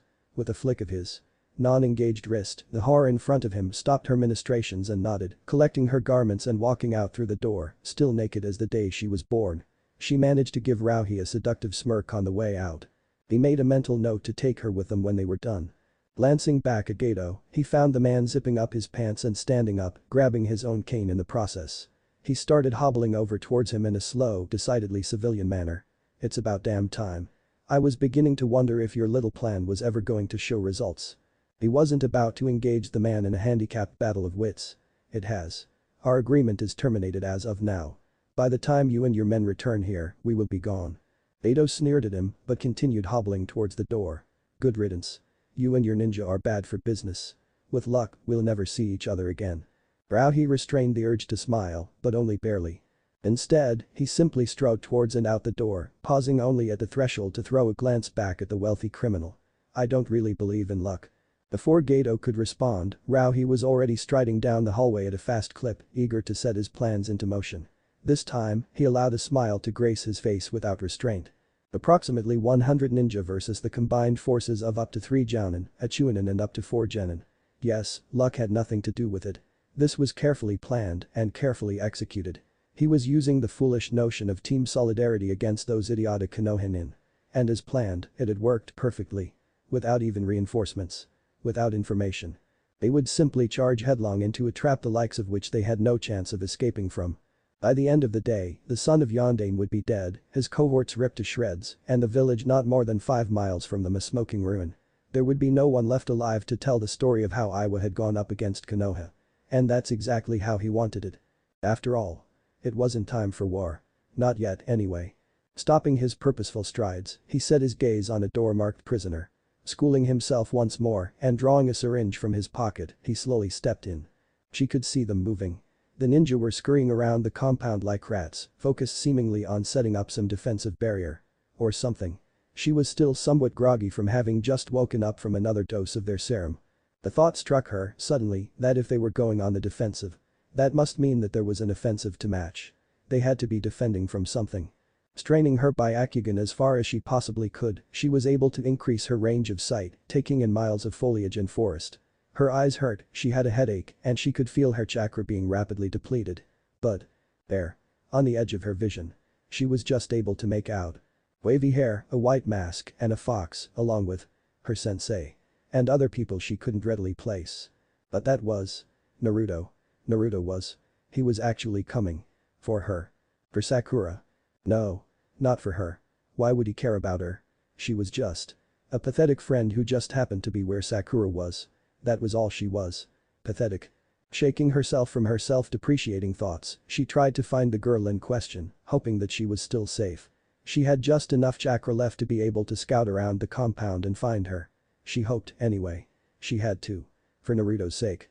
To her relief, Sakura was still in her room, curled up in a ball on the makeshift bed they had given her. Hinata started retracting her chakra from her eyes when she glimpsed a man outside her room, holding in his hand a small cylindrical object with a long thin protrusion. A syringe. The man walked calmly into Sakura's room and without even pausing at the girl's protests, stuck the syringe in her arm. Within moments, Sakura was limp in the man's grasp, and without another moment's hesitation, the man hefted Sakura over his shoulder and began walking out of the room once more, bound for destinations unknown. Hinata could have cried out if there hadn't been a gag in place. What were they doing to her? Where was that old man taking her? She had to find out. She had to help. For Naruto, if for no one else. Her thoughts came to a halt as the men in charge of her captivity came into the room once more, this time, their faces set in absolute impassivity. Another shadow followed closely behind them. Perhaps their lack of expression frightened her more than any amount of leering ever would. The ninja, the art of jumping through trees using chakra-enhanced leaps, was, by the time they graduated, second nature. Focus chakra to your legs, release onto the branch, jump, use momentum to get to the next branch, repeat. It was monotonous, but oh so useful. For most ninja, it was such an ingrained process that they needn't even think about it. The mind just took care of it. You could set your body on autopilot and think of whatever it was that you wished to think about. For Namikaze Naruto, the topic was Kyuubi. The fox was perturbed with him. Perhaps that was being too mild. The fox was genuinely mad at him and had been mad at him for some time, for something. Presumably something to do with the incident with the demigod Inari. It wasn't exactly as if she conveyed it through her speech. Though that was part of it. But rather, Naruto could feel it through their empathetic bond. It didn't feel like rage or anger. But more along the lines of almost humiliation, regret, resignation. He stole a glance down at the fox around his neck. She was simply staring out into space, her beady little fox eyes scanning the area while at the same time maintaining a singular focus on something in the distance. Naruto guessed that her sight allowed her to see much further than any of them could, save for the foxes that surrounded them on every side, of course. With holding a scowl, Naruto figured that if he was going into battle, he couldn't have a distraction like this. We have some time before we get to the compound. If you feel like talking about what's on your mind, now would be a good time. Much to his annoyance, there was naught but silence in response. He waited a good 30 seconds for her to respond with something. Anything really. But she didn't. Unable or unwilling to hold back his scowl this time, he prepared to delve completely into his mind link when her voice finally came up from the back of his mind. It's nothing. Just forget about it. We have more important things to focus on. Naruto growled deep in his throat. This was important too. It's not nothing, you've been brooding on it ever since we met Inari. And I can't focus well when the other party in my mind is very much fixated on something else. Now spill. Kyuubi imitated his growl from her perch. You're way too fucking persistent. I'm telling you, drop it. Naruto's eyes narrowed. You've known me my entire life. Have you ever known me to drop something when it involves a friend or someone I consider precious? Persistence is what I am, down to a T. Now spill it or I'm coming into the damned mindscape and forcing you to spill it. Your choice. Unseen to Naruto, Kyuubi flinched slightly when Naruto called her precious. Not necessarily in pain or in surprise. But rather. Something closer to denial.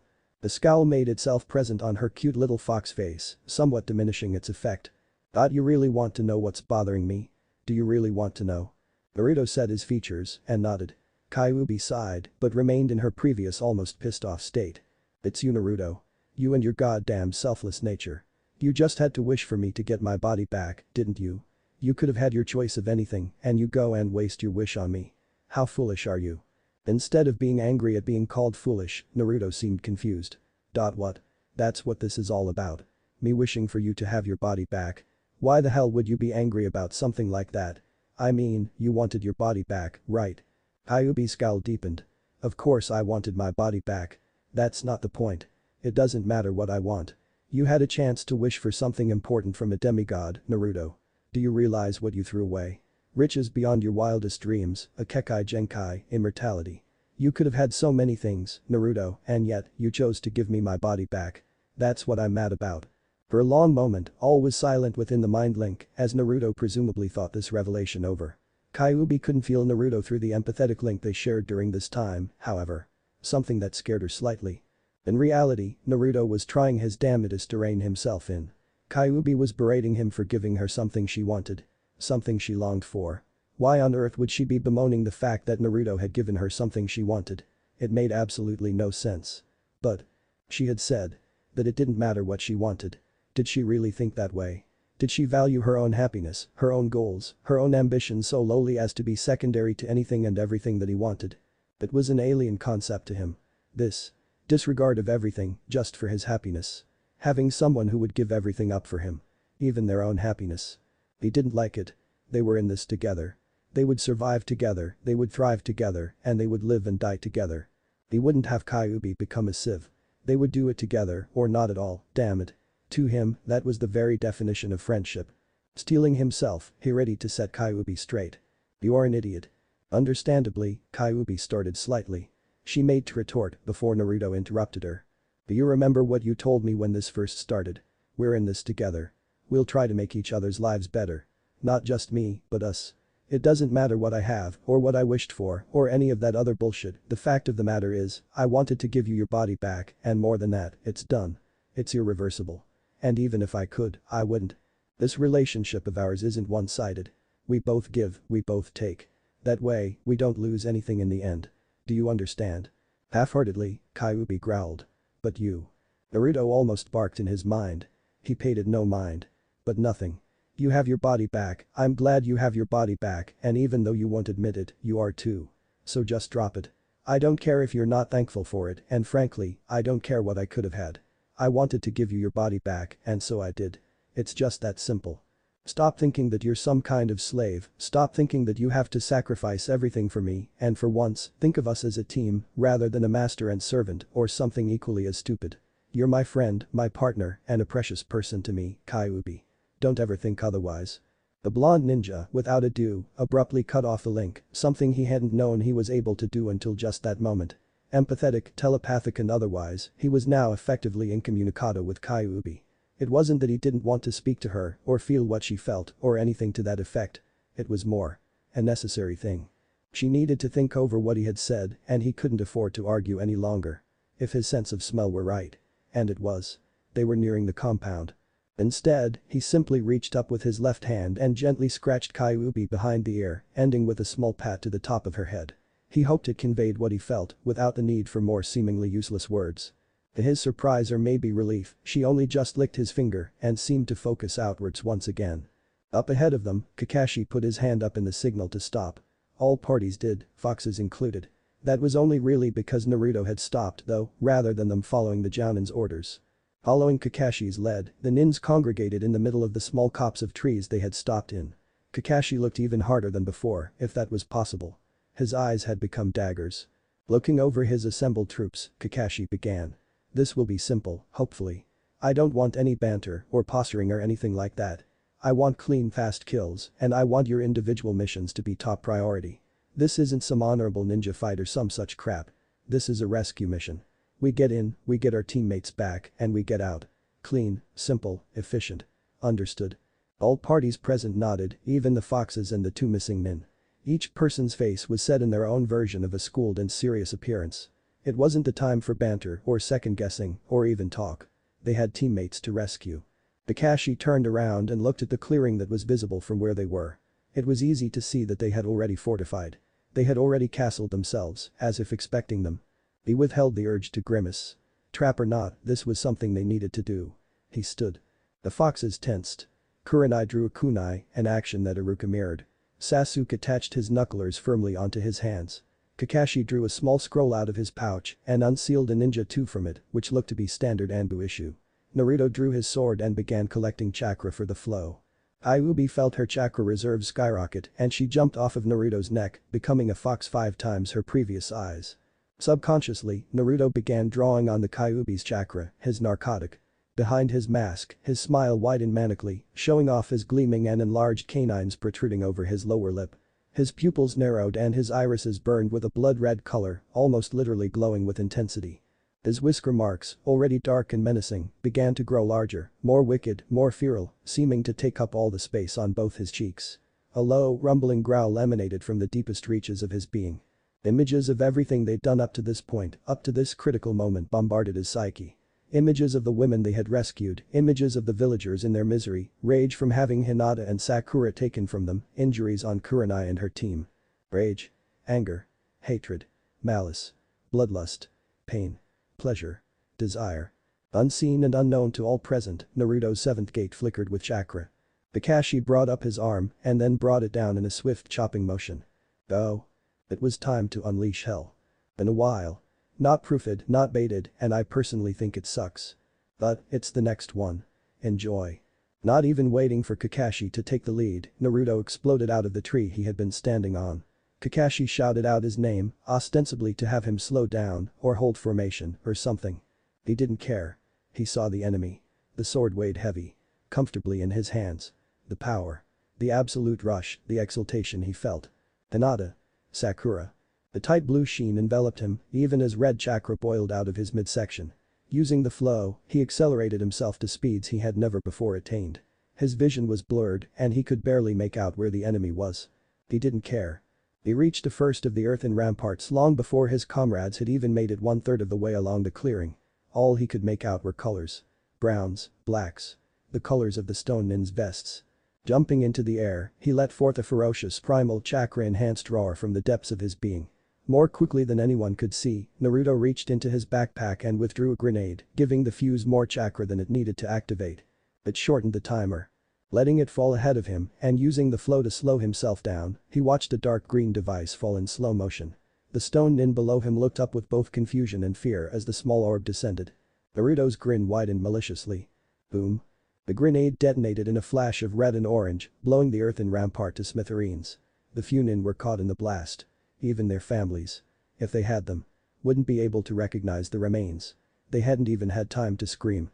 They were mangled beyond any and all recognition, some reduced to nothing more than gelatinous masses of flesh and bone, others ripped to shreds and chunks. Some of their comrades behind them and beside them, the ones lucky enough not to be caught in the blast, emptied the contents of their stomachs. Naruto's grin widened further. Wasting no time, he identified the weakened nin who were still staring in shock at the mangled remains of their comrades. He picked one at random. Die. In a flash, he was upon his unnamed almost faceless foe, ducking, weaving, twirling and slashing. The nin was good enough to block most of his sword movements from hitting anything, even in his shocked and stunned state. Until Naruto cut cleanly through the man's kunai. Seeing that his foe's stance was horribly broken, he kicked the man hard in the chin with his upturned boot. The nin flew upwards for just a moment before Naruto brought his sword into a reversed blade grip. With a clean, strong upward slash, the nin was bisected vertically from his groin to the top of his skull. The blood splattered all over Naruto's hair and clothing and armor, coating him with a sheen of red that began to boil off as the Kyuubi's chakra encountered it. A drop or two reached his elongated fangs. He probed them with his tongue. The taste was coppery. Bitter. Enthralling. More. He twirled again, in time to block a kunai thrust from two nin who had come up behind him. Extending his arm, he blocked two shuriken that would have caught him clean in the shoulder, if not for his braced wrist. Instead, they ricocheted away harmlessly. He brought his sword across himself horizontally, scraping against the first two kunai he had blocked. The momentum of his enemy's actions carried them forward slightly as the resistance of his sword vanished. Reversing his grip once more, he put as much force behind his blow as he could. His diagonal strike bisected the man from his left hip to his right shoulder, causing his torso to slide off of his abdomen. Twirling once more, he surprised the other nin by taking his wrist in his hand and breaking it before pulling the nin towards him. He shoved his katana straight through the man's intestinal tract and through his back, severing his spinal cord. Naruto then put his boot on the man's chest and summarily shoved his moribund enemy off his sword, watching the corpse flop onto the ground. Through his peripheral vision, he saw a mound of earth heading straight for him. Behind the mound, he could make out a nin holding his hands in a hibi seal. Undoubtedly, he was the source of the jutsu.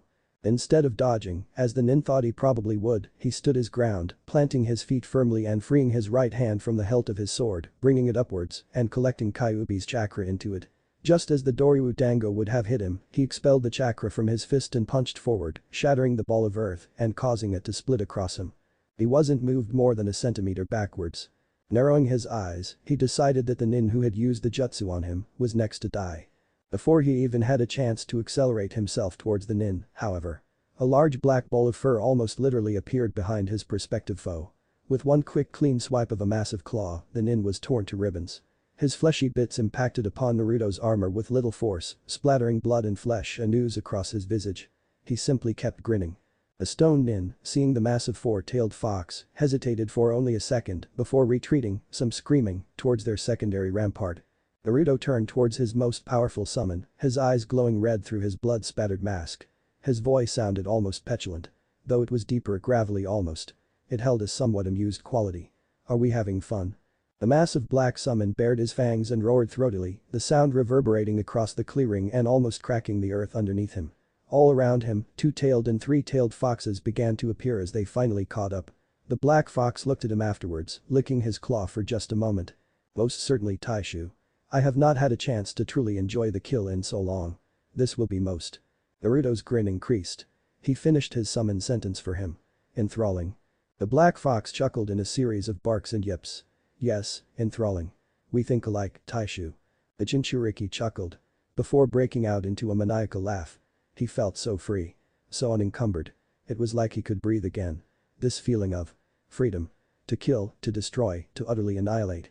Some part of his brain recognized that he had something else to do. That he was letting himself go too far. But he ignored it. He embraced this incredibly liberating feeling of bloodlust that consumed him. With that, Naruto gripped his sword tightly and turned towards the thoroughly intimidated Iwa nin in front of him. Unsnapping his mask and clipping it to his belt, he gave his enemies a good look at his face. To a man, they flinched.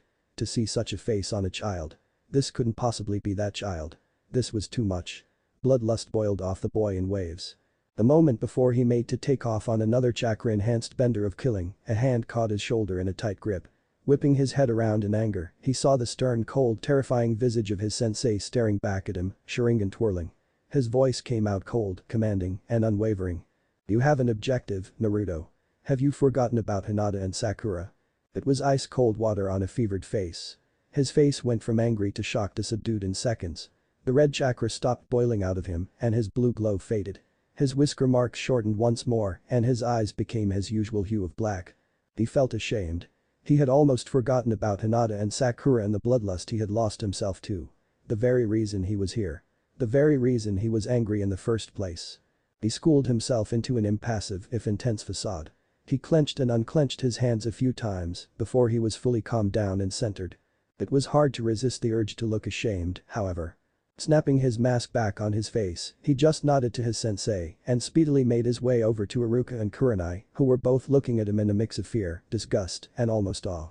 Was that respect? Pakin, still on Iruka's head, leaped off and began running towards the building, unminding of the almost insane Genin. His little black doggy nose seemed to be following a trail on the ground. "I found Hinata's scent trail. It leads away from the compound. Follow me."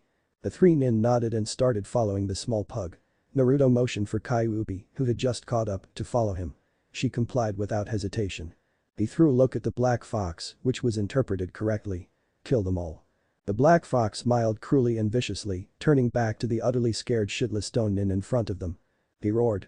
Behind him, Kakashi and Sasuke broke into the building, easily breaking the chain door open. Zabuza and Haku showed up next to the black fox, the older of the two with Kubikiri Hauchu unsheathed and in front of him.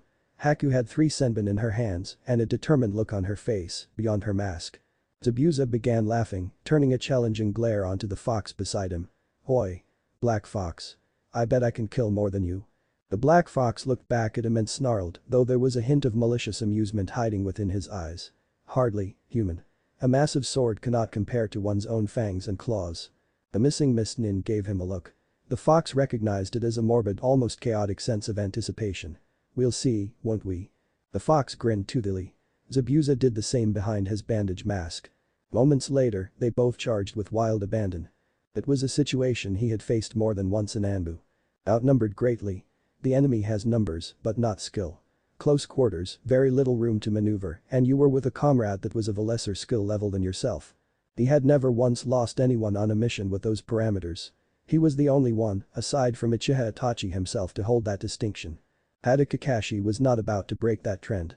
Inside the door, there had been a relatively small contingent of katana-wielding mercenaries. Kakashi had cut through them like a hot knife through butter.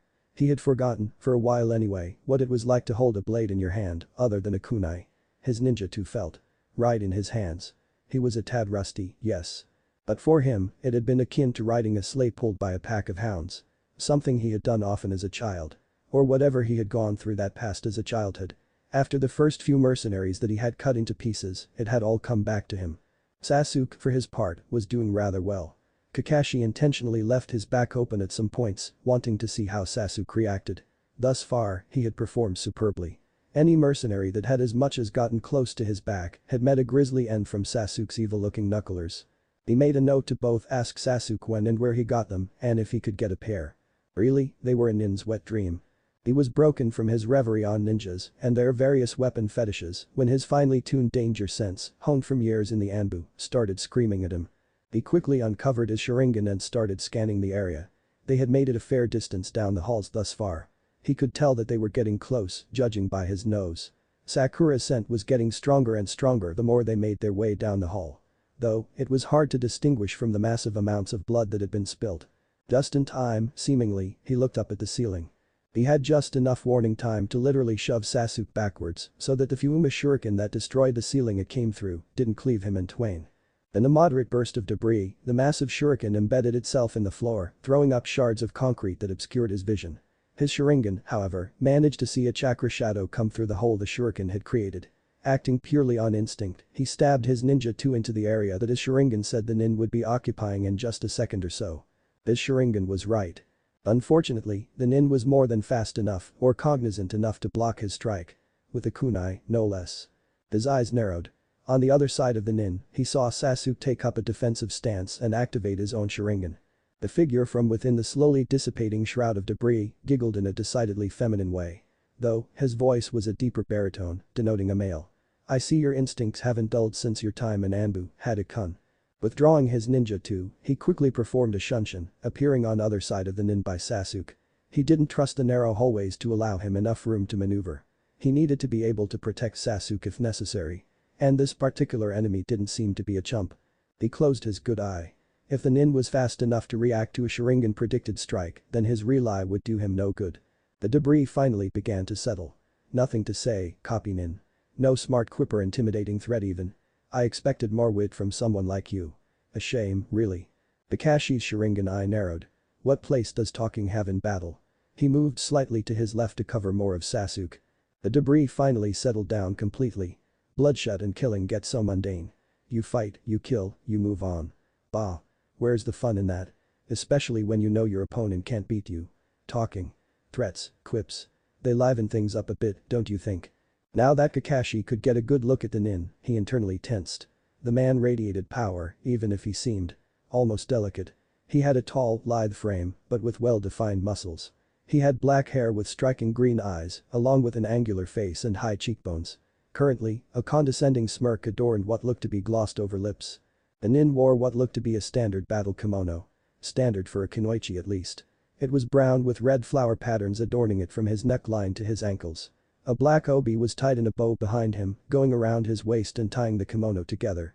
He wore wooden sandals, and his black hair was done up in a rather complicated manner.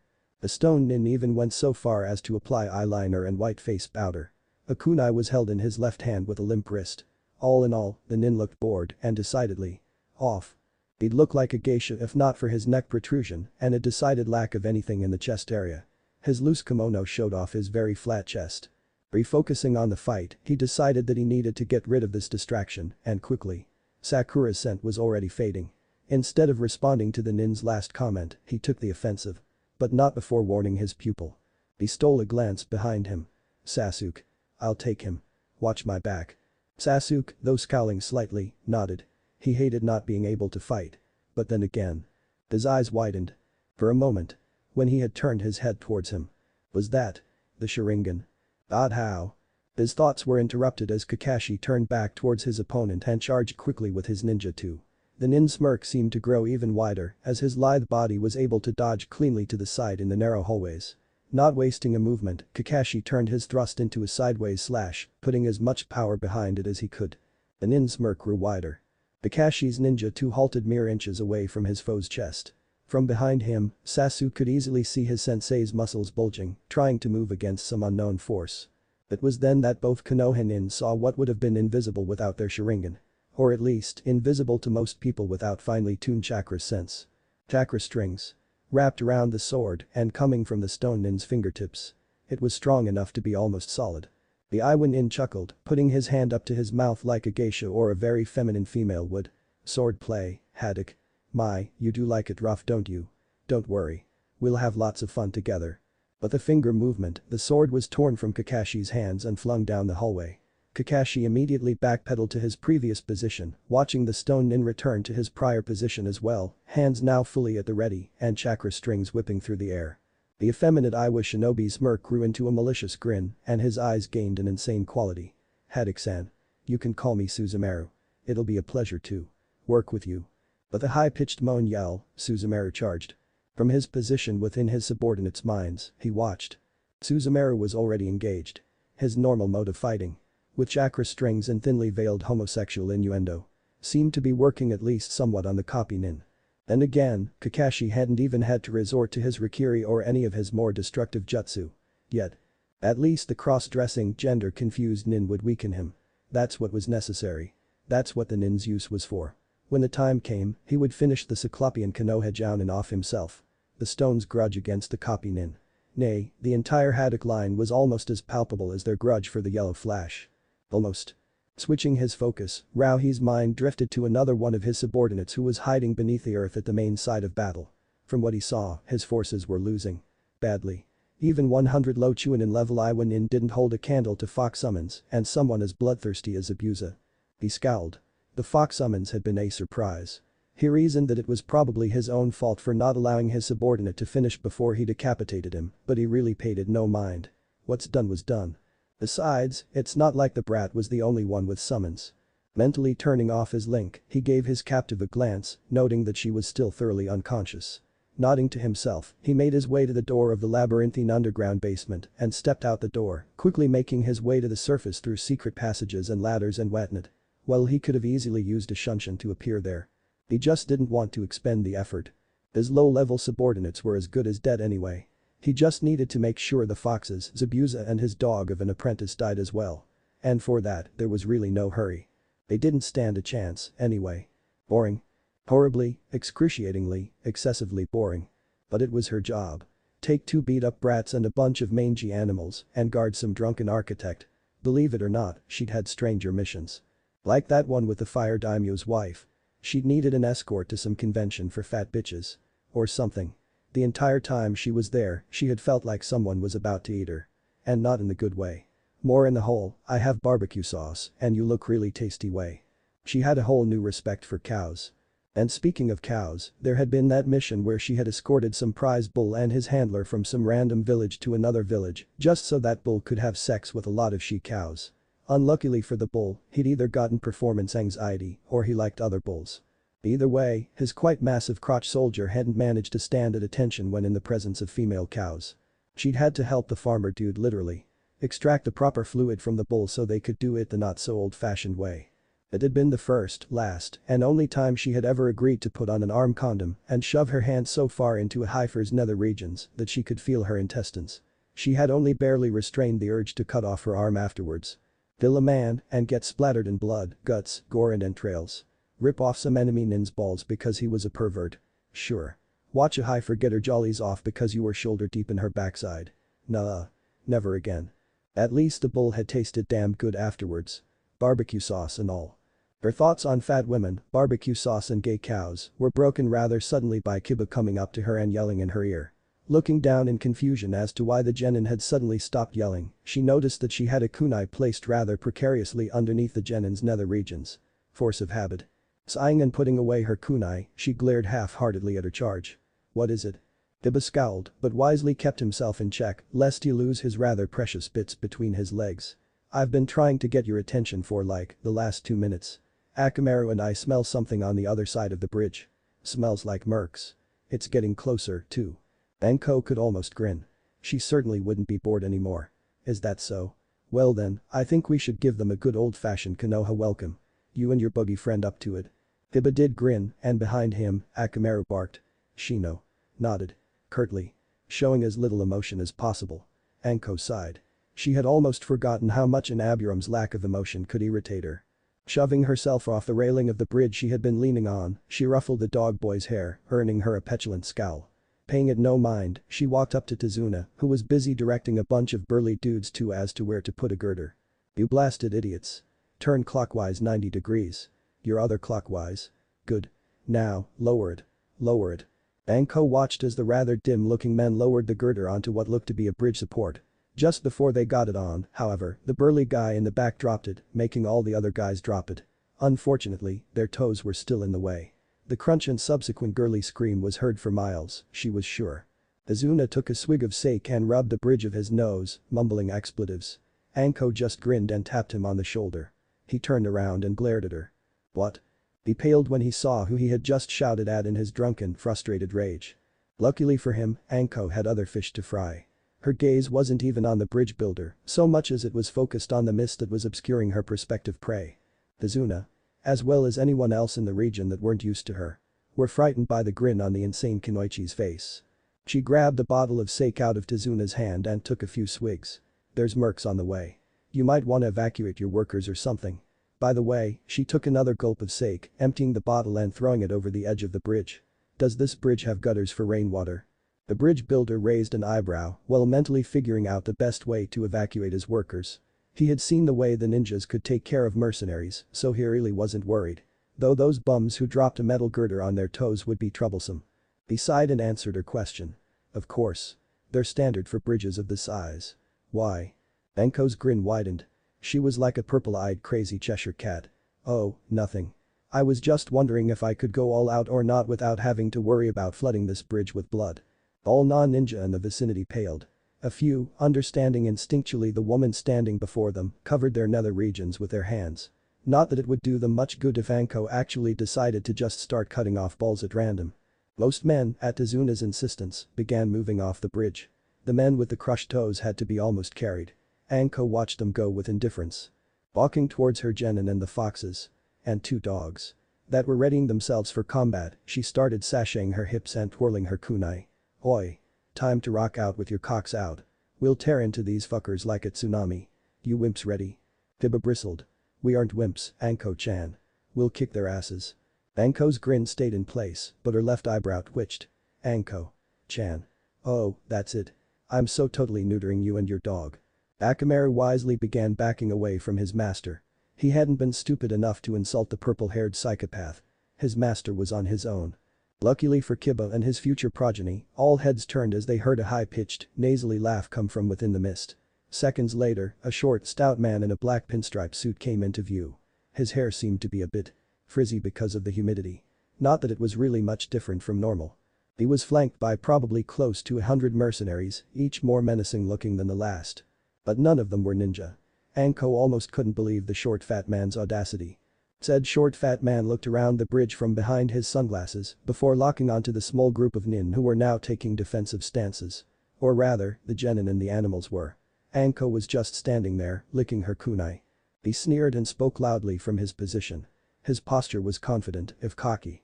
Arrogant really. And the mercenaries behind him had mimicked that same arrogance. Oh, so they left behind a bitch and her brood, eh? Trying to protect the precious bridge and its builder. He smiled saccharinely. How sweet. If possible, Anko's eyes gained an even more insane gleam. She looked out at the band of mercs and one businessman with incredulity. You didn't bring any shinobi with you, did you? You don't even have one damned ninja behind you. Unfucking believable. Beidosni returned into a full-blown malicious smirk. What's your point, whore? He gestured outwards with his hands. These are the 100 finest Ronin samurai in the elemental countries. My personal guard. He chuckled. The ones you so easily tore through before were chumps that you saved me the trouble of having to pay. These guys are battle-hardened badasses, lady. They'll be more than a match for you and your little chibi shinobi. Anko's grin faded, only slightly. Mercenaries were one thing. Mercenaries were simply jackasses with swords who could swing them around haphazardly. They had no real training, no real talent. Samurai on the other hand. Samurai were not the equivalent of shinobi. Not by any means. But they were harder than mercs by a fair margin. They had good swords and they knew how to use them effectively. More than that, some were trained in basic chakra abilities, such as channeling chakra to your extremities to strengthen them or make yourself faster. Some were even dropout genin. She knew that she could take them. Easily. She wouldn't come out unscathed, of course. But by the end, they'd be dead. The problem was the shrimps behind her. Genin against fully trained samurai. Not exactly a good matchup. The foxes could probably hold their own. And since they were summons, they really didn't have any true fear of death, at least not from purely physical wounds, such as the one samurai could inflict. Same with the hound. Anko brought up her kunai. Kiba, Shino. Support me from range. Don't let any of them get past you. I'll take them head on with the mutts. This many samurai are out of your league. Surprisingly, it was Shino, not Kiba that spoke up. Anko-san. Please do not underestimate us. We are shinobi, after all. Allow us to do our jobs, just as you do yours. Quirking an eyebrow, Anko decided to humor the brat, though she had no intentions of backing down. I can't watch over both of you if you get in over your head. I'll have my own nuisances to deal with. You're both injured, and these are fully trained samurai we're dealing with. She glanced back at the sunglasses wearing Nin. Do you really think you can take them head on? Use your head, Aburam. Shino, again, beat his friend to punch. As much as they are fully trained samurai, we are fully trained ninja. He pushed up his glasses. Above that. Logically. We will have the support of Naruto's foxes along the way, as well as Haddock-sensei's dog. Undoubtedly, you are the one best suited in battle here, however, do you believe that you can take them head on without sufficient backup? This time, she scowled, wiping the insane smirk off her face. Sometimes, she hated Aburam logic. Listen, I ain't gonna tolerate insubordination. You follow my orders. Stay back, and any that get past me are all yours. I'm not going to have a few dead genin on my conscience. You got that, Aburam-kun? Tiba finally found his voice. You aren't going to have any dead genin on your conscience either way, Anko-sensei. You can order us to stay back all you want. We're genin, we're shinobi. We fight for our village, and we complete our missions. This isn't insubordination, lady. This is just shinobi doing their job. Before Anko could speak back up to tell them that in no uncertain terms were they to fight head-on, Gato's voice echoed off of the concrete. Enough of your talking over there. None of it will make a difference in the end. He raised his hand and head. Men. Kill the mutts and the kids, but a bonus to whoever captures me that hot piece of ass. He brought his hand down. Attack. Attack they did. With a battle cry, the Ronin samurai attacked in a reckless charge. Forgetting all about the issue with her genin, Anko's insane grin returned full force. Going into a series of hand seals, she planted her feet and shouted, Suiton. Suryuiten no jutsu. For a moment, nothing seemed to happen. The samurai kept charging headlong, and Anko didn't so much as move. At least, until a massive dragon made of water came up from the side of the bridge. The mouth of the dragon plowed into the samurai with the force of a dam breaking its moors. Several samurai were literally ripped in half by the raw force of the water, while others were simply crushed or had limbs torn off. Unfortunately, most had the good sense to either stop charging or jump away, avoiding the torrent of death. Like a blur, Anko was off. The confusion created by the jutsu and the loss of momentum they had suffered just screamed to be capitalized on. Speeding up to one hapless Ronin, she quickly brought her kunai up and slashed him across the throat. Blood sprayed freely from the open and gaping wound, layering Anko's trench coat with a life liquid. Before he had even hit the ground, she found another victim, clashing her kunai against his sword and playing with him for a while, before finally breaking his guard and spilling his intestines on the matte gray concrete. Behind her, Shino had let his swarm of Kakachu flow freely from his wide coat sleeves. Many had attached themselves to various Ronin and were currently draining their chakra, while others had concentrated themselves on various parts of random anatomy, eating through the flesh and musculature below with ease. Biba, not to be outdone, had performed Shikaku no Jutsu with Akamaru. They had taken up residence within Anko's wake, and any samurai that had been distracted by Anko was quickly pounced on by them. He let himself go wild with his punches, kicks and claw swipes, nearly tearing out some poor bastard's eyeballs with his hands. The foxes and solo hound had begun doing what animals usually do when they kill. Stalking, pouncing, ripping, tearing and clawing with nearly reckless abandon. Many samurai had managed to block their advances with swords or maneuver themselves out of the way of the feral onslaught, but an unlucky few were caught flat-footed and were torn asunder quickly. From behind his troops, Gato stood gape-mouthed and wide-eyed, his previous demeanor all but destroyed. The samurai were good. Very good. He had, on more than one occasion, seen them defeat ninja with their combined attacks, and he had believed that one whore, two kids and a bunch of mutts, stood no real chance against them. As he saw his samurai methodically cut through like meat, he began re-evaluating his opinion on Konoha ninja. He had never before actually gone up against Konoha shinobi in a true battle. The land of waves had been far enough away from that particular village that he had never had any real confrontations with them. He had of course, however, heard the rumors and legends that Konoha ninja were the strongest of the elemental countries.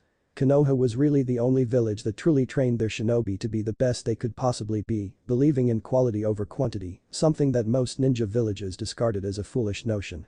A foolish notion that was currently being validated again and again as his samurai failed to withstand the onslaught of true trained shinobi. Unconsciously, he began taking steps backwards. As he saw his samurai mutilated, cut, chewed, beheaded, exsanguinated and viciously ripped through with ferocity heretofore unseen to his eyes, he began to realize one thing that he should have seen when the majority of his mercenary forces were killed like nothing. This was a battle he couldn't win. He had made enemies with the wrong people. Konoha ninja were in a class all their own. One couldn't compare them to Iwa shinobi or Kiri shinobi or even Kumo or Suna shinobi. Those shinobi were bought and sold like a commodity, their skills lying in numbers and treachery, not strength and training. Konoha jounin truly were jounin. They weren't meat shields or kunai fodder or simple soldiers, available to the highest bidder. They were ninja in the truest sense of the word. Breaking himself from his epiphany, he saw what now lay in front of him. At least 3/4 of his samurai lay dead or dying. The last fourth were on the verge of routing. The whore was injured, but looked no worse for wear from them, seeming to feed off of the pain that had been inflicted on her.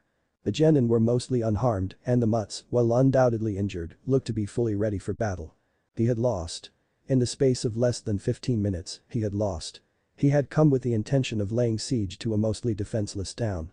He had come to fully subjugate the people of this worthless country. He had been thwarted by a woman, 2 prepubescent ninja, and a few animals. If he wasn't so absolutely terrified, he would have laughed at the incredulity of the situation. He only had one card to play now. His contingency plan relied on his 2 most trusted samurai to bring that hostage to him, just in case something like this happened. He had barely even entertained the notion at the time. But now. Unless they showed up soon. He was dead. He kept backing up, the samurai in front of him holding their swords at the ready, but with fear on their faces.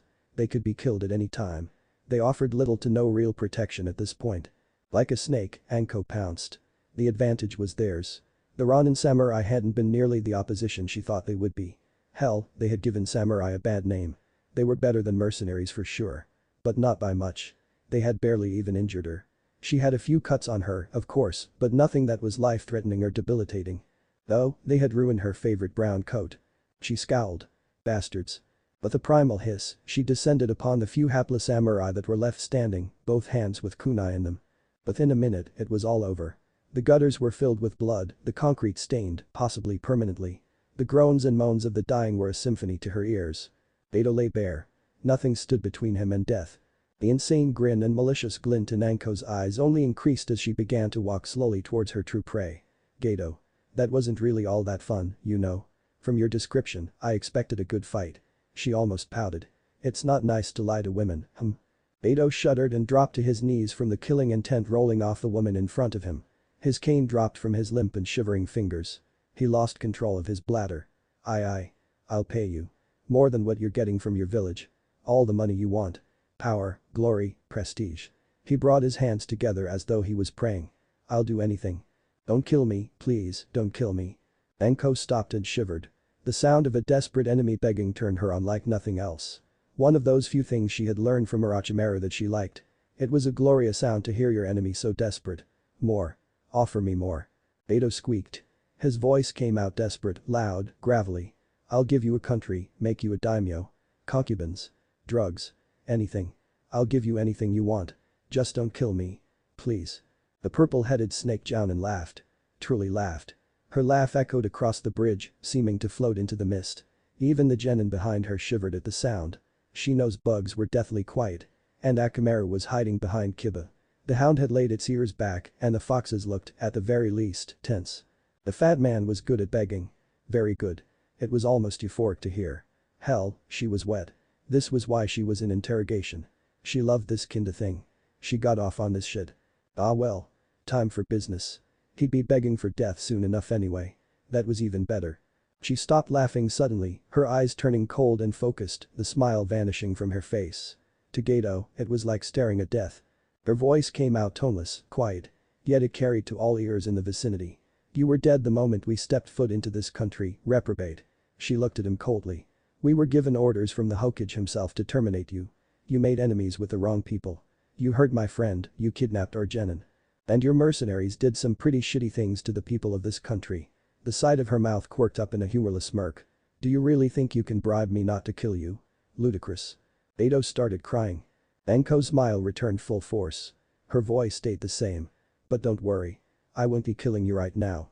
She knelt down in front of him and stared him in the eyes. You have information, pig. Valuable, tasty information. And I'm going to tear it out of you. Only then will you be allowed to die. She licked her lips. Believe me. You'll be begging for it by then. She turned her head behind her, glaring at the genin. Return to the village and guard it until I return. I have some things to do here before this is all over. That's an order, brats. This time, faced with the killing intent Anko was radiating, Kiba, Shino, and even the animals did naught but nod, hurriedly making their way across the bridge towards Wave. Once they were sufficiently out of earshot, Anko turned her grin. Her utterly crazy, malevolent, hungry grin onto the fat man in front of her. He was sobbing almost uncontrollably, his bowels and bladder having lost control of themselves long ago. Reaching into her shuriken pouch, she withdrew a few senbon and a purple liquid inside a small vial. Extracted snake venom. It induced pain, delirium and many other delicious agonies upon the victim. Even just a small amount was enough. She chuckled darkly, standing from her crouch. Let's get started, eh? His screams could be heard for miles. His last thoughts before his world became pain were of the samurai who were supposed to have brought the hostages. The bridge builder's daughter and grandson. And where they were. Anko was right, of course. He was begging for death by the end. Close to Tezuna's house, a large brown and white python was coiled contentedly, basking in the sun. 2 swords and various pieces of shredded clothing were littered around him, spatters of flesh and blood, slowly cooling on their surfaces. The python burped. Naruto wasn't the only person with a summoning contract. Sarutobi turned around to glare. But only thinly at Danzo, who had entered his office only minutes before. He took a puff on his pipe. To what do I owe the distinct pleasure of your presence, Danzo-kun? Danzo, true to his nature, didn't take the bait. It has come to my attention that you have sent a genin team on an S-class mission. I was wondering, as commander of a special Anbu platoon, if you would want my assistance with sending backup for them. Sandane didn't even hesitate. Root was disbanded years ago, Danzo. Your Anbu platoon is only yours due to their unerring loyalty to you. I have no use of nin such as the ones you have created. Danzo smiled. Something that unnerved the Sandane more than anything. Ah, I see. Very well then. He turned around to begin leaving the room before he paused and began speaking without turning back towards the Hokage. My intelligence is never wrong, Sarutobi. You know just as well as I do that there are stone nin in that area. Why they are there is beyond me, of course. With your nin currently indisposed. The only backup you possibly have to send is mine. He finally glanced back cursorily. Should the nin die on this mission, undoubtedly. The council will be most interested to hear of why you decided it was necessary not to use what resources you had available to stop such a thing. Without missing a beat, Sarutobi responded. I believe they would also be interested to hear that there was an infiltration team of unknown ninja in the village not more than a few days ago, which resulted in me having to up security and therefore make sure that your nin were the only ones available to go to backup our shinobi in Wave Country. He leaned on his desk menacingly. Perhaps they would also be interested to hear that the infiltration team just happened to bypass security at a gate directly under the supervision of Anbu linked to Root. Danzo's small smile turned into a chagrined smirk. Indeed, perhaps they would be interested. He went back to staring forward, away from the Hokage. Regardless, Sarutobi. Unless you send my nin on this mission, there is a high probability of their death. It will be on your head, not mine. With that, Danzo began walking towards the door once more. But not before Sarutobi got in a Parthian shot. Naruto and his team will prevail, you know. And then you will have nowhere to run when I finally get the proof I need. Your designs on Naruto-kun will fail, as will your collaborations with others. As only the Hokage could, he glared, lacing it with as much killing intent as he dared. You cannot win. Sarutobi heard something that was rare to anyone's ears. Danzo was chuckling. I am counting on them to prevail, Sarutobi. From the moment you sent them on the mission, you lost. It is now my turn to capitalize on one of your rare errors, not the other way around. The Sandame scowled and his iron grip nearly broke his pipe in half. We shall see. Just remember. The snake always eats the rat. Danzo didn't reply as he walked through the door, allowing Asuma and Guy entrance. At his desk, the Sandame sighed out a plume of grey smoke. The conversation with his former rival had left him jarred. It wasn't like him to be so affected by the man's words. Then again, the man had never taken such a vested interest in someone so close to him before. Their spats had always involved none but each other, a battle of wits, more than a battle of controller commodities. Danzo had escalated the conflict. Standing up and rubbing his forehead, he almost groaned. The situation wasn't advantageous to anyone. Only hours earlier, Yamato had confirmed the presence of Iwa Nin in Wave. Something he had already known, of course. But he had been hoping to stall for time, to give those few nin and Wave more time in which to accomplish their objectives without backup. The more nin he sent, the more they risked open war. He wasn't a fool. He knew that Iwa somehow knew of Naruto's lineage, and he also knew that Danzo had something to do with it. Which meant that undoubtedly, the former Root commander somehow knew as well. He had taken precautions to guard against just such a thing. But then again. With Naruto now knowing, he supposed it was only a matter of time before quite a few more people knew. For some, it was easy to put the signs together and figure it out, while others might have access to files that Sarutobi himself might not have even had access to. Before Naruto's transformation, very few people paid him or the issue itself much attention. But after the news got out that Naruto had changed so incredibly, well. Those same files had been opened, the dust scraped out, and they had simply found it. He was sure of it. Regardless, however, he couldn't risk war with Iwa. The lives of his nin were, unfortunately, not as valuable as peace. If his nin prevailed, then Iwa would undoubtedly back down. If his nin didn't prevail, then Iwa would most likely still back down, but only because they had achieved victory. But if he sent reinforcements, it could be construed as a silent declaration of their intentions. Decide, again. Hada Kakashi was easily the strongest jounin in the village. Anko was probably the strongest Kenwaichi in the village. And Iruka. He supposed, at least in this case, that he had something to thank Danzo for, even if it was bittersweet. Some of his best ninja were currently on the mission of their lives. If anyone could come out on top, it was them. If anyone could beat back Iwa and foil Danzo's plans, it was them. He was betting his hand on a bluff, however, and he knew it. War may just erupt even without his interference. With another sigh, he realized just how old he had become. Time had dulled his warrior instincts. Were he younger, brasher, more determined, he would have sent back it and damn the consequences. But now. He was old, damn it. Too damned old.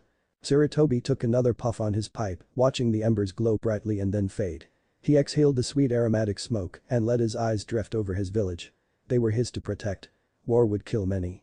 Disrupt families, kill civilians, and maim the economy. He must avoid it. At all costs.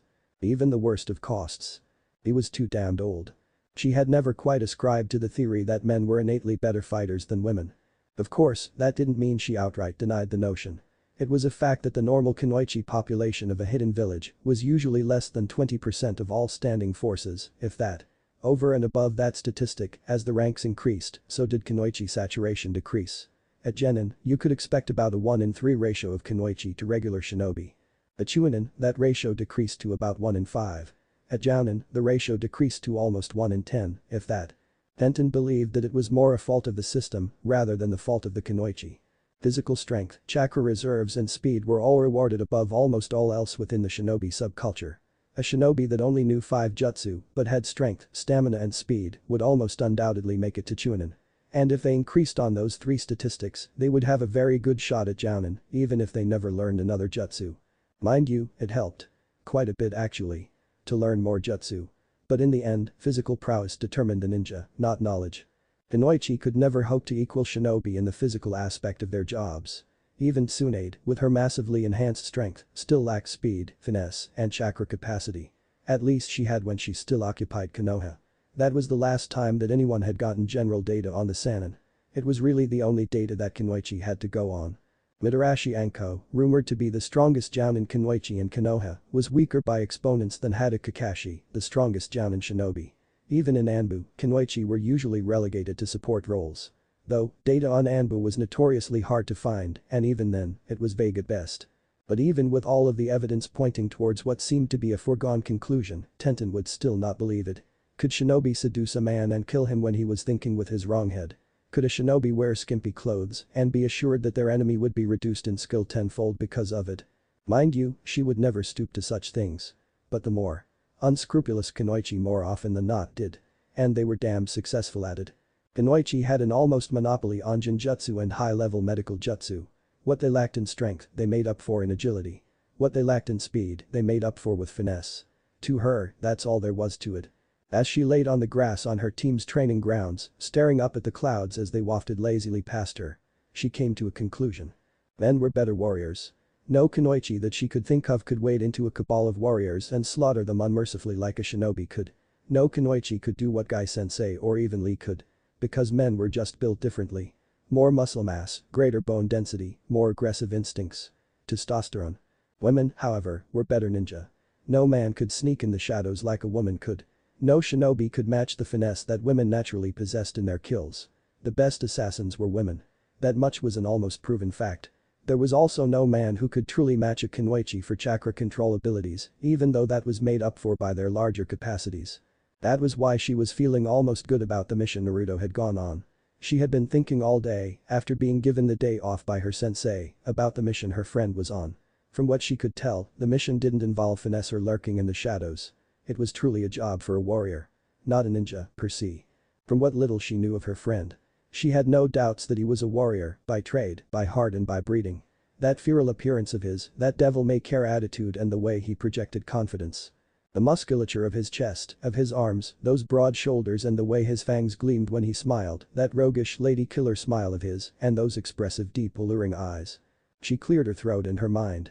Testosterone indeed. If anyone could come out of this, it was Naruto. If anyone could protect his friends, it was Naruto. She smiled for the first time in a few hours. Naruto would pull through. His team would pull through. And when he came back to the village, she'd pound the ever-loving shit out of him for making her worry. And then she'd treat him to ramen. That's what she'd do. Because they were friends. Because he'd do the same for her. Though, without the beating and the ramen. More like a massage and dango. Dango. As she stood up and made to pick up a few of her weapons that she had let lay while she thought, she noticed that her set of tonfa, given to her on her 8th birthday, made out of the strongest wood in Konoha and beyond, were cracked. Naruto sneezed. Scowling, he rubbed his nose. He never got sick. He had never once had a cold or even the sniffles before. That must mean that someone was either thinking about him or talking about him or something. He never quite got that particular superstition. Regardless, he immediately was able to refocus himself. They had been on this trail for the better part of a half an hour now. From what Naruto's nose could tell, they were close. Hinata's scent was heavy in the air and more than that, it reeked of terror. Her terror. She was scared, alone, helpless, and desperate.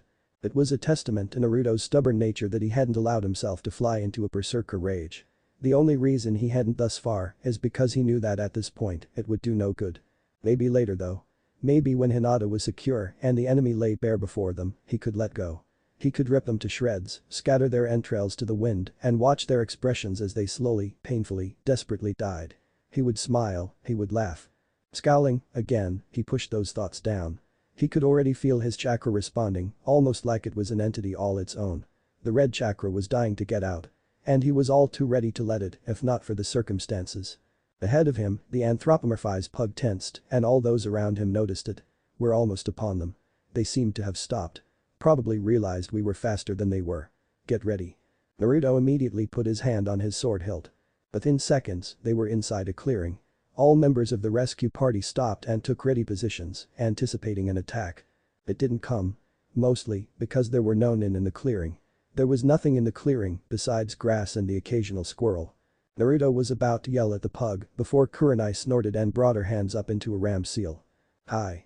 As the small wave of chakra washed over him, he was able to see clearly what he had not been able to before. The nin were in a box formation. 4 of them. Each had a kunai drawn. 2 looked to be of a stocky build, while 2 others looked to be of an average build, with average looks. Altogether, they didn't look that formidable. Inside of their box formation was a burlap sack. A moving burlap sack. A moving burlap sack that currently had muffled cries coming from it. He couldn't stop it. Red chakra emblazoned his being almost instantly. His canines grew, his whisker marks lengthened. His transformation completed itself. A low, rumbling growl came from his throat. Kurenai spared a glance behind her, but figured that Naruto had more than enough reason to lose it at this point. Hell, even she was on the verge of a slaughter. Instead, she turned towards the stone nin and snarled. Did you really think a rudimentary genjutsu would fool us? She snorted. You Iwa nin are fools. Hand over the girl now and we might be moved to spare your lives. Naruto, at that moment, gained a newfound respect for Kurenai. The stocky nin on the left smirked, his own kunai raised in a defensive position. Iwa nin. Don't compare us with those idiots. He chuckled. We're Kumo Jounin, not that nameless trash.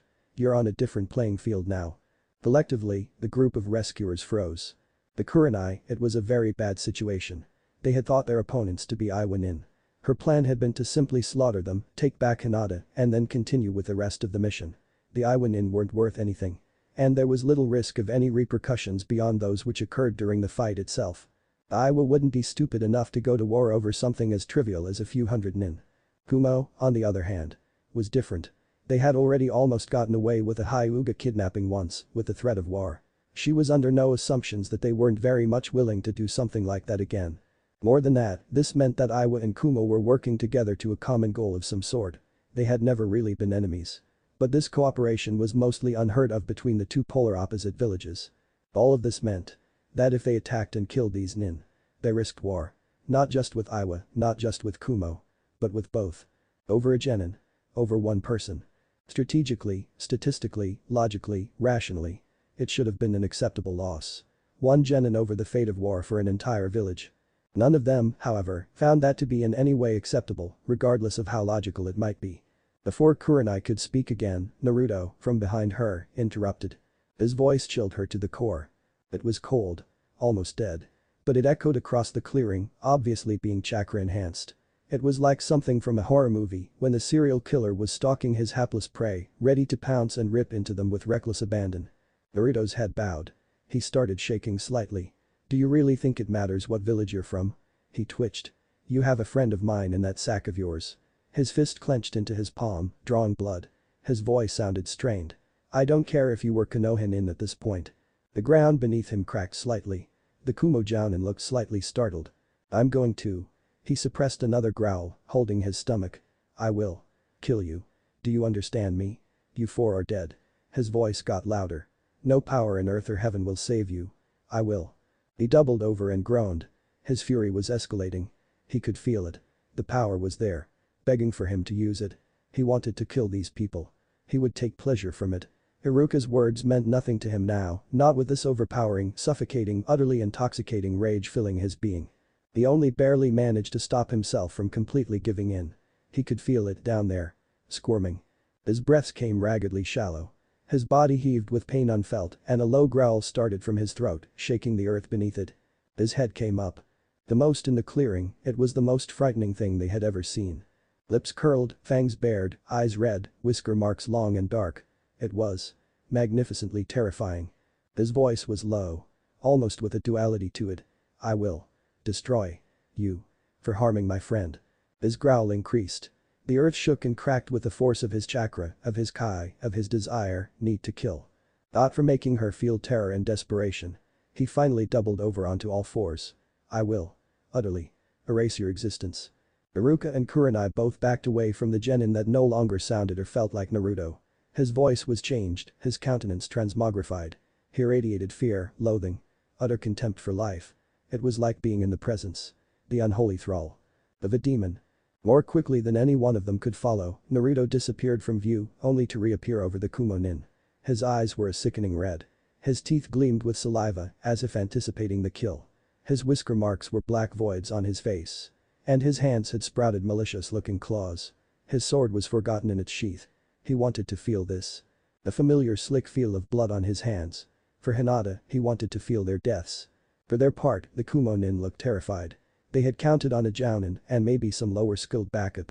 Nothing that 4 fully trained jounin couldn't handle. This boy, however, was like nothing they had ever experienced. The raw killing intent alone was suffocating. Oppressive.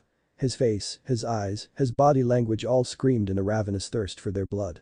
But, regardless of the terror they faced, they were still jounin. All 4 nin jumped out of the way simultaneously, one grabbing the burlap sack containing Hinata in the process. A mere second later, Naruto's claw impacted with the earth the nin had just been standing on, throwing up debris and kicking up winds that scattered throughout the clearing. In the haze of the debris field, Kurenai began hand seals as Iruka prepared to follow her lead. Naruto was creating a very opportune distraction, even if he was clearly out of hand. From inside the haze, 2 of the Kumo-nin had also started hand seals. It was rather obvious that pure taijutsu or even genjutsu would be rather fruitless against a monster such as the one Naruto had become. The leftmost of the bulky nin shot forward with speed in spite of his size, hands held in the final seal of his jutsu. His aim was simple. He merely had to touch the genin and he'd be as good as dead. Combination attacks with his partner rarely failed. In the confusion that the genin had created, he could easily make his way to the boy's position undetected. Slowly, the haze began to clear as a small breeze wafted into the clearing, rustling the leaves. The crunch of the advancing Kumo-nin's footsteps was almost deafening in the silence created after Naruto's earthen demolition. Using what was left of the haze to his advantage, the portly nin darted forward with chakra-enhanced speed, pulling apart his hands and putting them in front of him, palms forward. Naruto, even with his senses, had either not detected or not cared about the advance of the jounin on his flank. Turning his head just in time to see the Kumo-nin above him, his hands dancing with lightning, he was able to hear the name of the jutsu as it was cried out. Raiten. Zashu no Jutsu. Quickly, both of the Kumo-nin's hands touched Naruto's back, releasing their electrical payload. At the exact moment of contact, the nin's eyes widened imperceptibly and his body froze with his hand still in contact with the genin's back. From his position in the bushes, Naruto sneered. The expression looking malevolent on his still changed face. Just because he was enraged didn't mean he had to fight stupidly. His clone's mouth upturned into a sickeningly saccharine smile. Hatsu. In a blinding instant, the Kage Bunshin, infused with Kyuubi's chakra as well as a healthy dose of Naruto's own, detonated. The explosion, loud, fiery and blisteringly hot, enveloped the entire clearing in a searing blast of heat and debris which once again obscured everyone's vision. Kurenai took her chance. One of the thinner, more nondescript-looking Kumo-jounin stiffened for a moment, unseen to his comrades. Slowly, almost against their will, his arms began to raise perpendicular to his body, outstretched on either side. His head tilted backwards and his legs seemed almost rigidly stiff. To his eyes, he was bound inextricably to a tree. A tree that Kurenai seemed to melt out of, kunai held in her one free hand. For whatever reason, his mouth wouldn't open. And he could barely even breathe. His friends, standing just ahead of him, seemed completely oblivious, seemingly entranced by the vicious explosion in front of them. Kurenai spoke in a whispered hush. Meijin. Jubaku Satsu. With this, you die. Before the nin could bite down on his lip to end the genjutsu, Kurenai stabbed her kunai violently into the man's neck, burying it hilt deep. Blood sprayed in a geyser from the deep wound, coating the Kumo nin in front of him with copious amounts of the life liquid. It was finally enough to get their attention. As they turned around, they saw their comrade simply falling to his knees, a kunai protruding from his throat. There was no enemy around him to be seen, not even displaced leaves to indicate that anyone had been there. The nin finally gurgled something out, blood spilling freely from his mouth. A moment later, his eyes rolled into the back of his head and he fell, face first, onto the ground. The two nin could do naught but look on in horror. It was then that the dust from the explosion cleared. The scene was a gruesome one. The nin, while not dead, was very close. His arms were both rendered mostly useless, thanks to the fact that they were mostly not there. He had gaping wounds in his torso and seemed to be missing an eye, what with a piece of metal that was currently embedded into it. He had sunk to his knees with an almost blank look on his face before he coughed, spraying blood on the ground. All in all, the man could be considered functionally dead from all the wounds he currently possessed. Landing close to the nin, Iruka lazily sauntered up to him, kunai firm in his grip. He had a pained grimace planted on his face. He had seen worse, to be sure. But this? Well, he had never seen worse on the living before. The nin looked at him, silently imploring him to help. His expression belied the underlying fear and pain he was in. It was the look of a man who knew he was only a step away from death's door and desperately wished to live. With an almost casual flick of his wrist, Iruka denied him that wish, severing approximately half of the man's neck in one felt swoop. The nin only had time to blink and register a pained and panicked expression before he slumped to his side, head lolling at an unnatural angle. Iruka sighed. Coming out from the brush he had been hiding in, the still feral-looking Naruto gave his sensei a primal grin. I was sure my Bakuretsu Kage Bunshin no Jutsu would have taken care of him. Guess he managed to put up a meager defense before he got shredded, eh? Iruka turned and glared at this new Naruto. This was not the genin he knew. This was not the Naruto he had recently acknowledged to be an adult. This was something else entirely. This Naruto took pleasure in the kill, took a sort of twisted satisfaction from seeing his enemies dead before him. The demon's chakra couldn't have possibly changed him this much. Could it? Or? Gathering his thoughts and schooling his expression, he merely turned his head back to the two remaining nin. Kurenai landed at his side moments later, burlap bag slung over her shoulder. She set it down on the ground gently and began untying the top. Naruto's reaction was immediate. His entire demeanor seemed to change in an instant, going from a monster in the thrall of a bloodlust to what Naruto was more like. His eyes shone of concern, even in their red state, and his face was almost childishly hopeful. The feeling of unease around him seemed to disappear. Hinata, inside the bag, was crying in relief. With her Byakugan active, she could see Kurenai, Iruka-sensei, and even Naruto. With an expression on his face not unlike what she had seen before on her father's face, the very few times she had ever been truly in peril. Genuine, heartfelt, familial concern. And more than just a little bit of relief. And there was a lack of something there. Something she had expected, but it wasn't there. Pity. There wasn't even a trace of pity or even contempt or condescension. It was concern for her well-being and relief at her being safe. Naruto had come for her. He hadn't abandoned her as she thought he would. He didn't look like he was being forced to do something and he looked downright angry at the people who had captured her. Hami above. She was an idiot. She had observed Naruto for years. She knew his habits, his favorite places, his obsession with ramen, and his single-minded infatuation with becoming Hokage, and therefore being able to protect his precious people, whom he placed on a pedestal far above even his own life. She should have known that Naruto didn't view any of his friends with contempt. He didn't take people in because he felt sorry for them, he wasn't friends with people just because he was being forced to be. When he made friends, they became those people who were precious to him. It didn't matter that she thought Naruto was still preoccupied by Sakura. It didn't matter that she thought she was a burden to him. Not even her depression over her assumption that he was only friends with her because of her father's intervention was of any real consequence. Because they were friends. She was precious to him and he was precious to her because they were friends. To Naruto, friendship, relationships, were everything. The burlap sack finally came undone as Kurenai stopped fiddling with the knot, instead just cutting the bag open with a kunai. Even as she was laid mostly bare in front of her crush, her sensei, and her former sensei, she found that she didn't much care. Naruto was looking at her. He was glad to see her and he was glad that she was okay. He had, to her anyway, the most beautiful smile on his face, directed at her.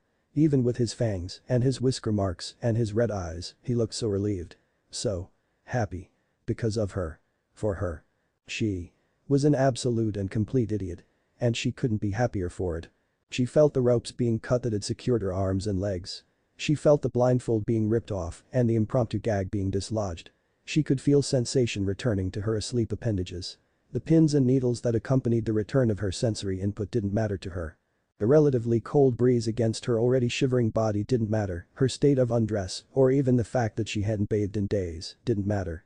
As she threw herself into Naruto's arms and wept. He was the only thing that mattered. Because he cared for her. Because she had been stupid enough to think that he wouldn't. Because he meant everything to her. Even if he never loved her the way she wanted him to, it would be alright. Because he cared. And that was why she loved him. For Naruto, he could do nothing but wrap his arms around the sobbing girl, surprised at her actions. She was cold to the touch, almost icily so. But this was quickly being taken care of as Iruka wrapped a foam rubber blanket around her shoulders, even as she continued to sob into his embrace. Her own body's processes, accompanied by Naruto's seemingly superhuman ability to generate copious amounts of body heat, began quickly warming her shivering, racked frame. For the first time in days, Naruto smiled. Genuinely. Not one of bloodthirst, or malice, or anticipation thereof. But of relief, of happiness at seeing his friend alive and well. He seated Hinata's head in the nook between his chin and collarbone, absently rubbing her back, his heat continuing to seep into her body. Ayubi came up on them and gently gave Hinata's face a lick before settling down and leaning on the girl. She could feel Naruto's relief and elation at the girl's safety, and she too was rather happy that the girl was relatively unharmed and back among friends. What made Naruto happy, after all, made her happy. She was quickly beginning to realize that fact. Iruka and Kurenai both had warm smiles on their faces at seeing the two genin interact. The scene before them was incredibly heartwarming. Naruto looked so relieved to see his friend safe. Hinata had also seemed to have the beneficial effect on Naruto of calming him down, something that both impressed and relieved Iruka to no end. For her part, Kurenai made note of the scene in her mind, taking great care never to forget it. It reminded her of why she was a shinobi. And it reminded her that above all else, they were still human. That, and it was saccharinely romantic. She has always been a sucker for such scenes, dating back to the first time she had gotten her hands on her mother's romance novels. The knight in shining armor saving the damsel in distress, while sappy, chauvinistic and downright dated, was still very moving for both genders, even though males didn't admit it. Females had come a long way, but some gender-specific archetypes seemed to remain, regardless. Not that she would have it any other way. Romance wasn't dead after all. Remembering the situation, Kurenai turned back towards the two Cloud Nin, who were looking both surprised, angered and more than a little frustrated. She put her hands on her hips. Your plan and your ambitions have failed. You have lost two of your Nin, while we have gained back one. You're defeated. Her eyes narrowed. Leave, or surrender. Otherwise. Pointing with her thumb back over her shoulder to the maimed and deformed dead Nin on the ground that Naruto, with Iruka's help, had killed, she smirked. Well, I think you get the idea, right? The portly Nin up front sputtered. Leave, surrender you. You killed our partners. We're renowned through the world. We've never lost. You show up and kill two of us and you expect us to surrender, bitch. Kurenai's eyes narrowed. So did Iruka's. The thinner Nin behind the larger one stepped forward. You have that. He gestured to Naruto, who was now looking very menacingly at the two Kumo Nin. That thing with you. Now that he has his precious whore back, it's just you two versus us two. Naruto growled, but a hand in front of him from Iruka stopped him. Two Jounin versus a Jounin and a Chunin. Do you really think you can win without that monster's help? Before Kurenai could respond, Iruka, behind her, put a hand on her shoulder and stepped in front of her, slowly. Kurenai just raised an eyebrow. Iruka's head was bowed. Kurenai-san. I'll take them. Just guard Naruto and Hinata. Said Jounin furrowed her brow. Iruka. They have a point. We are at a slight disadvantage. We need to work together. No. I'll be enough. Trust me. The Chunin's voice was flat. Furrowing her brow further, she decided to at least humor the man. Iruka was a competent Nin, after all. And if anything went wrong, she could easily step in to help him. Besides, he looked rather determined, regardless. Perhaps he needed a bit of an anger release. She couldn't really blame him. She gestured lazily with her free hand, the other holding a kunai. Essentially, it was giving him carte blanche. Unseen to anyone, Iruka smiled. Slowly building into a grin. When he spoke, his voice came out gravelly. Deeper than usual. Boy. Kumo Nin. The Cloud Jounin looked at him somewhat hesitantly. He brought his head up. Both of them took a step back. You're going to regret calling my student a monster. It wasn't something Kakashi was proud of. Nor was it something he would ever speak of. Ever. As he lazily covered up his Sharingan eye, staring at the dead form of the decidedly weird Nin he had just defeated, he couldn't help but shudder. The Nin had been good. His chakra strings had been able to block his weapons, ensnare his punches, and act as whips even. He absently refrained from the urge to rub his ass. But in the end, Kakashi had something that the other Nin didn't have. Sharingan. More specifically, the ability to cast a genjutsu by simply looking at him. He had mentally taken a scene from Uchiha Paradise that he knew by heart. A scene wherein one man had been pleasuring 3 women at once and doing quite the good job at it. And then. He had altered it. And then projected it as a genjutsu through his Sharingan. The Nin had stopped. Just stopped. After a few seconds, he had begun to froth at the mouth. Kakashi had very calmly, very professionally, gone up to the Nin and slit his throat. Anticlimactic. He had this sudden urge to wash his brain with bleach. Kakashi. Shouldn't we keep moving? Shaking his head to break himself of his rather disgusting reverie, he looked back at his student, who was looking at him with a mix of trepidation and carefully concealed interest. He sighed almost shudderingly. Yeah, we should. We've wasted enough time here. Let's go. Both Nin took off down the corridor as fast as they could.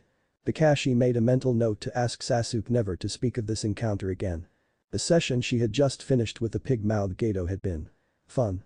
Under any other circumstances, she would have savored it. Maybe drink some sake, tease Kurenai, gorge herself on dango.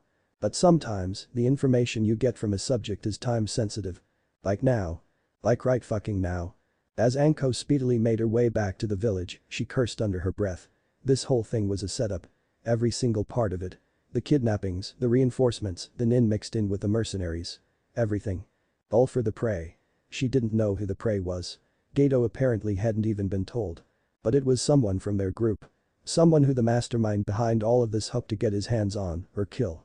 Whichever. Hinata had been the initial bait for reinforcements to be sent. And the pink-haired one. Sakura. She'd been the bait for them to launch the assault on the compound. The same compound that the mastermind was at. Someone who even Gato didn't know the name of. She didn't like this. She didn't fucking like this at all. They just didn't know enough. Shinobi who went into situations without knowledge of the situation itself got themselves killed. She had to get to that dog Kakashi had left behind. The mutt was probably faster than her and she still needed to be in the village to protect it should any Nin decide to break rank and ransack a helpless village. The dog could communicate the message to Kakashi. After that. Well, Kakashi, outside of the Sandaime and the Sannin, was probably the most powerful overall shinobi in the entirety of Konoha. If he couldn't pull off a win, no one could. She sensed it only a moment before it happened. 3 distinct Shunshin signatures right in front of her, blocking her path. She narrowed her eyes and cursed. And then her eyes widened. Those damned brats. Mitarashi Anko, Takubetsu Jounin of Konohagakure, part of the torture and interrogation unit. Apprentice to the former Sannin, Orochimaru. We seem to have good luck today. In front of the Iwa Nin that had just spoken were Kiba, Akamaru and Shino, beaten up badly and tied tightly with ninja wire. The foxes and single hound that had been tasked with their escort were nowhere to be seen. The one to the left of the one who had spoken stepped forward. All 3 of them looked rather nondescript. Though she could tell. They weren't chumps. They had too much chakra to be normal chunin and their Shunshin was stealthy enough that she hadn't even felt them coming until they were basically on top of her. Jounin, then. Shit. We have been instructed to see to your demise, Mitarashi-san. The leader anticipated Gato's eventual failure. You have been most useful in their eradication. A third of the group stepped forward. As useful as you have been, however, orders are orders. You understand. It is simply the way this world works. She bit back the first thing on her tongue. It wouldn't pay to piss them off now. Instead, she decided to stall. For what? She didn't know. But. She couldn't take these 3 on by herself. Especially not when they had hostages. Her only real chance was backup. From where, she didn't know. How to signal them, she had no idea. She was fucked, for all intents and purposes. She just hoped that her fucked status wouldn't become literal. Standing, her face became impassive, her eyes hard, her stance loose. What do you want for those 3's safety? Her first priority had to be the genin. The middle one glanced down at the kids at his feet before looking back up at her. We have no interest in harming these genin or the dog. They were not part of the orders. Assuming you cooperate, these 3 will simply be left in the care of Wave. Her eye twitched. Cooperation? You mean? If I give up and just let you kill me? The one on the right nodded barely. That's the general idea. Though, we won't be performing the deed here. Too conspicuous. She sighed. That was essentially code speak for, we have to interrogate you, then we'll kill you. Fuck. She glanced at the unconscious genin at the Nin's feet. There really wasn't any choice. She could save one. Maybe. Before they killed the other two. But there would still be two dead. Yeah. No choice. Walking forward, she placed her wrists in front of her. She hoped Kurenai appreciated this. Or else she'd haunt her ass for all eternity. The far left nin smirked. Kyuubi.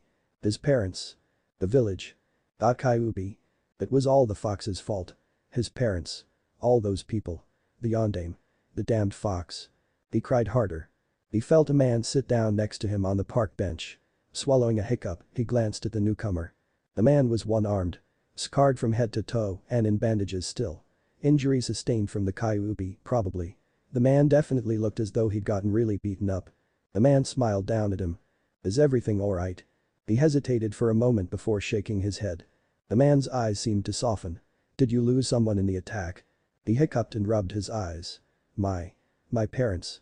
The man rubbed his back soothingly, a sympathetic look adorning his aged visage. His voice was soft and grandfatherly.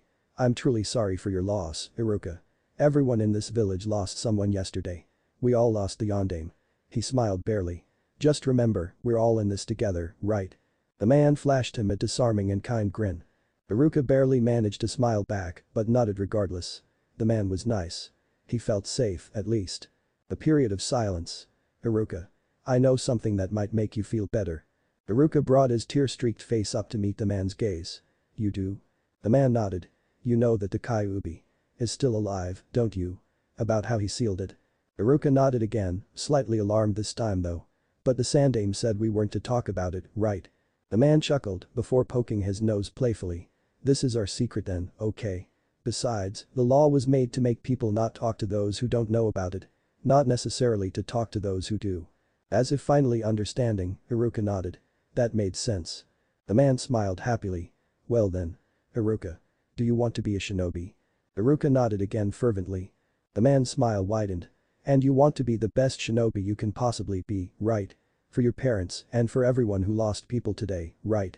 Iruka smiled beamingly. The man leaned down towards him with a huge smile on his face.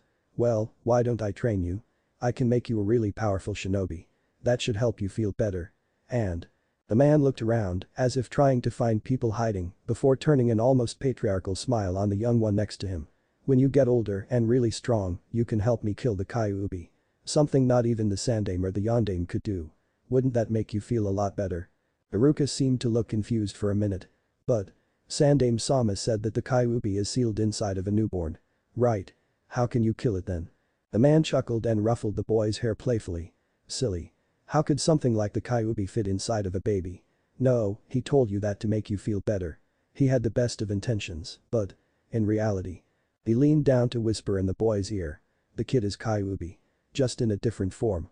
You know how kitsune are tricksters, right? Iruka's eyes widened. The baby. Is the Kyuubi. Sandaime. Lied to me. The man actually laughed. No, he didn't lie to you, Iruka. Well. Not really anyway. The man ruffled his hair again. You see, the old man is just too nice for his own good. He thought it would make you feel better to tell you that the Kyuubi was sealed and not transformed. He's not a bad person and he had no intentions of hurting you, Iruka. He was just. Wrong. The boy seemed to think a moment before nodding, almost to himself. The man smiled again before standing up and extending a hand to the young boy. Well, there's no time like the present, right? Let's get started right away. You'll be a strong shinobi in no time under my tutelage. I have no doubts that you'll make your parents and the yondaime proud. Iruka positively beamed. Without even a second thought, Iruka took the man's hand. The man formed a half-ram seal and with barely a whisper, they disappeared. Iruka opened his eyes. In front of him lay two dead jounin. Jounin that he had killed only moments before. Rather easily, at that. Considering his training. His. Modifications. It wasn't surprising. But. He hated using them. Absolutely hated it. It reminded him. That was more than enough to make him absolutely. Detest them. No matter how much they helped him in combat. He wasn't supposed to know. That part of his life was supposed to be sealed off to him, fully obscured under powerful seals. He'd known. For years now. The nightmares. The flashbacks. The times when smells or sights or feelings would surface and he would get brief flashes of memory. It hadn't taken him long to piece it all together and regain his memory.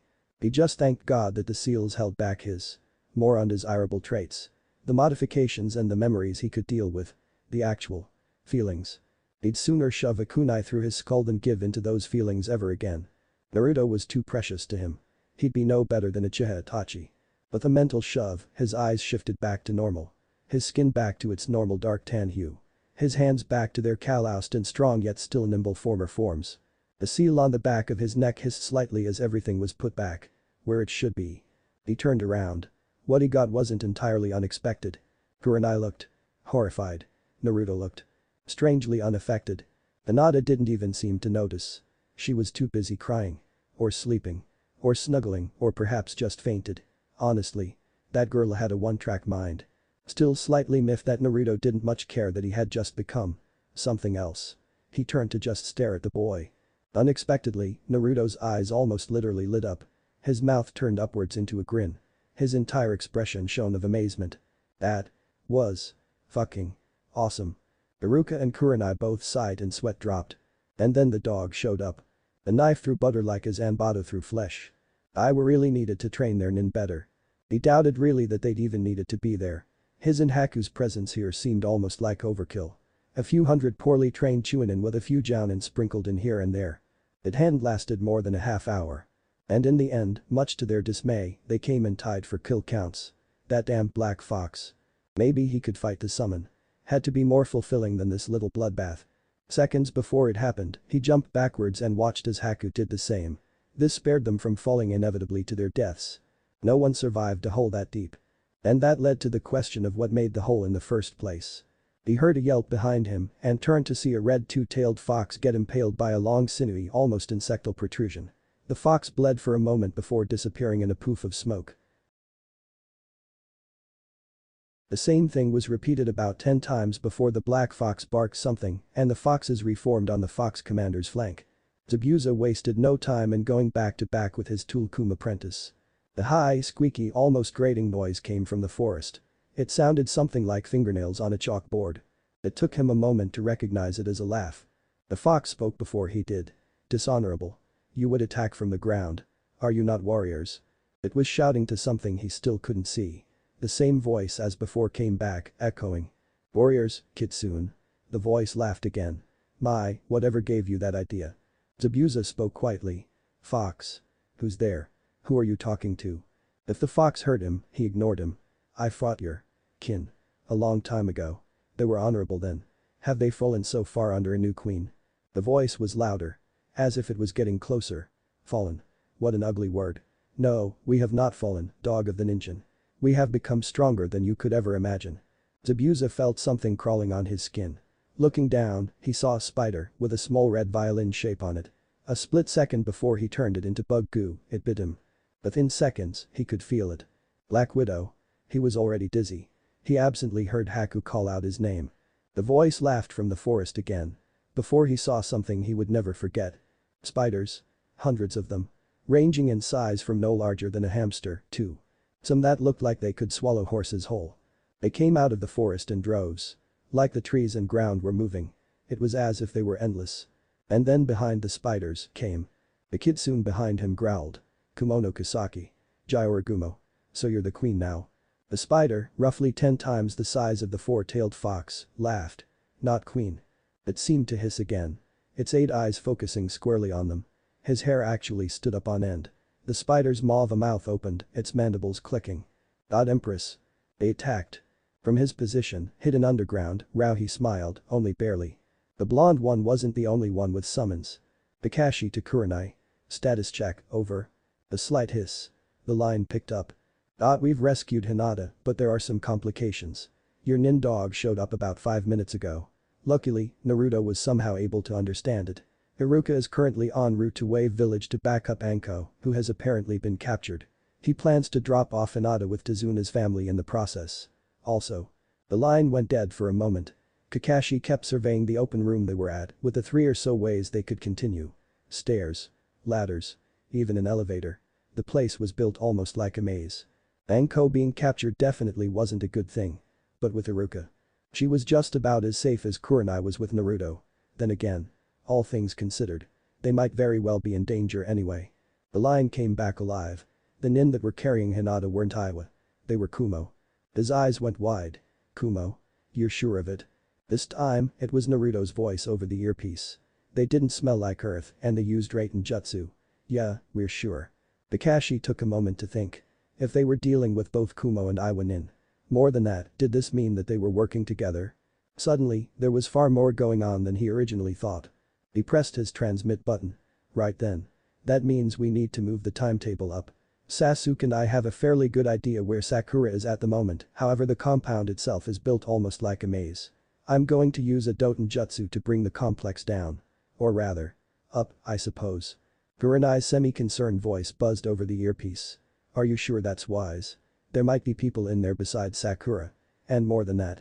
What if she gets injured in the process? Kakashi once again pressed the transmit button. It's a risk, I'll admit.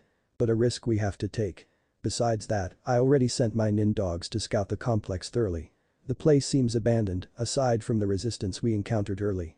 His voice became a tad more commanding. Regardless, we'll deal with the consequences afterwards. For now, our #1 priority is getting Sakura back and then getting out of here alive. Naruto and Kurenai both tapped their transmit buttons once in acknowledgement. Nodding, mostly to himself, Kakashi turned to a wall. Sasuke, behind him, wondered briefly what he was doing until Kakashi unsheathed his ninja two and calmly cut a square hole in the wall. He supposed it never occurred to the Jounin to use a door. They stepped outside. Sasuke was suddenly reminded that he had arachnophobia. In the entire time she'd had it, she had never once used her cursed seal. Ever. This meant, according to both the Sandaime and a few medical professionals she had spoken to, that the seal had become dormant. The seal had essentially become completely introverted unto itself, having very little to no influence on her mental processes or overall state of mind or body. Meaning it didn't work, basically. She was currently regretting that. Banko currently found herself rather tightly bound to a tree as the three Iwa Nin prepared the area of forest they had chosen for her interrogation. The two genin plus one dog were still out cold, sitting at the side of the clearing, with the shortest of the three guarding them. Or rather, being there to make sure he can kill them if she gets out of line. The Nin were definitely professionals. As per universal modus operandi for interrogation, she was naked, completely stripped of her ninja tools, and bound in such a way that her body was unable to even move, save for her mouth. This meant, essentially, that she couldn't use the joint dislodging technique every genin was taught to get out of her bonds if she had to. Not that it would really do her any good either way.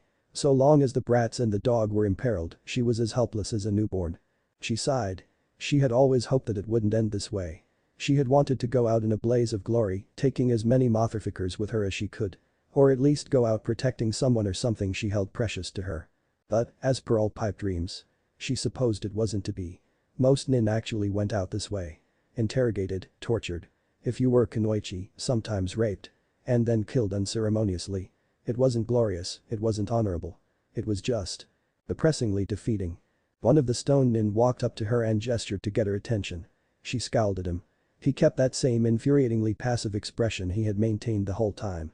He reached into his shuriken pouch, producing a syringe. I know you're familiar with normal procedure for the capture and interrogation of enemy shinobi. Ask for information first, cause pain emotionally, mentally and physically if necessary, and then dispose of them after their usefulness is at an end. He squirted the end of the syringe to make sure it worked.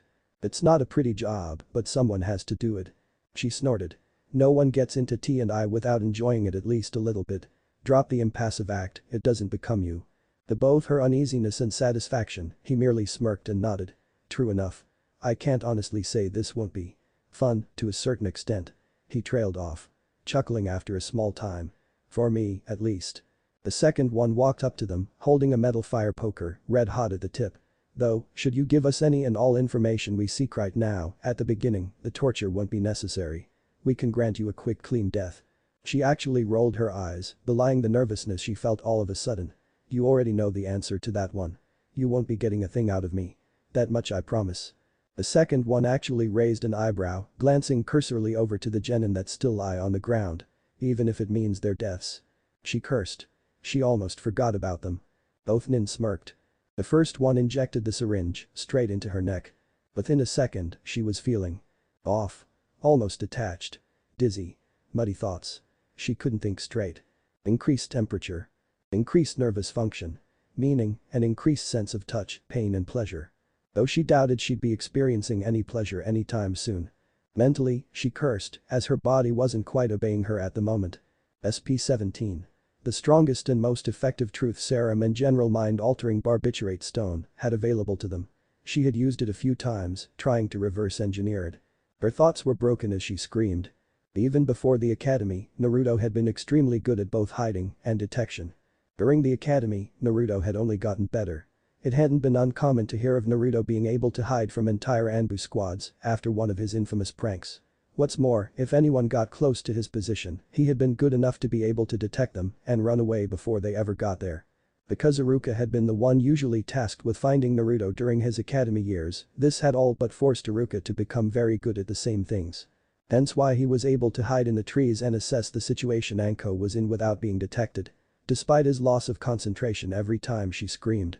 He could see rather easily why it was that the woman was in the position she was in. The genin would be killed if she resisted. Not to mention the fact that she was outnumbered and possibly outskilled. And again, if she didn't give them information soon. They might just start killing the genin anyway. That or the torture would get to her. Iruka's eyebrows furrowed dangerously. He couldn't let that happen. He couldn't allow them to hurt Anko any worse than they had. And he most certainly could not allow the genin to die either. But against Ri Jounin. If Anko couldn't even fight them. What chance did he, a Chunin, have? Against Tsukumo Jounin when he was pissed off. Sure. Especially when that meant he could suppress his feelings. He had more than enough power to pull that off if he had focus. But what about when he didn't have that focus he needed? Would it happen again? Anko screamed again, this time slightly longer than before. He could hear the beginning of her starting to sob. No. He had focus. Anko was being tortured. The genin might die. His students. Dropping from the branch he had been standing on, he closed his eyes. And let it flow. She couldn't really concentrate on much. Save for the pain. Yes. Definitely the pain. Maybe those shapes in front of her. They looked human. They were smiling a bit. Were they happy? She wasn't happy. Were they happy that she wasn't? What bad men they were. She screamed again. The pain. Concentrate on the pain. No. No pain, don't feel the pain. Pain was her world. It felt like forever. A staircase leading up into infinity, all filled with that pain she felt now. There was really nothing else. She could hear them ask something. Some part of her mind understood it. Her mouth tried to move. And another part of her mind understood that she shouldn't move her mouth. Moving her mouth was bad. Speaking was bad. Don't tell them. Don't speak. Pain. Don't speak. Pain. Don't speak. Please don't speak. Someone said something about genin, kiba, kunai, throat. What? The part of her mind realized this as a very bad thing. Speaking would be bad too. But as bad as this? Her mouth opened. But then. She felt something. Something besides the pain. What? It was. Feeling. Like. The human shapes in front of her looked to not be smiling anymore. All three of them were back to back in the clearing. The genin. Something about the genin was different. They were behind something that looked weird. That weird thing was coming towards the human shapes. The human shapes went towards the weird thing. The part of her mind recognized that when the human shapes fell apart, this was a good thing. Good thing. She smiled. She didn't feel the pressure anymore. She was moving, somehow. It was warm. Soft. It felt better. A lot better. She relaxed. Darkness. It was unfamiliar. Iruka had easily taken her back to this house, a place where he said she would be safe. She had been miffed at being separated from Naruto, but a simple smile from him had easily cleared that up. What was decidedly odd to her was being mothered. Tsunami, an admittedly beautiful woman, was fussing and fiddling around with her like she was some kind of doll. Applying antiseptic, bandages, wrapping her in a cloak, giving her some soup to eat, constantly asking her how she felt, asking her if she wanted something. It was irritating. And she loved every minute of it. Even the child. Inari, he'd said his name was. Had been rather helpful, or at least curious. She thought that perhaps he had just wanted to get a good look at her while she was close to naked, but he hadn't come in until Tsunami had thrown a cloak around her and given her fresh clothes to change into. He had provided a rather fun distraction, all in all, asking her what being a ninja was like, asking her what Naruto was like when he fought, asking her all sorts of questions a curious child his age would very much be expected to ask. It was almost like having a little brother. It was fun. Ni-chan. Ni-chan. Are you alright? Her eyes widened. She had been spacing out. Inari was looking at her concernedly. She looked down and gave him a smile. I'm fine, Inari-kun. She hesitated for a moment before experimentally patting his head. He didn't seem to mind. And it was endearing in a way. I was simply thinking. Inari cocked his head to the side. About what? Hinata tapped her lips thoughtfully. Well. About everything that's happened, I suppose. And about Konoha, and life in general, I guess. The boy scrunched up his face. Boring. She couldn't help but giggle slightly. He was cute and endearing, whether he intended to be or not. The front door slammed slightly. And despite herself, she reached to her thigh for a kunai before realizing that she didn't have her pouch with her. Standing shakily, she threw off the cloak and made to the front door, being that she was the only shinobi here. Even if she was weak and injured, she would still be a far better fighter than a civilian. She noticed Inari following behind her, but didn't have the time or confidence to tell him to stay put. Once she caught sight of just what had happened at the front door, her knees gave out. Kiba. Shino. Akamaru. And a woman, naked, burned, bleeding. All being carried by Iruka. She only knew how to do one thing in a situation like this. Faint. And despite everything she tried, she couldn't stop herself. Everything was progressing quite nicely. Ado had predictably gotten himself killed fighting Mitarashi Anko.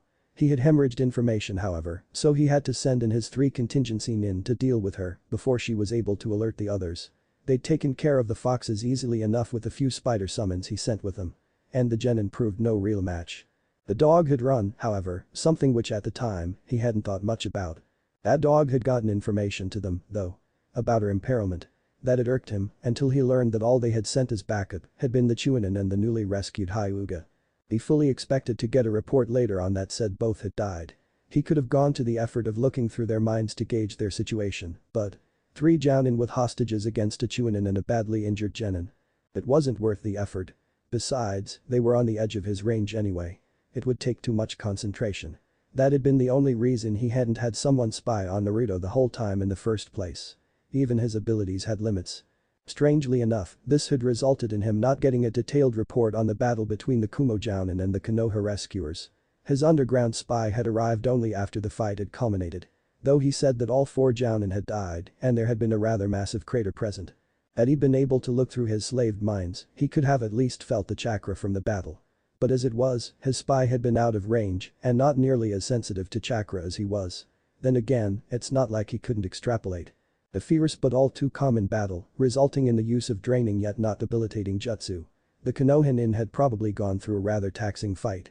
But even he would freely admit that the Kumo Jounin were subpar, even compared to Konoha shinobi. Shifting his focus back to the battle at hand, he let another small smile bloom on his aged lips. The spiders were winning. No real surprise there. Zabuza was fighting at maybe 50% of normal. Haku was exhausted. Kakashi and Sasuke both were built more towards one-on-one fighting, not for a swarm of this size. And while the foxes were undoubtedly strong, especially the 4-tailed brute, the Spider Empress was easily keeping him busy.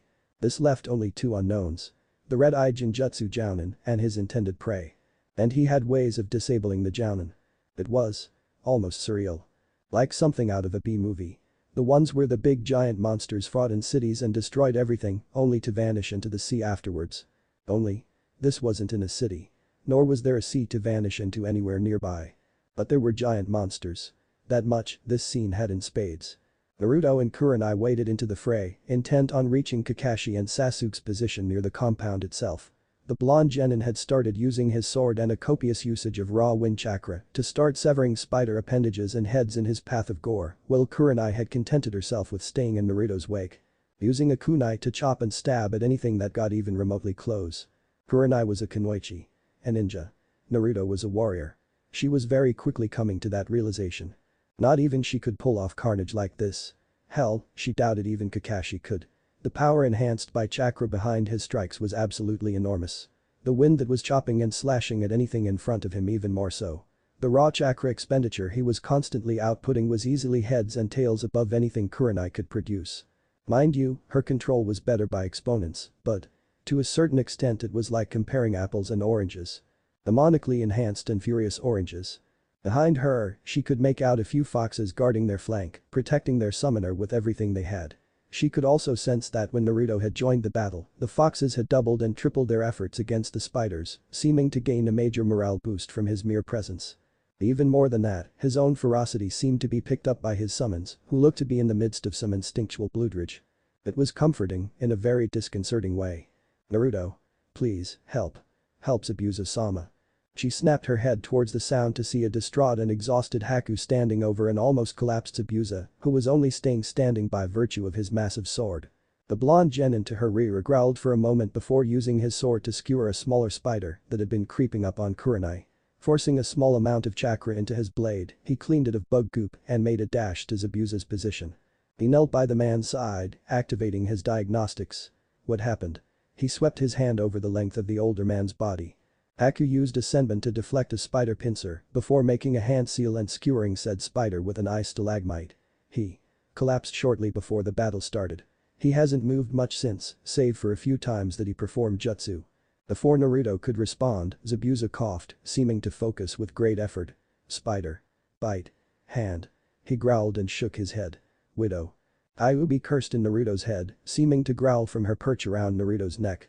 She began explaining without prompt. Black Widow venom. Damn. That stuff. She trailed off for a moment before resuming. Black Widow venom is a neurotoxin. One of the most potent neurotoxins in the world. If he got bit by a Black Widow even 15 minutes ago, the effects by now would be enough to put him under for days. Weeks, even. Naruto cursed as well. So how do I remove it or neutralize it or? She made a negative sound. That's just it. You don't. If it were regular poison, you could isolate it and pull it out rather easily, but with a neurotoxin, you're dealing with the brain again. Isolating a chemical like a neurotoxin in the brain is like trying to find and isolate radiation in uranium. He quirked his eyebrow. Uranium? She was strangely quiet for a moment. Never mind. Forget that. Understand. Not quite understanding, but not having the time to press it, he just nodded. Again, she growled within the confines of his mind. The only chance we really have is using the regeneration jutsu of yours. He won't die. He's entirely too strong to succumb to something like this. But like I said, he won't be cogent again for days or even weeks if you don't take care of the toxin within the next few minutes. He swiftly moved his hands to Zabuza's head and made to activate the seal. The hand on his shoulder stopped him. Don't. It's not worth the risk. They were expendable the moment they joined us. Looking behind him, he saw Kakashi and Sasuke, who were protecting him from being hurt as he checked on the former Mist Nin. Kakashi had guessed his course of action perfectly. His eyes slightly widening, he shook his head. I won't accept that. They've helped us this far. To abandon them now is exactly the course of action we should take. Kakashi looked at him sternly, with only a small amount of sympathy present in his eyes. Standing quickly, a mask of anger quickly replaced his almost shocked expression. No. I will not abandon them after they have helped us this far. I don't care if it's the right course of action or tactically sound or any of that bullshit. Motioning slightly to Kurenai, the red-eyed Jounin took up position next to Sasuke, freeing up Kakashi. He immediately gave Naruto a hard look, his Sharingan spinning. Naruto. This is the way the shinobi world works. Enemies can be allies one moment, enemies again the next. Friends can turn on you when you least expect it, people can kill you without a second thought, simply because they were ordered to. He knelt down and put a hand on Naruto's shoulder, staring his student straight in the eyes. This is reality. The world was not made to be fair or just. He sighed and tried to give Naruto an expression of regret but still managed to keep it stern. They have helped us. They have served their purpose. It's time to move on with the mission. Quite unexpectedly, as Kakashi was using his Sharingan to implant his speech as a suggestion in Naruto's conscious, Naruto calmly slapped his sensei's hand away. Naruto's pupils had become slits. Fuck you. I don't care how the shinobi world works. He narrowed his eyes dangerously. If that's how it is, then I'll just change it. Stop me at your own risk, sensei. He turned around quickly and proceeded to let the Kyuubi's chakra flow through the medical seal and into Zabuza's head. Fuck you. I don't care how the shinobi world works. If that's how it is, then I'll just change it. He really couldn't help that his eyes widened fractionally. The boy was idealistic, headstrong and naive. It was like he was looking through a window of the past. The boy. And his father. Were. He narrowed his eyes and completely rid himself of all emotion. Throwing one last look at his prisoner who would just about be ready to wake up, he made to set the climax in motion. If he weren't in so much pain, he could have done something to help. As it was, all he could do was wash the toxins from the regeneration jutsu out of his body and hope the situation resolved itself. Your student is an idiot. Kakashi, Zanbato at his throat, didn't seem to react. There are some times that I would agree with you. Naruto felt kind hands lift him up from his position lying prone on his back. His head was steadied on a pillow of sorts. He glanced back. It was Haku's lap. The girl looked down at him, her mask off, a kind, almost sad expression on her face. Thank you. Again. He managed a smirk, even as his chakra washed the pain from his body. Heh. Don't thank me yet. Those two. Haku looked back up at the two jounin who were facing one another. Zabuza's Zanbato was held just centimeters from Kakashi's throat. While Kakashi's ninja too was held only centimeters from the Nukinen's heart. As the battle raged on either side of them, foxes against spiders, the two jounin level nin simply stood their ground, neither one willing to give an inch. We don't really have time for this, Zabuza. Kakashi glanced to the side, watching another fox get killed. Or de-summoned, as it were. By a spider. One of Zabuza's eyes twitched dangerously. Oh. Don't we? I could have sworn that you were just willing to let me die a few seconds ago. Now you want to fight again. He snorted derisively, looking at Kakashi's ninja too. Not going to use that sword of yours to finish off what that spider started. Both of Kakashi's eyes narrowed and a glint appeared in them. Zabuza immediately recognized it. He'd seen it before. The look of a man preparing himself to kill, heartlessly and without remorse. He could respect that. Slowly, without a jerk, Zabuza lowered his Zanbato. Equally as slowly, after a small pause, Kakashi lowered his ninja too. We'll finish this afterwards, copy Nin. If you make it that far, Demon of the Mist. Without flourish, both Nin turned around and began to tear into the spiders once more with merciless abandon, their spat momentarily forgotten. Kurenai, who was gutting a spider. Or was that the gut? Odd, these things were disgusting. She shook her head exasperatedly. Men and their bullheaded competitiveness. It was like watching them compare size without dropping their pants. Then again, she wouldn't complain if they did. You know.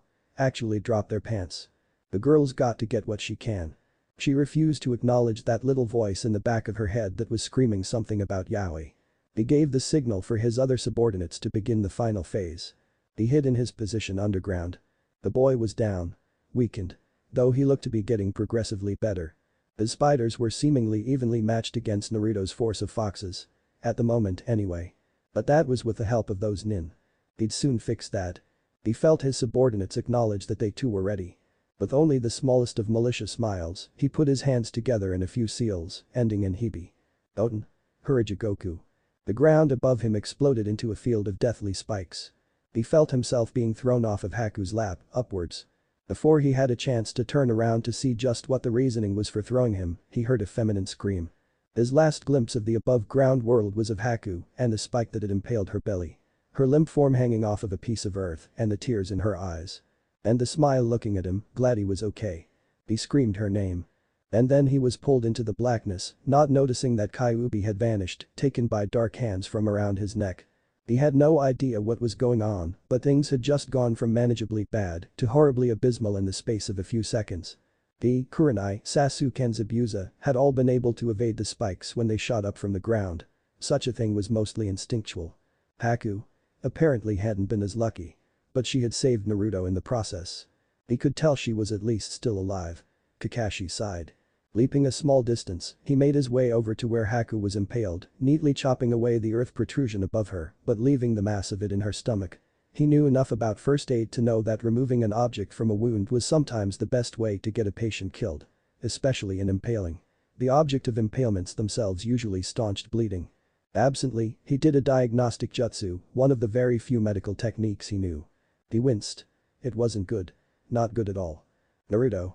He figured that this was something Naruto would definitely have to deal with. He had no chance of healing the girl without him. After a few seconds of silence, he glanced around. Naruto. Again, silence, save for the foggy roar of battle. No blonde mop of head, no sword-flashing blur of death or blue glow-encased ghost of doom. Nothing. His stomach sank in apprehension. He felt it behind him before he heard it. He deftly managed to block the strike with his ninja two behind his back. I went in. 5 of them. All of them. Looking unique in their own ways. He narrowed his eyes. He recognized at least 3 from the bingo book. All of them A-class. He felt Zabuza soar over him before the Nukenin executed a neat downwards cleave against the nin who was trying to kill him with a kunai. The nin dodged easily. The Iwa nin moved to surround them. 3 jounin and a genin, 2 of those jounin bingo booked versus 5 jounin, at least 3 of them bingo booked. And a bunch of spiders. Couldn't forget the spiders. He actually had the audacity to sigh. Behind him, Zabuza grunted. Yeah. It's turning out to be one of those days, copy nin. Kakashi chuckled. Yeah. One of those days. Even Sasuke seemed exasperated, sking in annoyance. Kurenai, beside them, clicked her teeth. You three are far too lax. All three males just looked at her. She sighed. Never mind. With an unintelligible battle cry, the battle was joined. Rip. Darkness. His eyes were open and, well, he couldn't see a thing. Rip. He could move. That was a good sign. He didn't even feel that bad. Just dizzy. Lightheaded almost. Rip. He sat up. As soon as he had done so, a cascade of candles, leading from behind him to the end of whatever place he was in, lit almost simultaneously in order. Rip. Sizzle. It was a rather weird place. A few columns here and there, holding up the ceiling. But most of the light was from lamps and whatnot on the walls and ceiling itself. It was musty. Damp, humid. Cool. He stood with a grunt and figured that he best be on his guard. Because wherever he was, it wasn't where he wanted to be.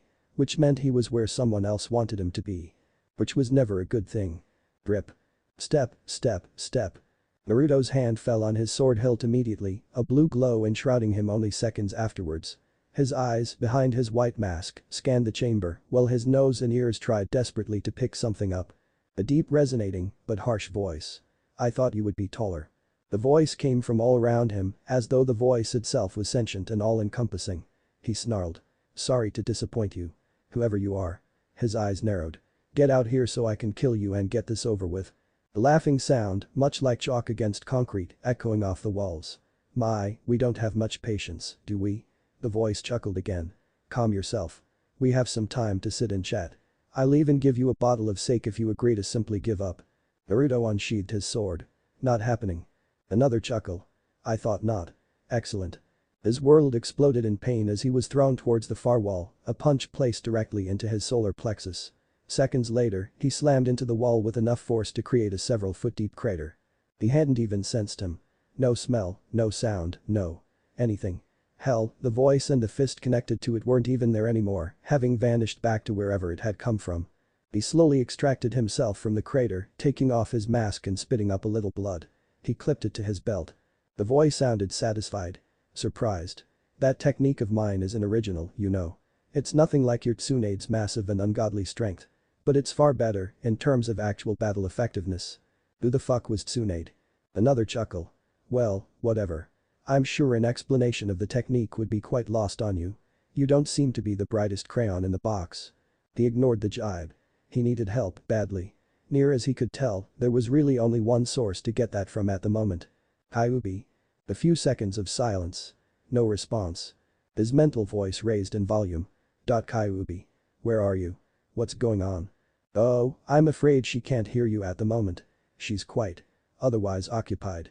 Before he could ask how the man had known he was trying to communicate with his symbiotic kitsune accomplice, another set of candles lit themselves. He couldn't help but gape.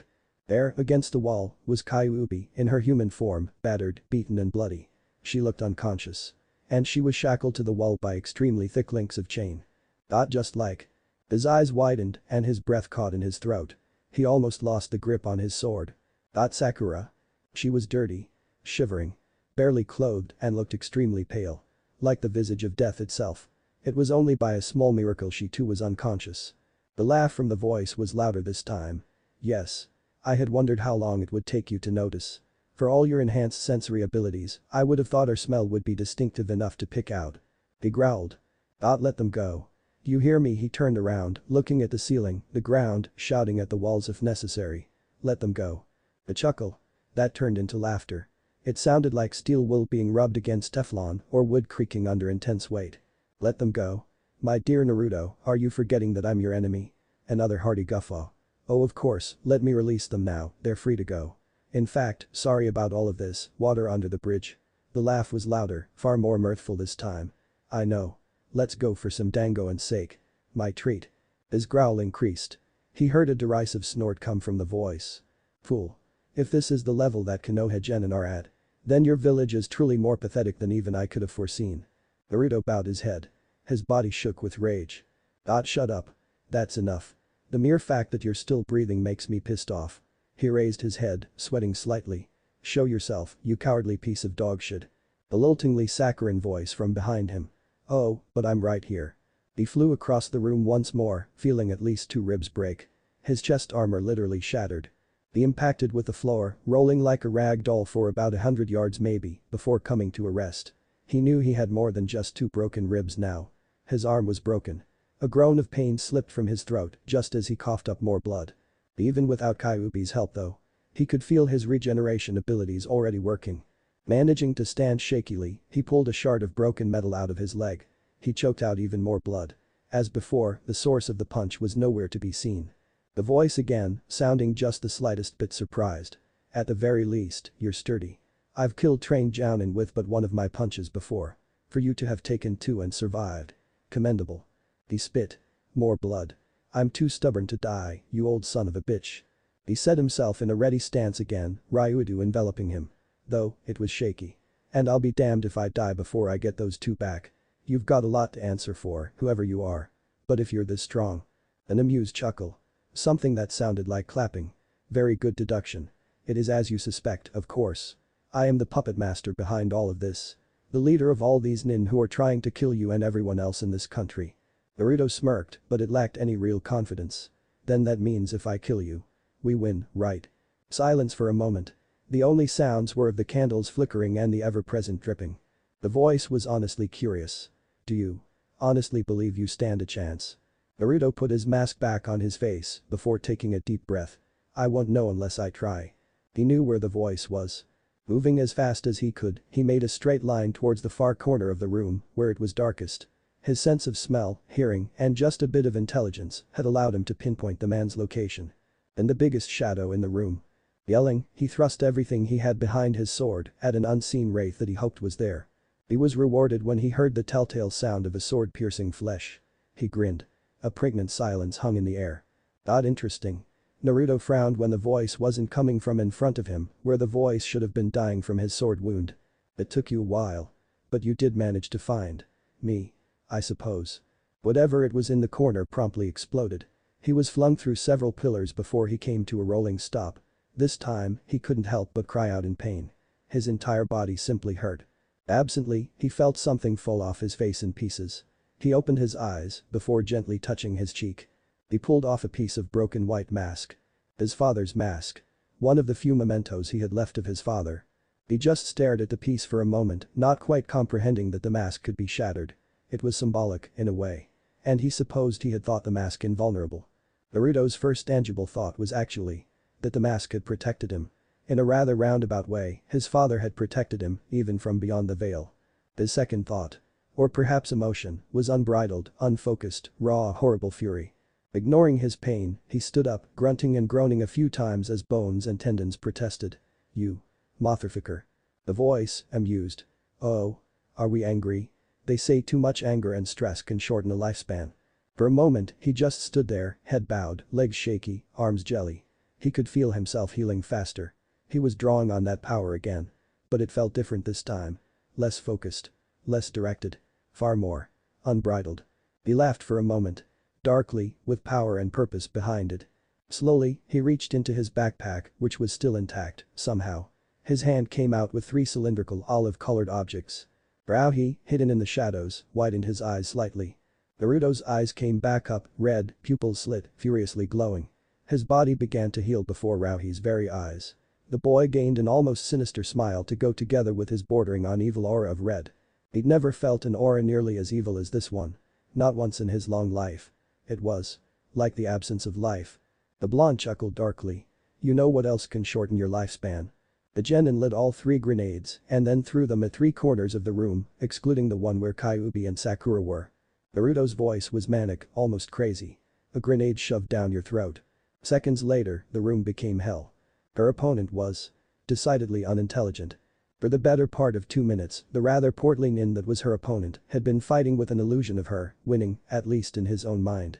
She had simply taken up a hiding spot behind a small mound of earth, watching the man sneer and smirk and guffaw, all the while taunting her with various sexist epithets and condescending remarks about her use as a kunoichi when she had such a fabulous body. The man had even gone so far as to consider her surrender should she submit to him as a slave. He had made it sound like one of the best deals he had ever offered. She had sighed. Men had 2 brains. And it was obvious which one he was using. As much as she wanted to simply finish him off, however. It was probably in her better interests to simply wait for him to wear himself out. If she revealed herself now, there was a possibility the extra nin that was floating around somewhere would choose that moment to strike. While she may succeed in killing the Jinjutsu-trapped Iwa Jounin, she would probably pay with her own life as well. Meaning that she simply had to keep funneling chakra to the Jinjutsu and keep her head on the swivel to find the other nin. A sound like 1,000 birds chirping. And then a sound like a downed power line in a puddle. Berkiri. Her eyes widened and she jerked her head to her left. She had only ever seen Kakashi's prized and lauded original technique once before. And it had been at a distance. She had been on the wall, performing a rather boring but necessary patrol, when she had seen Kakashi, in his Anbu uniform, restrain a nin in the forest and plunge his hand into the man's torso. Much of her vision had been obscured at the time by the fact that the light from the Anbu captain's jutsu was so bright, she could barely make him out. Now, she was seeing it less than 25 feet away. But the sickening fleshy, bloody sound, Kakashi pierced a thin, gaunt-looking Jounin's heart, causing the man to grasp Kakashi's arm futilely for a second before slumping backwards, very dead. Kakashi, with a quick motion, extracted his hand from his former opponent's chest. He then calmly wiped his hand and arm on his leggings and turned to look at her. Kurenai's face was probably both sickened and amazed. But at the moment, she didn't really care too much. Kakashi didn't seem to either, barely even registering Kurenai before he was once again looking around, trying to find another opponent. That jutsu was incredible. She could see now why people hailed him as a genius, as a prodigy of almost unmatched talent.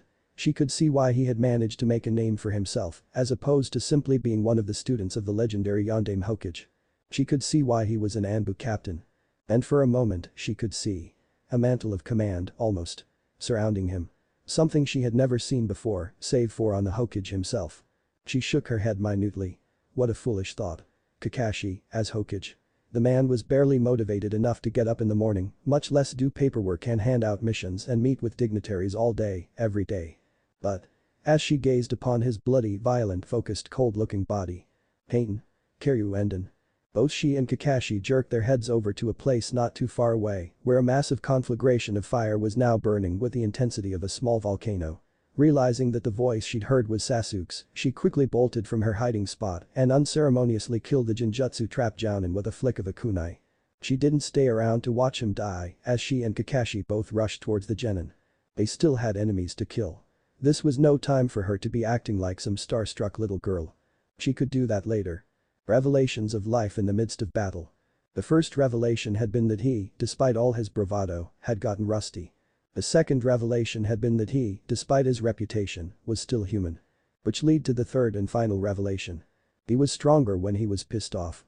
And he was pissed off because, simply, Haku might be dead. It made no real sense as to why that pissed him off, as Haku was a tool at best, a meat shield at worst. But it all came back to the second revelation, didn't it? Well, wasn't that a pisser? The Jounin in front of him, his unlucky enemy, looked on in fear as he caused the mist to envelope him. Zabuza had made sure to use copious amounts of his killing intent as well, basically freezing the man. With all of his anger and frustration. Well, he needed to take it out on something, right? This would be fun. 8 points on a human body. Where death is instant. Can you name them? The Iwa Jounin barely even registered him speaking. He laughed into the mist, the sound echoing. The problem, Niku-kun, is that you and your ilk had the bad luck to piss me off. A quick death would be entirely too good for you. He chuckled darkly. No, you're gonna have to suffer. Really suffer. As an afterthought, you're a Jounin, right? The man trembled in the mist. He positively laughed. If you're a Jounin, you should have known about me the second you saw me. That begs the question. He lowered his voice and made it sound like the devil himself come to claim a soul, simultaneously making a half-ram seal at the same time. Do you really think you had any chance against a member of the Kiri no Shinobigatana Nenaninshu? Devil. That's about exactly how he felt at the moment, actually. The man in the mist screamed as air bubbles began forming in his veins. He laughed again. Contrary to popular belief, there was more in Zabuza's repertoire than silent and quick killing techniques. It was a little technique Zabuza had picked up during his days as a mist nin. A highly advanced Suiton jutsu that literally used the blood in your target as a medium. You take the water present in their bloodstream and evaporate it. This resulted in two things. The person in question would be in horrible pain for the space of a few minutes. And they would undoubtedly die. It was known, medically, as a pulmonary embolism. Of course, the jutsu wasn't just something you could perform and forget about. You had to have time to set it up and use quite a bit of chakra. Not to mention the concentration and the fact that if the target felt the chakra use, they could escape it. But against certain targets, it worked just about perfectly. Namely, targets that were completely out of their league when facing him. The man continued to scream into the unsympathetic mist up until Zabuza vanished to find new prey. One of the primary points of Genjutsu was the severing of the victim's ties to both reality and other consciousnesses. For instance, when one casted Genjutsu, it was vital to sever that person's senses as much as possible so as to lessen the ability for that person to realize they're in a Genjutsu in the first place. Secondly, one had to give the victim a sense of solitude so as to make them think they're alone, therefore no one else is available to help or to pull them from the Genjutsu prematurely. In this case, being that it was special. In a way, he'd not only severed Naruto's senses, but also his ability to freely communicate with the Kyuubi. Or perhaps, the better term was rerouted. As all of Kyuubi's communications were being intercepted by him before they ever reached Naruto's ears. It had produced unforeseen consequences. Perhaps more than either of them knew, Naruto was completely in charge of Kyuubi's chakra stores. This was evidenced by the fact that even without the Kyuubi's intervention, Naruto was almost literally ripping chakra from the seal to power himself. Normally, this wouldn't be a problem, as chakra without a purpose was useless. The problem was that, while Naruto controlled Kyuubi's chakra, Naruto apparently didn't control himself. Or a version thereof. Sitting in the room, red chakra surrounding him, Naruto was like a torch in the dark. And with Rauhi's earthen chains restraining him, Naruto was living out his Genjutsu in detail that Rauhi would never know. His Genjutsu was parasitic. It had a life of its own, once applied. It essentially traveled the shortest path to the absolute breaking of one's mind without making the illusion seem contrived. Whatever it was, Naruto was enraged beyond comparison. Rauhi had already had to apply 3 more sets of earthen bindings, both to his torso, stomach and neck, to keep him from simply going on some sort of rampage. Which really shouldn't have been possible. When the Genjutsu was applied, the victim was supposed to enter a catatonic state they would never really recover from. This had only happened once before. Sans Kyuubi's menacing chakra, of course, but the principle was the same. He'd encountered a Nukenin from AIM once, a Nukenin that was supposedly as insane as any one person could be. His first action, of course, had been to apply his Genjutsu. The nin had kept coming, shouting unintelligible gibberish the whole way, seemingly abandoning all pretense of thought or cognition. At the end, when the nin had laid dead on the ground, he'd realized the cause. Multiple personality disorder. More than one mind living in the same body. When one mind is distracted or otherwise occupied, the other can take over in its absence. The problem, however, was twofold. Firstly, secondary personalities were almost always different somehow from the original. They were usually mirror reflections of the original, the dark to the light, or vice versa. Secondly, secondary personalities often exhibited traits of insanity that the first personality had shed. Meaning, of course, that the secondary personality was only as insane as the primary personality would have been without it. In a normal shinobi, it would simply allow that nin to shake off the effects of Genjutsu, pain, emotions. Inhibitions, basically. While undoubtedly, it made a nin more dangerous, it didn't necessarily make them more powerful. In a Jinchuriki, apparently, there was far more to it. He glanced to the side of the room where his most trusted subordinate, a large man swathed in animal furs, was seated in the middle of a seal, a red fox in front of him twitching every so often. Kyuubi. Kyuubi with an artificial area of effect Gaju Fuin being used on her to circumvent the seal placed on the Shiki Fuin to dispel such a seal, should it be applied. However, it seemed that all it actually did was separate the personality from the chakra. Kyuubi no longer had any say in the control of said chakra, giving it all up to Naruto. Or perhaps, the second Naruto. Thus far, it was proving troublesome. But not untenable. While the boy was strong, and his second personality was just as tenacious as his first, it wasn't focused properly. An explosion with nothing to destroy was useless. He glanced to the other side of the room, where a groggy yet conscious pink-haired Kunoichi was looking at Naruto through glazed eyes. Glazed eyes with tears spilling from them copiously. She'd served her purpose. Mostly. When the boy woke up, which he would. She would serve her final purpose. To break him completely. The room was undamaged. Impossible. 3 grenades, plus his own chakra, should have demolished it. Completely. Wow. Quite the explosion, wasn't it? You'll have to do far better than that, though. From the haze the explosion had created, he saw 5 swords simultaneously come through and impale him. He spit up blood as his eyes boggled. He couldn't so much as scream. He couldn't be losing. Oh, yes you can. Did you think this would be like some sort of sappy story where the hero prevails and gets the girl? The swords twisted in his gut. He squeaked out his pain. You're a genin. A 12-year-old genin. Idealism can only get you so far, son of the Yondaime. His eyes widened more, if possible. Yawn. Die. Tuckling. Yes, Yondaime, the fourth Hokage. You're his son, right? The voice became confused. You didn't think that someone else knew? He grabbed at one of the swords protruding from his gut and managed, somehow, to push it back out. 4 more swords came from the haze and punctured his chest. For every one you remove, 4 shall replace it. Give it up already. It took almost everything you had left to push out that one. He grit his teeth hard enough to crush a molar and put his hands on another sword, pushing it from his gut. Another 4 replaced it. Outright laughing. Are we a masochist? Truly, you must like pain. You're in luck, as I'm more than happy to indulge you. The swords twisted. This time, he managed to scream. Nah. Rue. He was in so much pain. And that red chakra. His scream had almost shattered her eardrums. She was watching almost as if she wasn't in her own body. Tears streamed down her face, but she couldn't feel them. Her muscles, bones, everything. Hurt. But they didn't exist. Another scream. She had caused this. He was in so much pain, agony. She had caused this. No matter her feelings for him, no matter what. They were shinobi of the same village. How could she have done this? How could she have knowingly subjected her teammate to such a torture? Sa. Ku. Ra. Back. Her stomach wrenched.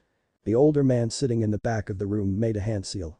As her world faded to black, she heard a sigh of contentment. Finally. The pain had vanished. Replaced, instantly, by shock. The swords in his body, the room, the smoke from the explosions, even Sakura and Kyuubi were nowhere to be seen. All that existed was gray. A floating gray that seemed to stretch on into infinity. It was only him. And him. He was staring into a mirror. His reflection smiled. Just like old times, eh? It was strange what you remembered and when. He blinked. I've been here before. The reflection smile brightened. Indeed, you have. Though, it has been quite some time, hasn't it? Years for you, I'm sure. The reflection seemed to flicker, and for a moment, Naruto thought he saw a deformed refraction of what his face would have looked like. An infinity for me, though. Naruto blinked again. Why? Are you? Me? The reflection distorted again, before returning to its prior form. Who else would I be? Don't gods create things in their own image? Gods? Naruto furrowed his brow. Am I a god? The reflection got larger. What is the definition of a god? The reflection seemed to outstretch his hands and grab Naruto's head, though there was no feeling associated with it. If you create something from nothing. Is that not a godly feat? You created me from nothing, didn't you? The hand tightened, though there was no pain. Every time you cried, every time you felt pain, physical, mental. Or otherwise. The reflection became a distortion. I was the one to suffer, wasn't I? The distortion calmly began to sink its other hand into Naruto's midsection, again, without pain. I made it all better for you. I hold the memories, the pain, the gray turned pink. The distortion smiled. So that's his game, is it? Laughing, the distortion grew larger and its countenance grew dark. It would only make sense. Naruto's eyes began to close, though he felt something. Like an impending doom or perhaps a great anxiety. What are you going to do? The distortion deformed completely, turning into something that Naruto wasn't. What I always do. What I was created to do. What you want me to do. And for the first time. What I want to do. The mirror began to crack. Naruto began to tear up for some reason. The distortion, now Naruto, chuckled. Goodbye, me. I will see you in a few infinities. The new reflection reached out with a weak hand and grasped nothing. Good. Bye. The mirror shattered. He was left with naught but the cacophony of silence. And silent weeping. The boy was silent, unmoving and not breathing. He blew out a large sigh. It was over. The boy had broken, dying from a collapse of his mind, his brain, and everything associated with it. All that remained was disposing of the girl and preparing the body for transport back to Iowa. He stood, leaning on his cane. Darubo, take care of the girl and the fox. I will seal the body. The man swathed in furs, holding a limp red fox in his arms, nodded unemotionally. He, leaning over the body of the blonde boy, shook his head. You were born to the wrong father, boy. If you are reincarnated, perhaps you shall lead a better life. He made a seal. The body smiled. The body laughed. The body breathed. Naruto opened his eyes, a dark shade of purple, slit pupils and one tomo each swimming on the edges near the jet black rims. The eyes locked on Rauhi. Rauhi stood in shock. I wasn't born at all. I was created. Red chakra, like the darkest miasma of poison, exploded from his body, sending Doribu, Rauhi, Sakura and Kyuubi all hurtling into the wall. The boy stood, walking like the eye of a hurricane, towards Rauhi, who was hard-pressed to breathe. The boy took Rauhi's aged chin in his hand and smiled saccharinely, insanely. You released me. Thanks. Naruto's hand slid down the old man's throat to settle around his trachea. He began to squeeze. Consider this a gift from one demon to another. Thank you for watching this video, I hope you enjoyed it. If you want to see the next part, don't forget to turn on notifications by hitting that bell icon. Please like, subscribe, and comment below to let me know your thoughts. Check out my other videos for more content you might enjoy. Until next time, take care.